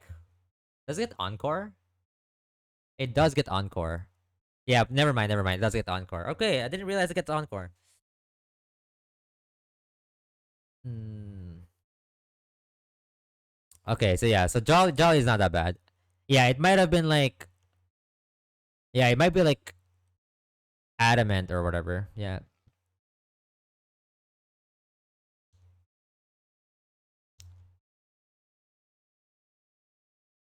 Oh, true, true. I guess. We'll see if that's worth it maybe. Yeah, okay. That could be worth it for like Maxi. I mean we can check. We can pre-calc it. That's the beauty of it, right?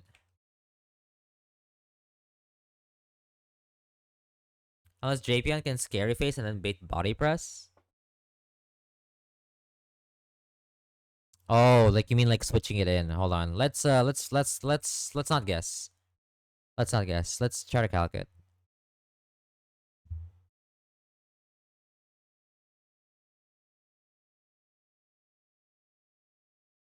We're looking at Clefable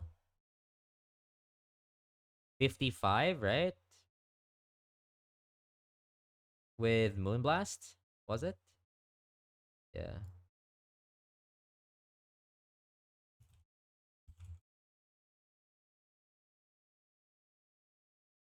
Yeah, that's probably true. Um, Como. Oh yeah, yeah. It's pretty bad. It's pretty bad because you're slow and you're taking a poison jab to the face. Yeah, it's a fake counter. Not only do you not, no, it's fake. I mean, it's fake unless you like lower the speed. I guess. I guess you can still keep it as a tech, right? I guess you can still keep it like that. Like we can just like keep Clefairy under evolved for now, potentially, until we see what we do with Maxi. Maybe.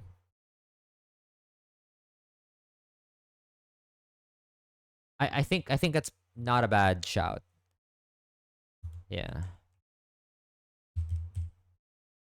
Moonstone. I already have one. Oh, my bad. Okay, so we went back for nothing. Hello, Mirage Tower. Rare Mirage Tower sighting on Maxi Split. I guess it's not so rare. I bet a lot of people like can't afford to delay their fossils or get their fossils. All right, so let's just level it up then. Meteor Mash, Gigafake. I mean, it's better than Lovely Kiss, I guess. I mean, what's our moveset here before we get Moonblast? You get Encore and then that's it, right? Don't you just get Encore and that's it? Encore over Lovely Kiss, that's it? Or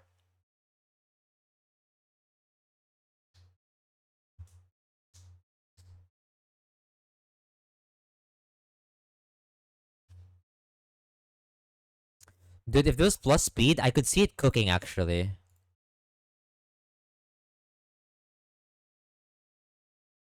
Gravity Lovely Kiss might have some tech. I guess so. But that takes like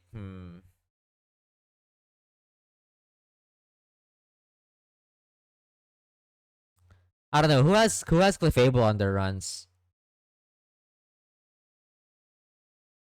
Yeah, I feel like you would just switch though.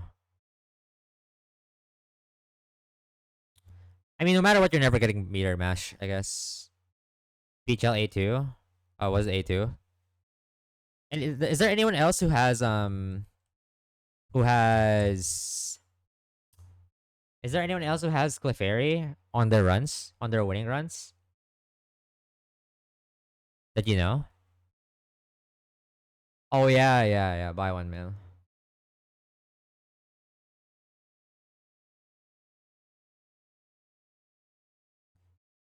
Do we know what set did he use or not? No.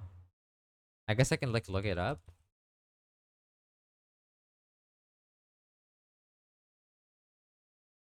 The Clefable goat. But I feel like here, I don't know. I feel like he just dropped. I mean, oh no, no, I'm definitely not considering. I'm not considering that. It's for me. It's either drop Follow Me or Lovely Kiss. I think it's Lovely Kiss. You think? Okay.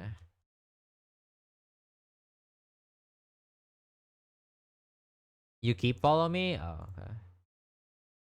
Yeah. Let's see what was it. Was it also Fall Arbor for buy one mil or no?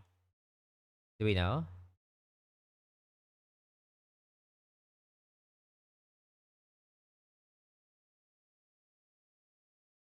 You break some fights with it.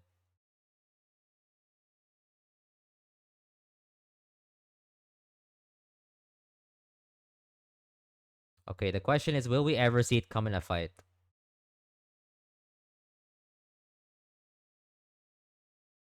Yeah, I know it's part of the Drake E4. Um,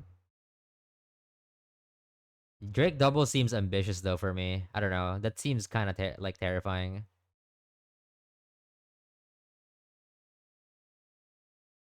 The first DNL gym fight? Oh, that sounds funny. Oh my gosh, he used like Trace Guardia a lot, yeah. That's the hardest one. Is that Preston and Mora? I cannot find the Clefairy usage. Was it just like boxed permanently? Why can't I find it? I see. I've heard very, very like negative opinions about that fight. And I think Dexa himself said that it's the hardest fight in the game. Yeah, it might have been a box resident. Should I like fast forward like TNL? I literally don't see it. I'm like scrolling through every video. But like I guess his box is kind of cracked, huh? Yeah, I'm fast forwarding to TNL. Non-stop double battles. Okay, here.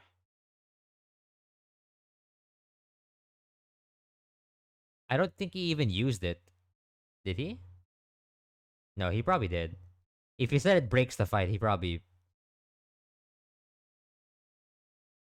used it somehow. No, he didn't even use it. It might have just been boxed forever, actually. Yeah, the thing is he has Prim. The thing is he has Prim, so there's like no point to bring it out on any other fight.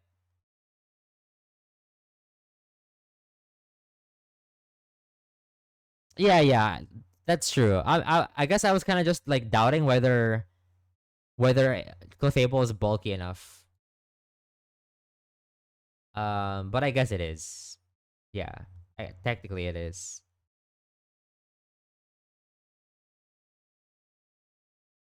Yeah, you know what? Yeah, that's kind of stupid, but I don't know why I said that.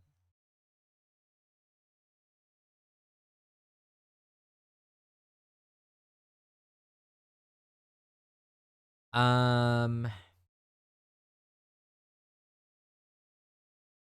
I wonder if like what. I don't, I wonder if the ability mattered here because like I got like Magic Guard. I wonder if Unaware has some tech. I wonder if Unaware has some tech. It probably has.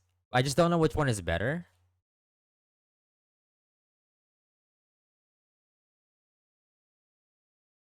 I'm just dropping Lovely Kiss. Fuck it.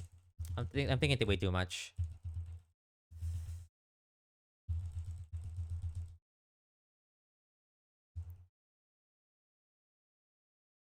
Yeah, I mean I know the AI behavior, but like I wonder if it ever comes up as being relevant as opposed to Magic Card.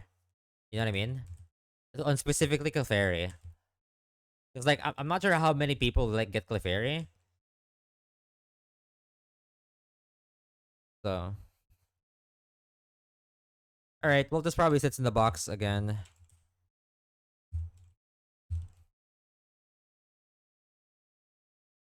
Innately stopping setup. Hmm.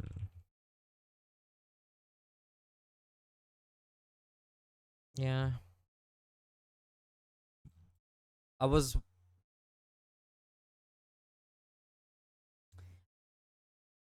yes. I guess either ability is kind of good if you think about it. Is it? Um, like if you think about it, you could do the same thing with unaware, wherein you can switch in on boosted moves or on like status. You technically don't have to like. But I guess. I wonder which is more useful in general. I think it's like a side grade. I think they have like separate uses. Maybe unaware is better in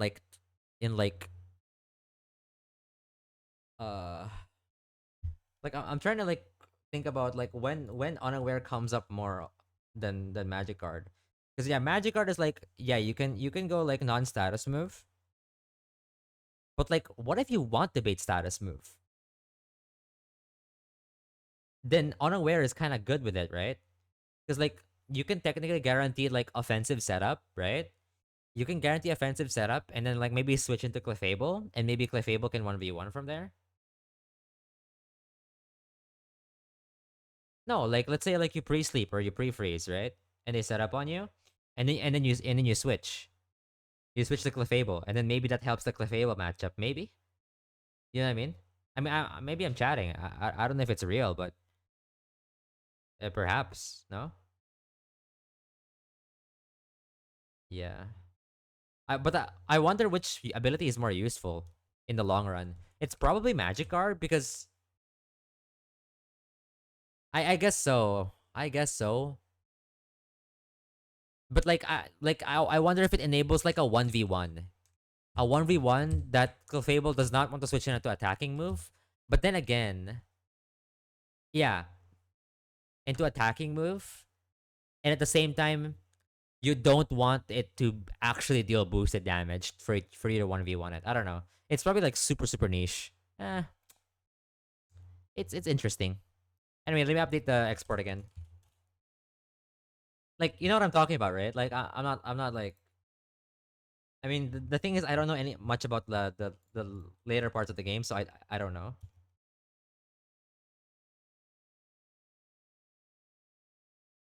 Hmm. Maybe. Okay. Well, that's our box.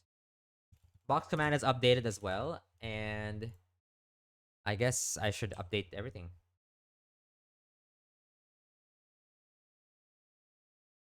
Uh,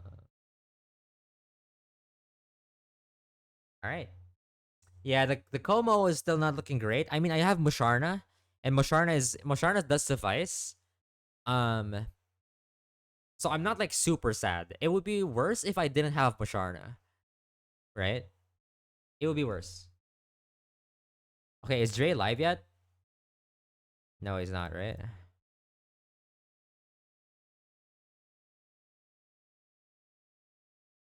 Yeah.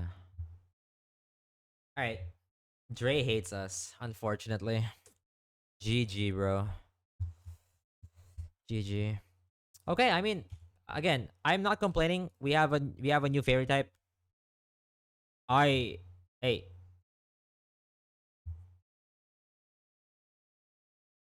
you rip 104? What do you mean 104? 104?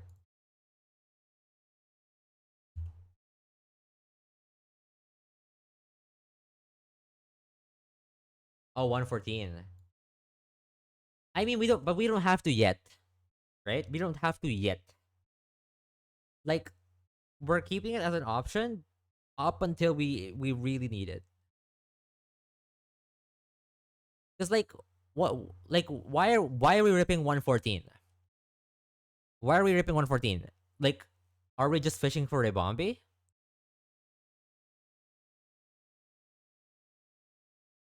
Like, is that it?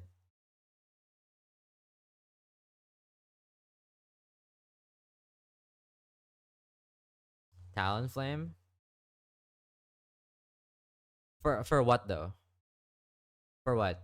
Like, is it for meter false gauntlet, or is it like for Como? Like, what was it for?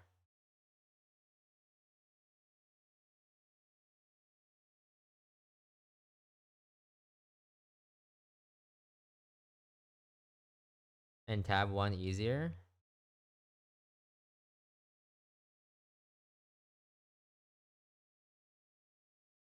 Okay.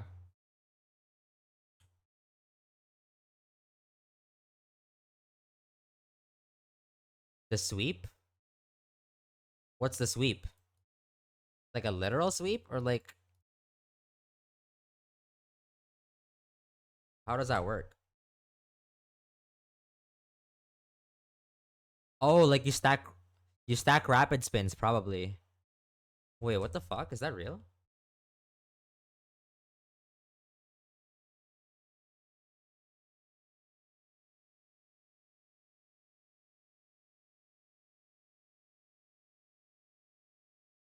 Oh. Oh, Talonflame Tailwind. Wait, what? How? Wait, how do you kill the Espeon? I mean, I guess it's kind of frail. Yeah, I can see it. Probably just click acrobatics on the other three. Huh. Wait, Talonflame is kind of busted for that fight. Interesting. Hmm. Interesting.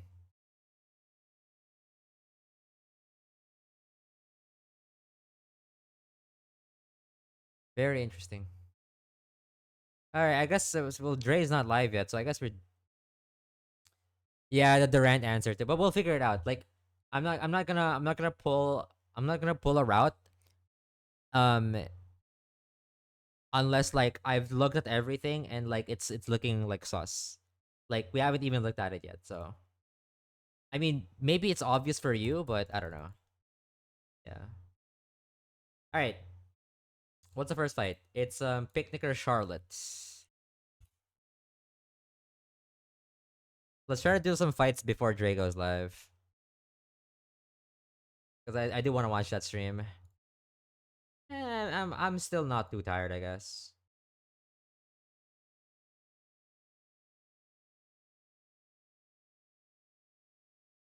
Oh, there's a Ditto. This is the first time I'm gonna experience a Ditto, huh? What is Ditto Switch AI again? It's like +3? Oh no, it's like 2 or 3 depending, right? Like like it's like flat +2 and then it gets like a +1 bonus if it's faster or something. Yeah, yeah, yeah. Okay. Yeah, yeah, yeah, yeah, yeah.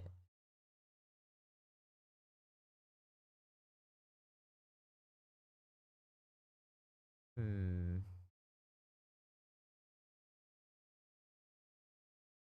I wonder what I want to get copied. Uh, can you send it to me or somewhere, Discord or anything? Because links are blocked on chat. Baby, baby, I play with your heart and lust in the pain. Yeah, yeah, it's like +3, +3, yeah. That innocent.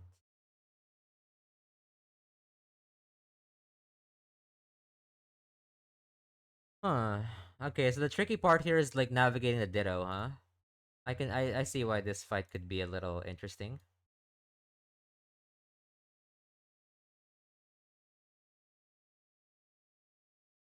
So imagine.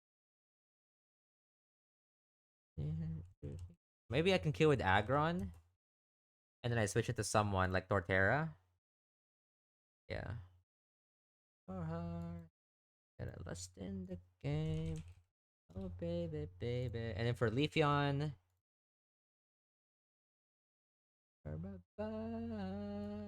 Okay, this should be pretty easy. Um, Agron, Torterra, Rapidash. I'll just bring some backups, I guess. It's not a backup. Um, I really don't know.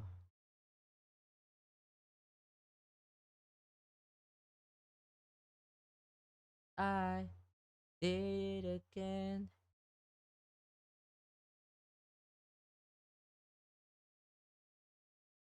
Um, Toxic Rogue, I guess.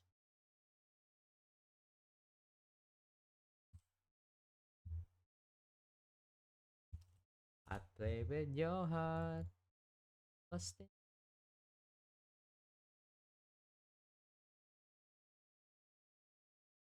And maybe Seismitoad.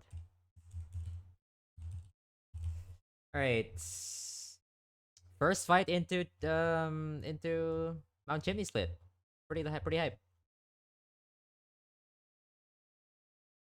Oh, it has Focus Sash. I mean, I don't care about it. It's gonna Oran Berry most guys, I guess. I'm not that innocent.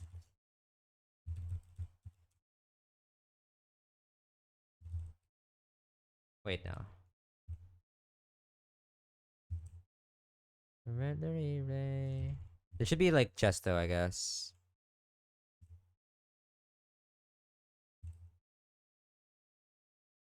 Um, I probably just pretty toxic the Rapidash.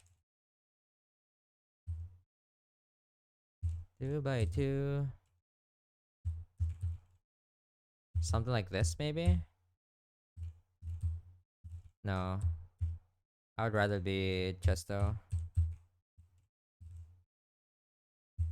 I don't have to prepare this much, but really? What part? What? When is that? All right. I'm just gonna play these on speed up because I'm getting impatient. 40 at this point is pretty high. Really? Huh. I mean, I have been trying to like save him, but like I don't know. Oh, pretty toxic, pretty toxic. Right. Pretty toxic. Meterfall Gauntlet. Okay.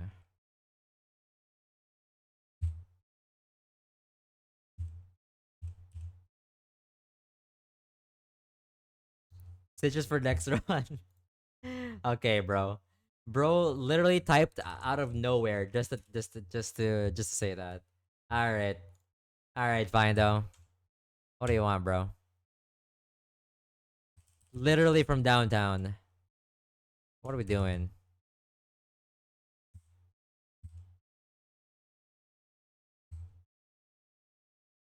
Surprisingly a hard matchup. I mean like decently hard. I see, I see. Is this overheat?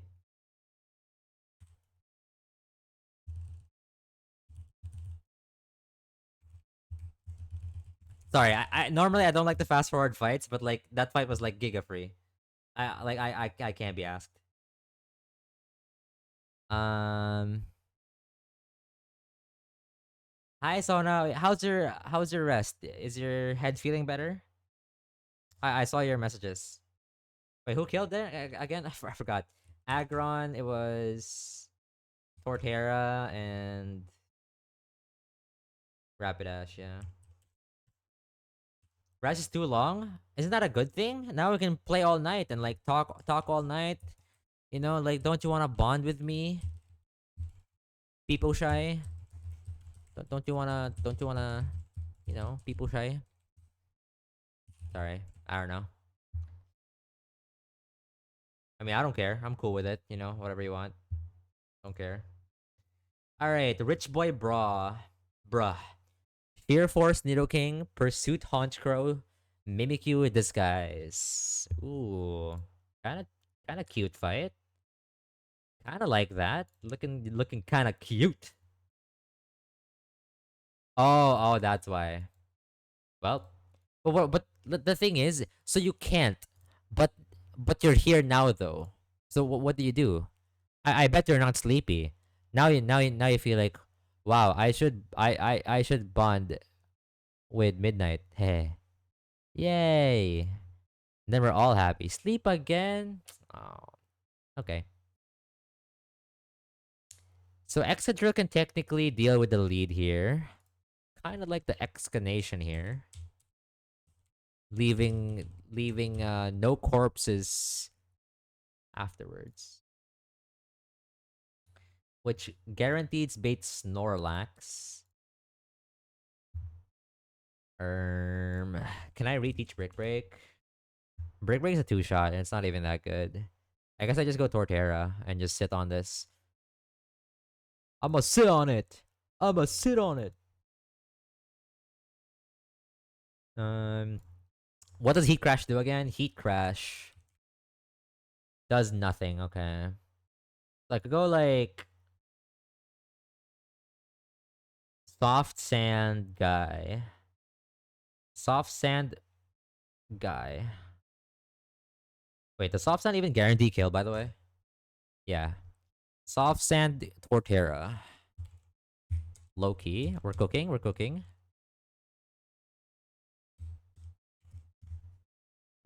All right. The cook is cooking. And then it's gonna be Hans Crow. Hans Crow. On Brave Bird. I go back to Excadrill.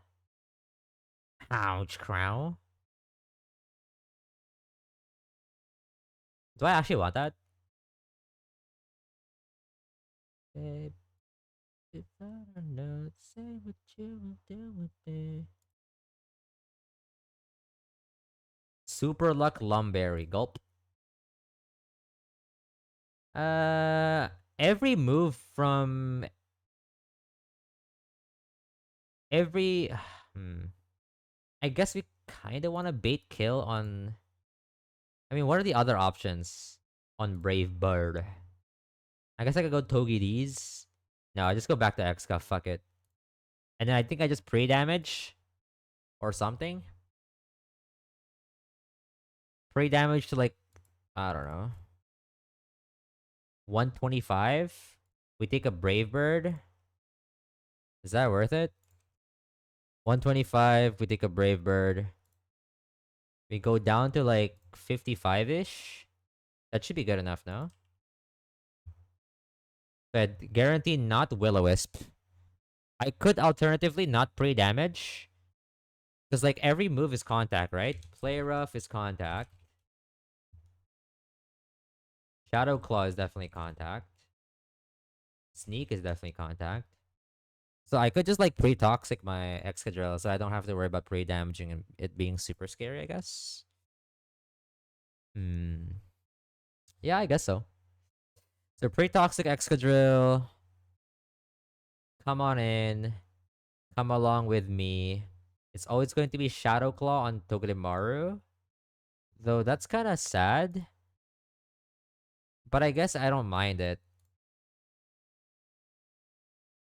I guess I don't mind it. Um,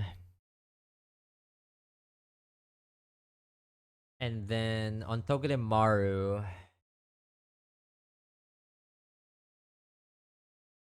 we remove the disguise because of the iron barbs bug, right? Or disguise bug, right? Right, Z? That's how it works, right? So when iron barbs proc, I remove the disguise. Yeah, welcome in Teabag. I remove disguise. I just go to Aggron on pre-toxic again, or Rossberry maybe. I just pre-toxic everything, bro. It's chill. I think so. Yeah. Okay. What you gonna do with? Okay. Aggron. Do I bring backups? Any 1v1 that's looking kind of spooky? I can bring in Gerb. Intim guy, I guess, also is kind of nice to have in place.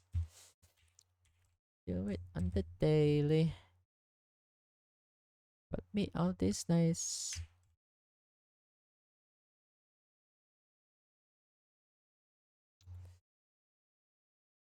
Alternatively, I could go like pre-burn. I could like go pre-burn Togedemaru and then go Oranberry on you. It's the same thing. Or no, go Rossberry. It's literally the same thing though. My love, my love, my love. I think for this I need Hardstone. My stone so hard. I don't know. I don't know where I was going with that one.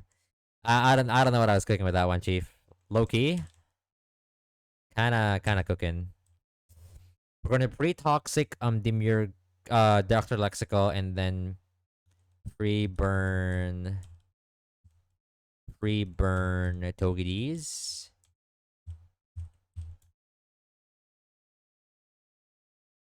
There's no setup, right? Yeah. You have a burning Togedemaru. Yeah, this should be pretty free. We just need to pre-toxic my guy. Yeah, but go but there's the Dragon Tail TM. Okay.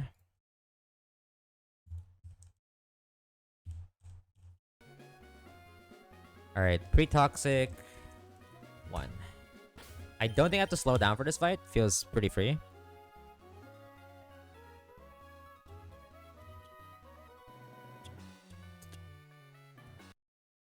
Yeah, seems pretty free. I don't see it.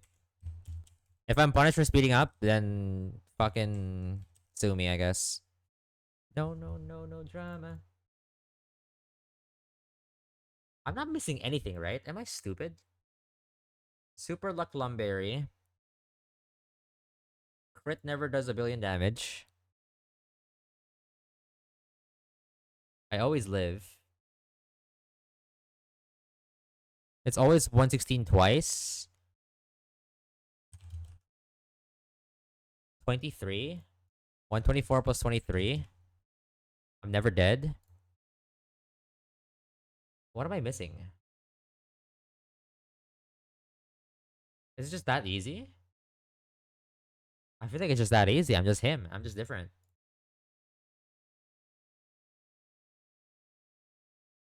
Oh, you know what I should do? I should I should probably also pre-toxic because I'm gonna take a body slam, right? This is Rich Boy Bra. Guy with the haunch pursuit haunch crow, Mimikyu. I feel like there's just nothing here. I think I pre-toxic Torterra as well. Or yeah. I don't think I'm missing anything. It's just that easy, I think. I have Hardstone, Soft Sand, Oranberry. Maybe it's not easy. Just watch me, guys. I'm just the goat. I'm the goat.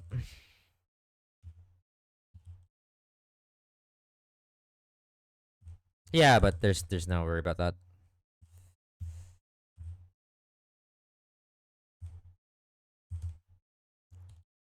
This is never pursuit. Oh fuck. Wait, is it? Oh gosh, wait.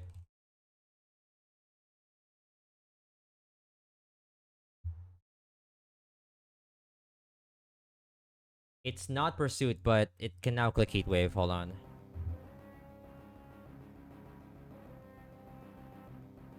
I think it's fine because we're pretty toxic anyway. If we get crit, wait, is it fine?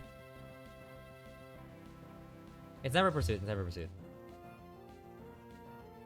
Yeah. It's easy kill with anything else. If we get crit 164 plus 190, okay, maybe this is why I should speed up. 164 plus 11 is 175. I always live. Max roll crit heat wave. But then I have to take 2 toxic turns, right? There's one for the switch and then the other one. Yeah. Okay, but how do I rebait Brave Bird though? I don't think I can with this lineup.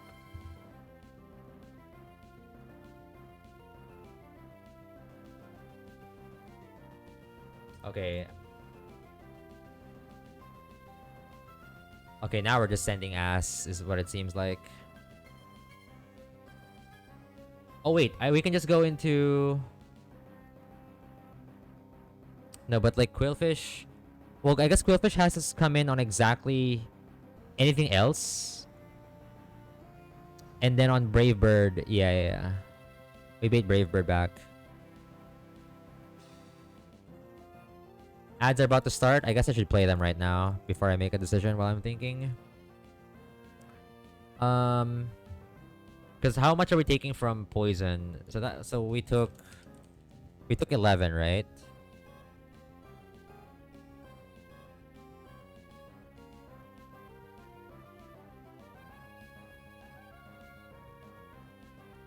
And then it's like...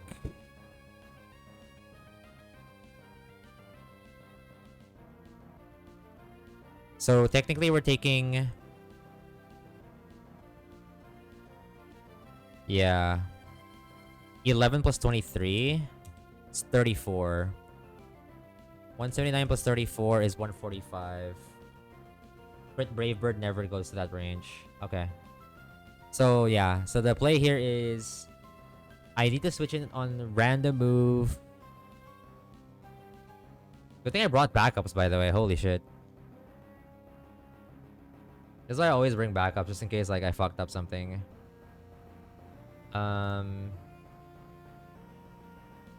Yeah, I go to Agron. I go to Agron. Wait, no, don't I need Agron for... Wait, don't I need... If it's random move heat wave and I could get burned. But I guess it doesn't super matter. And it's like way more likely to Brave Bird anyway. No, it's not. It's 50-50. Yeah, if we get, the thing is, if we get burned by the thing, we lose our Rossberry. And I guess you have to risk it on the... I mean, it's probably not that bad. It's probably not that bad. Did you just say fuck it, we ball? And then on Superpower on Quillfish, bait Brave Bird into Excadrill. Yeah. All right. All right. We're steering. All right. That's what I get for playing on speed up and not calculating the stuff. Would have been pretty sad to lose Torterra there to Pursuit. That would be I would be depressed a little bit.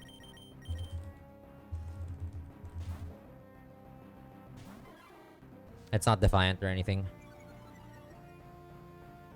All right.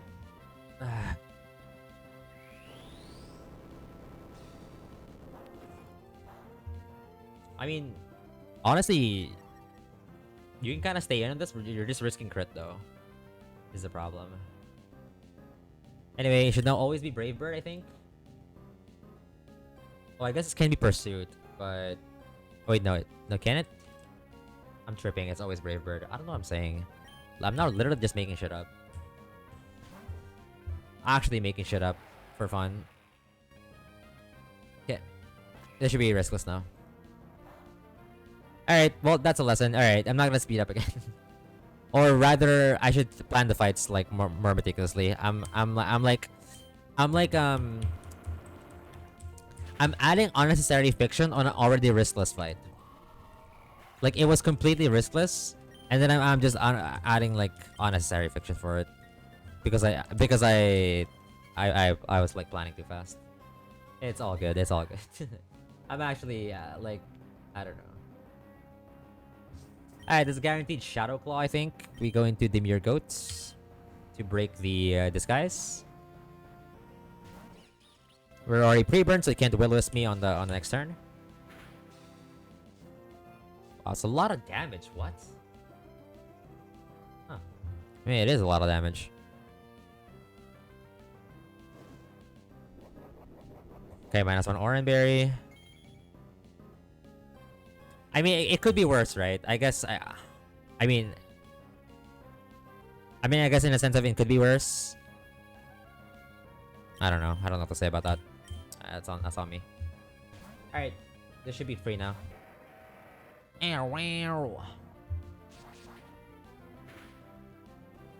Okay, Shadow Claw crit can never kill me, and I have a Raw Spear in case of Willow. Iron Head just kills. And it missed. It's Ghost, don't fake out. I guess I deserve that comment after being silly. Alright. Alright, I'm a lock-in now. Alright. Every now and then, there's always a fight that humbles you, and you remember that there's not like some random shitter game. It's actually a very hard game. Ooh, what is this? Max Potion. Like every now and then, a fight humbles you and be like, nah, you can't ego this game like that. My fault. Alright.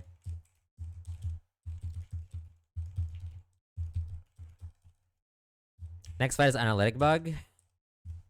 Ebor. You're right, yeah. Good comms, good comms. Okay, wait. Who killed who? It was like Excadrill on 2 guys, and Torterra, and then Aggron. Alright, Fisherman Nolan. Nolan. Can't I just toxic the... Oh, it has Lumberry. Ew. That's disgusting. I mean, I've never done double crit anyway. I could just toxic the... I can just toxic stall the... Milotic, I guess? But... It's kind of hard. I guess it's kind of hard, right? Because Milotic is kind of demon. Also, then it procs Marvel Scale, which could be a little sussy. Hmm. The thing is, I don't have like good resists for this. Like, what's my ice resist even? I guess Avalug, but like that's not even a great ice resist. Um.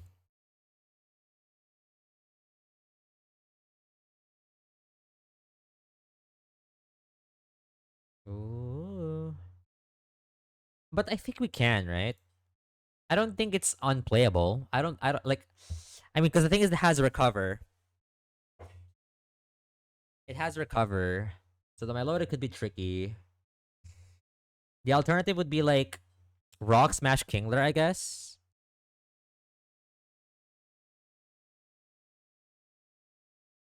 Rock Smash Kingler, and then put it into Zing Zap range. That's possible. Or just anything with Rock Smash, really. Like anything I can afford, like a flex slot. Like it doesn't even have to be Kingler. Hey boy, about you.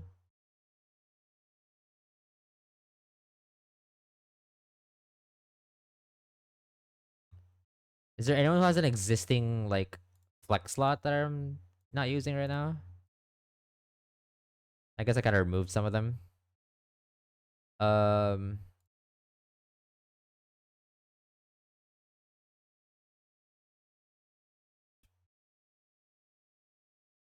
I mean, yeah, that's like one easy way, I guess.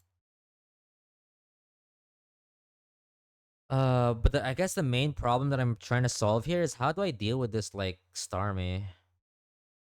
This guy's kind of like Jim. Maybe Torterra just has this. Bait Thunder, like try to find a pivot for Thunderbolt. Come in on Thunderbolt and just win the 1v1 like that. Because Torterra is different, potentially.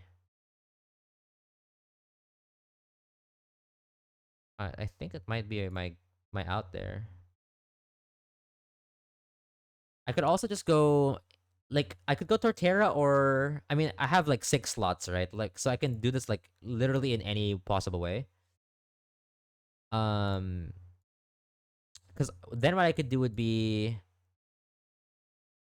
I could just bring Torterra and Drapion and then just switch in on either Psychic or Thunderbolt, like find a way to pivot on one of those.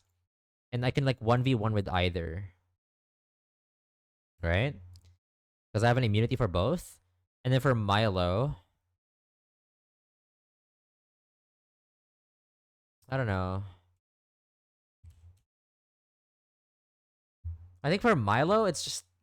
Mm,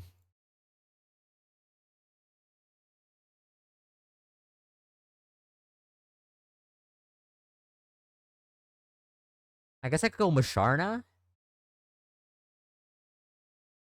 Musharna click Moonlight spam. Hmm. But then again, that's just not great. Normally, you'd want something that's like healing in front of this guy. Um, like if you want to stall it, you want something that's like healing or just not taking damage. I don't think I have that. So I genuinely don't think I have that.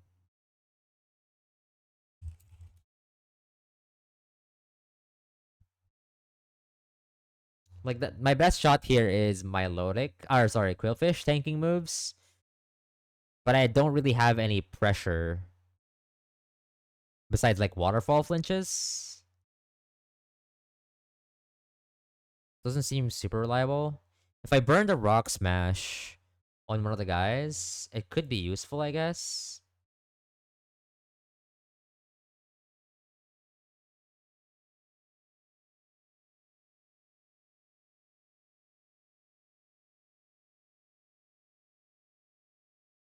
Hmm.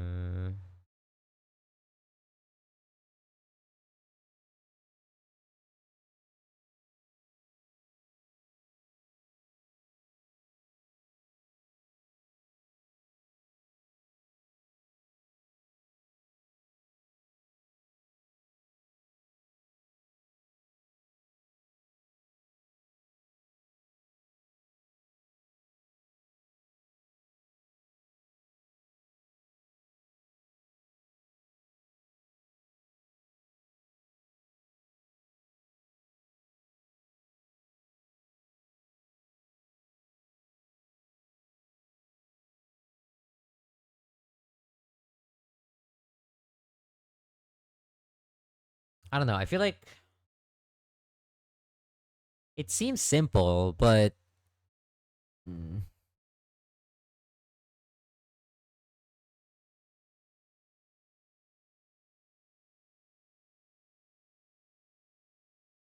yeah, I guess I could just bring like some guys that are like kind of solid,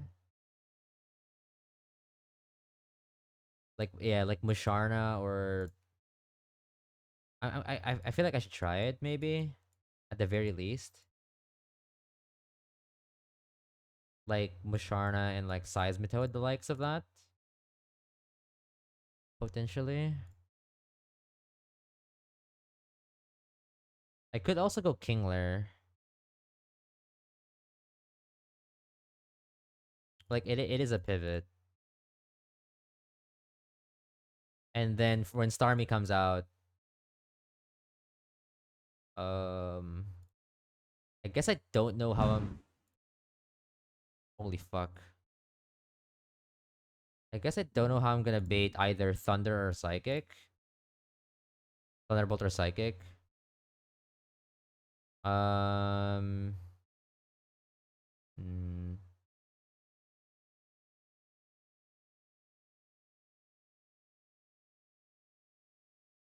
I could drop Kingler. Yeah, drop Kingler. There's probably something here. I could bring Among Us, I guess. Among Us is kind of like a perfect transition to Drapion, which is kind of cool.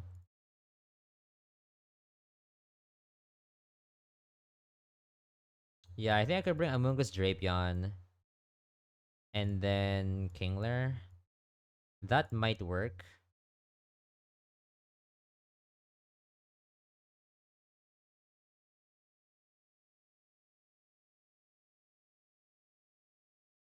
Poker face. Um,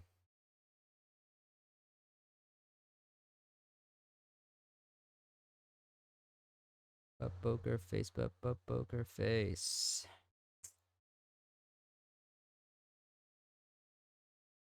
Mm.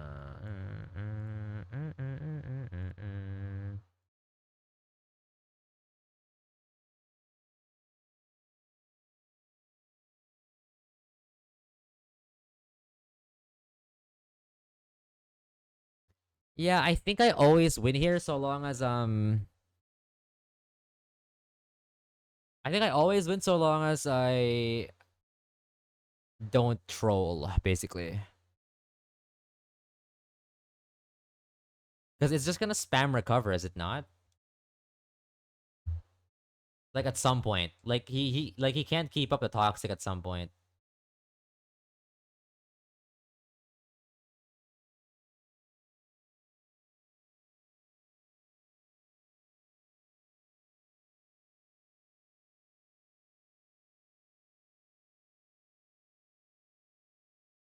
Wait, what's the analytic bug again? Like what is it about? Maybe maybe I need a refresher.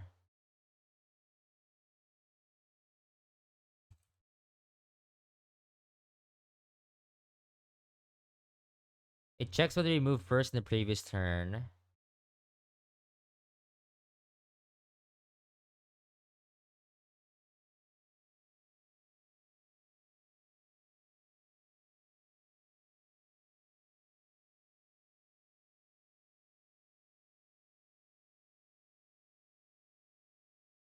So it's dependent on the previous turn. So if it were slower, then it calcs without analytic. But I don't think it matters. I don't think it matters for the line that I'm doing because I'm always going to be slower for the most part. Yeah. So it never calculates the analytic anyway. Okay. I'm just gonna try this. This might be a really bad idea, by the way. This I'm not proud of this strategy I'm about to do here, but if you even call it a strategy, if one could even think of it as a strategy.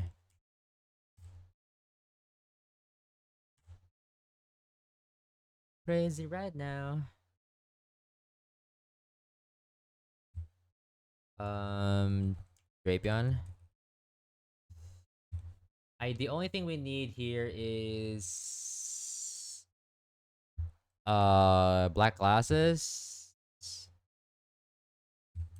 And then the rest is kind of whatever. I guess Lepa Berry is kind of more appropriate here.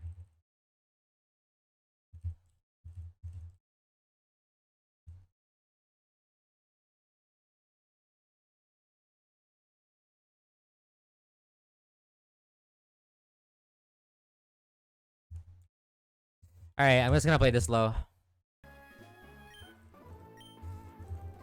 Fisherman Nolan. This might be some ass strat, but I don't know.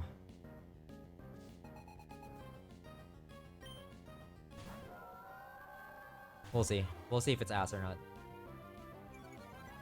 Anything does not matter. It's not competitive. Toxic, just to burn the Lumberry.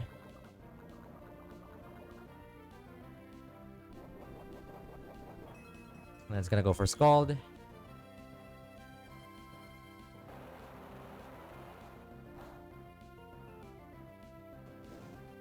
Okay, that's unfortunate.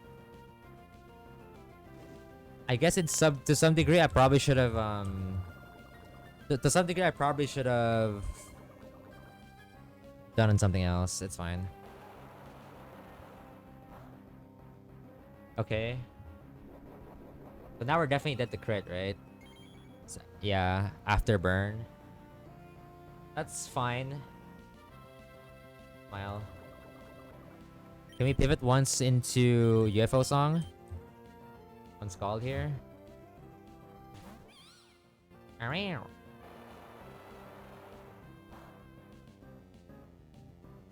Stop, bro.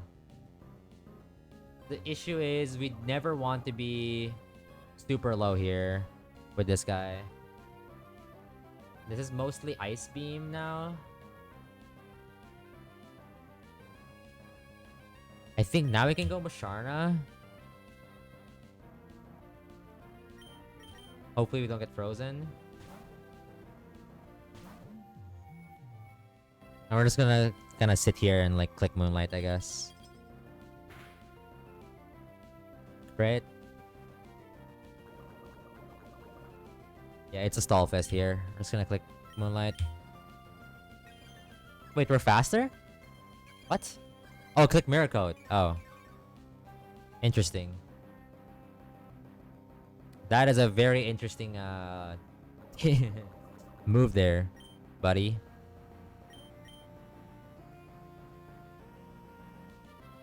Dude. Dude, can you lock in?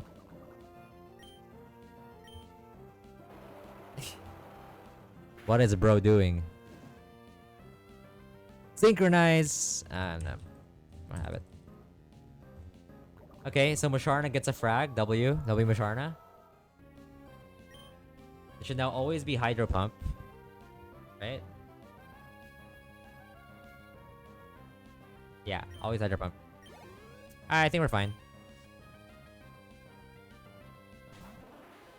I forgot we didn't level this guy actually. Going to UFO song. Crit never puts me into a different range. And we were already slower last turn. So it doesn't calculate analytic. Regardless. So at 90 HP, or sorry, 100 I guess. There's always Psychic. We go into Drapion. Dr. Piano, I mean.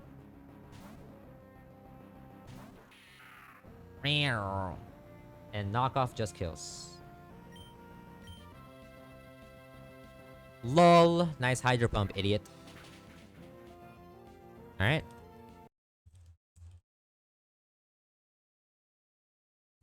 Okay. Admittedly, kind of suspicious fight, but the Mirror Coat odds actually kind of helped there. Which, let's just say I accounted for.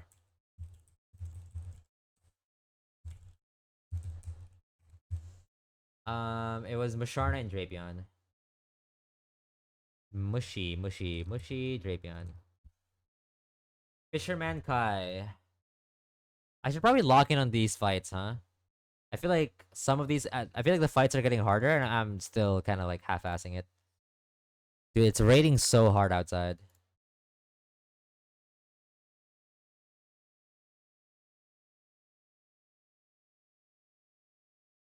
Um,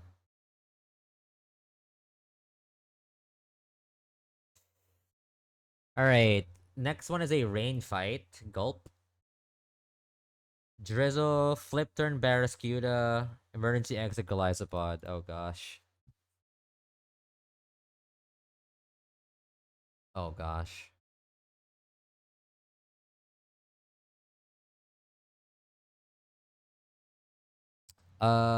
We have wise glasses, I guess, which doesn't always kill. Is 119? What is 119? Oh, before Winstitute. I mean, isn't there like a Demon Love Disc there? Demon Love Disc trainer? I don't think you can sleep on that one, though. Hmm.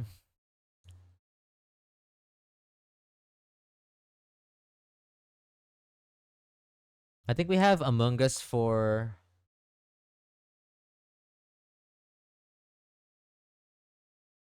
Yeah. Something. We have like Among Us or Torterra. You calc that? Yeah, and? People send ass and hope for the best. I see. That's powerful.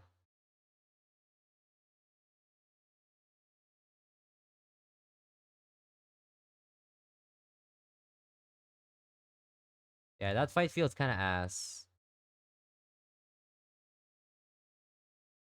Okay, I mean, what's really cool about this fight is that I can switch in Seismitoad on random move on Armaldo and just kill it. Lol. Yeah, I feel like it's hard to do that riskless. I don't know how people do that riskless. Golisopod.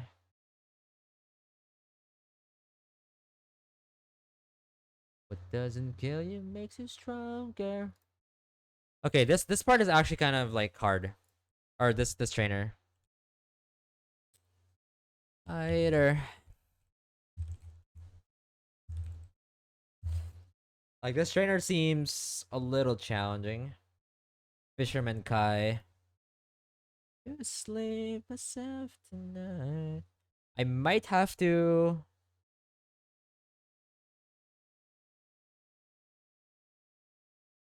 I might have to like.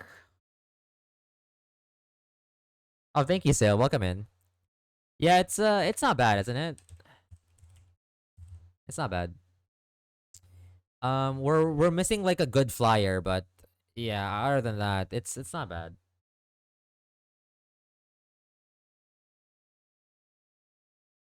Like, yeah, I pretty much can't complain too much. I'm getting lazy. When is Drayano going online, bro? What's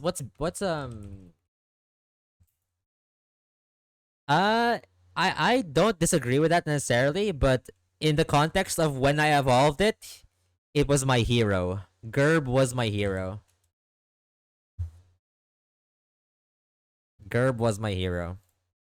If it wasn't for if it wasn't for this guy, we would not have gotten a run past Norman. Like actually, or we would have like cashed out on 111, I guess, and we wouldn't get desert, and would have like chained into so many other things, I guess. Like the yeah. Yeah, Rapidash is like an Alaska dupe. We have a 37.5% Alaska, I think, on 112. And then we have Clefairy, Fly Erica. Yeah. I'm looking at this Fisherman Kai fight. All I know is I'm bringing Seismitoad for the Armaldo. I haven't quite figured out anything else yet. Is there? Am I missing any other boosting item that I'm not aware of? Um, Wide lens, protective pad. I don't think so. Dude, the rain is so loud. I literally cannot hear my Spotify right now. It's so loud, and I'm in a room that's like closed shut. So like the sound is like coming from the window. Y- You guys know what I mean? Like it's fucked up, no? Okay, I guess what I could do is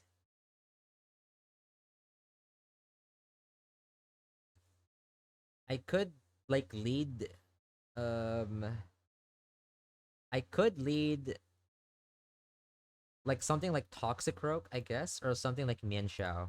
No, Toxic Rogue for sure. Fake out for Chip. Fake out for Chip. Wise Glasses. Coming on Psychic. Wise Glasses. Thunderbolt Magaton kills Politoed. I don't exactly know where that goes, but it's somewhere, right? It's not nowhere. I'm guessing that baits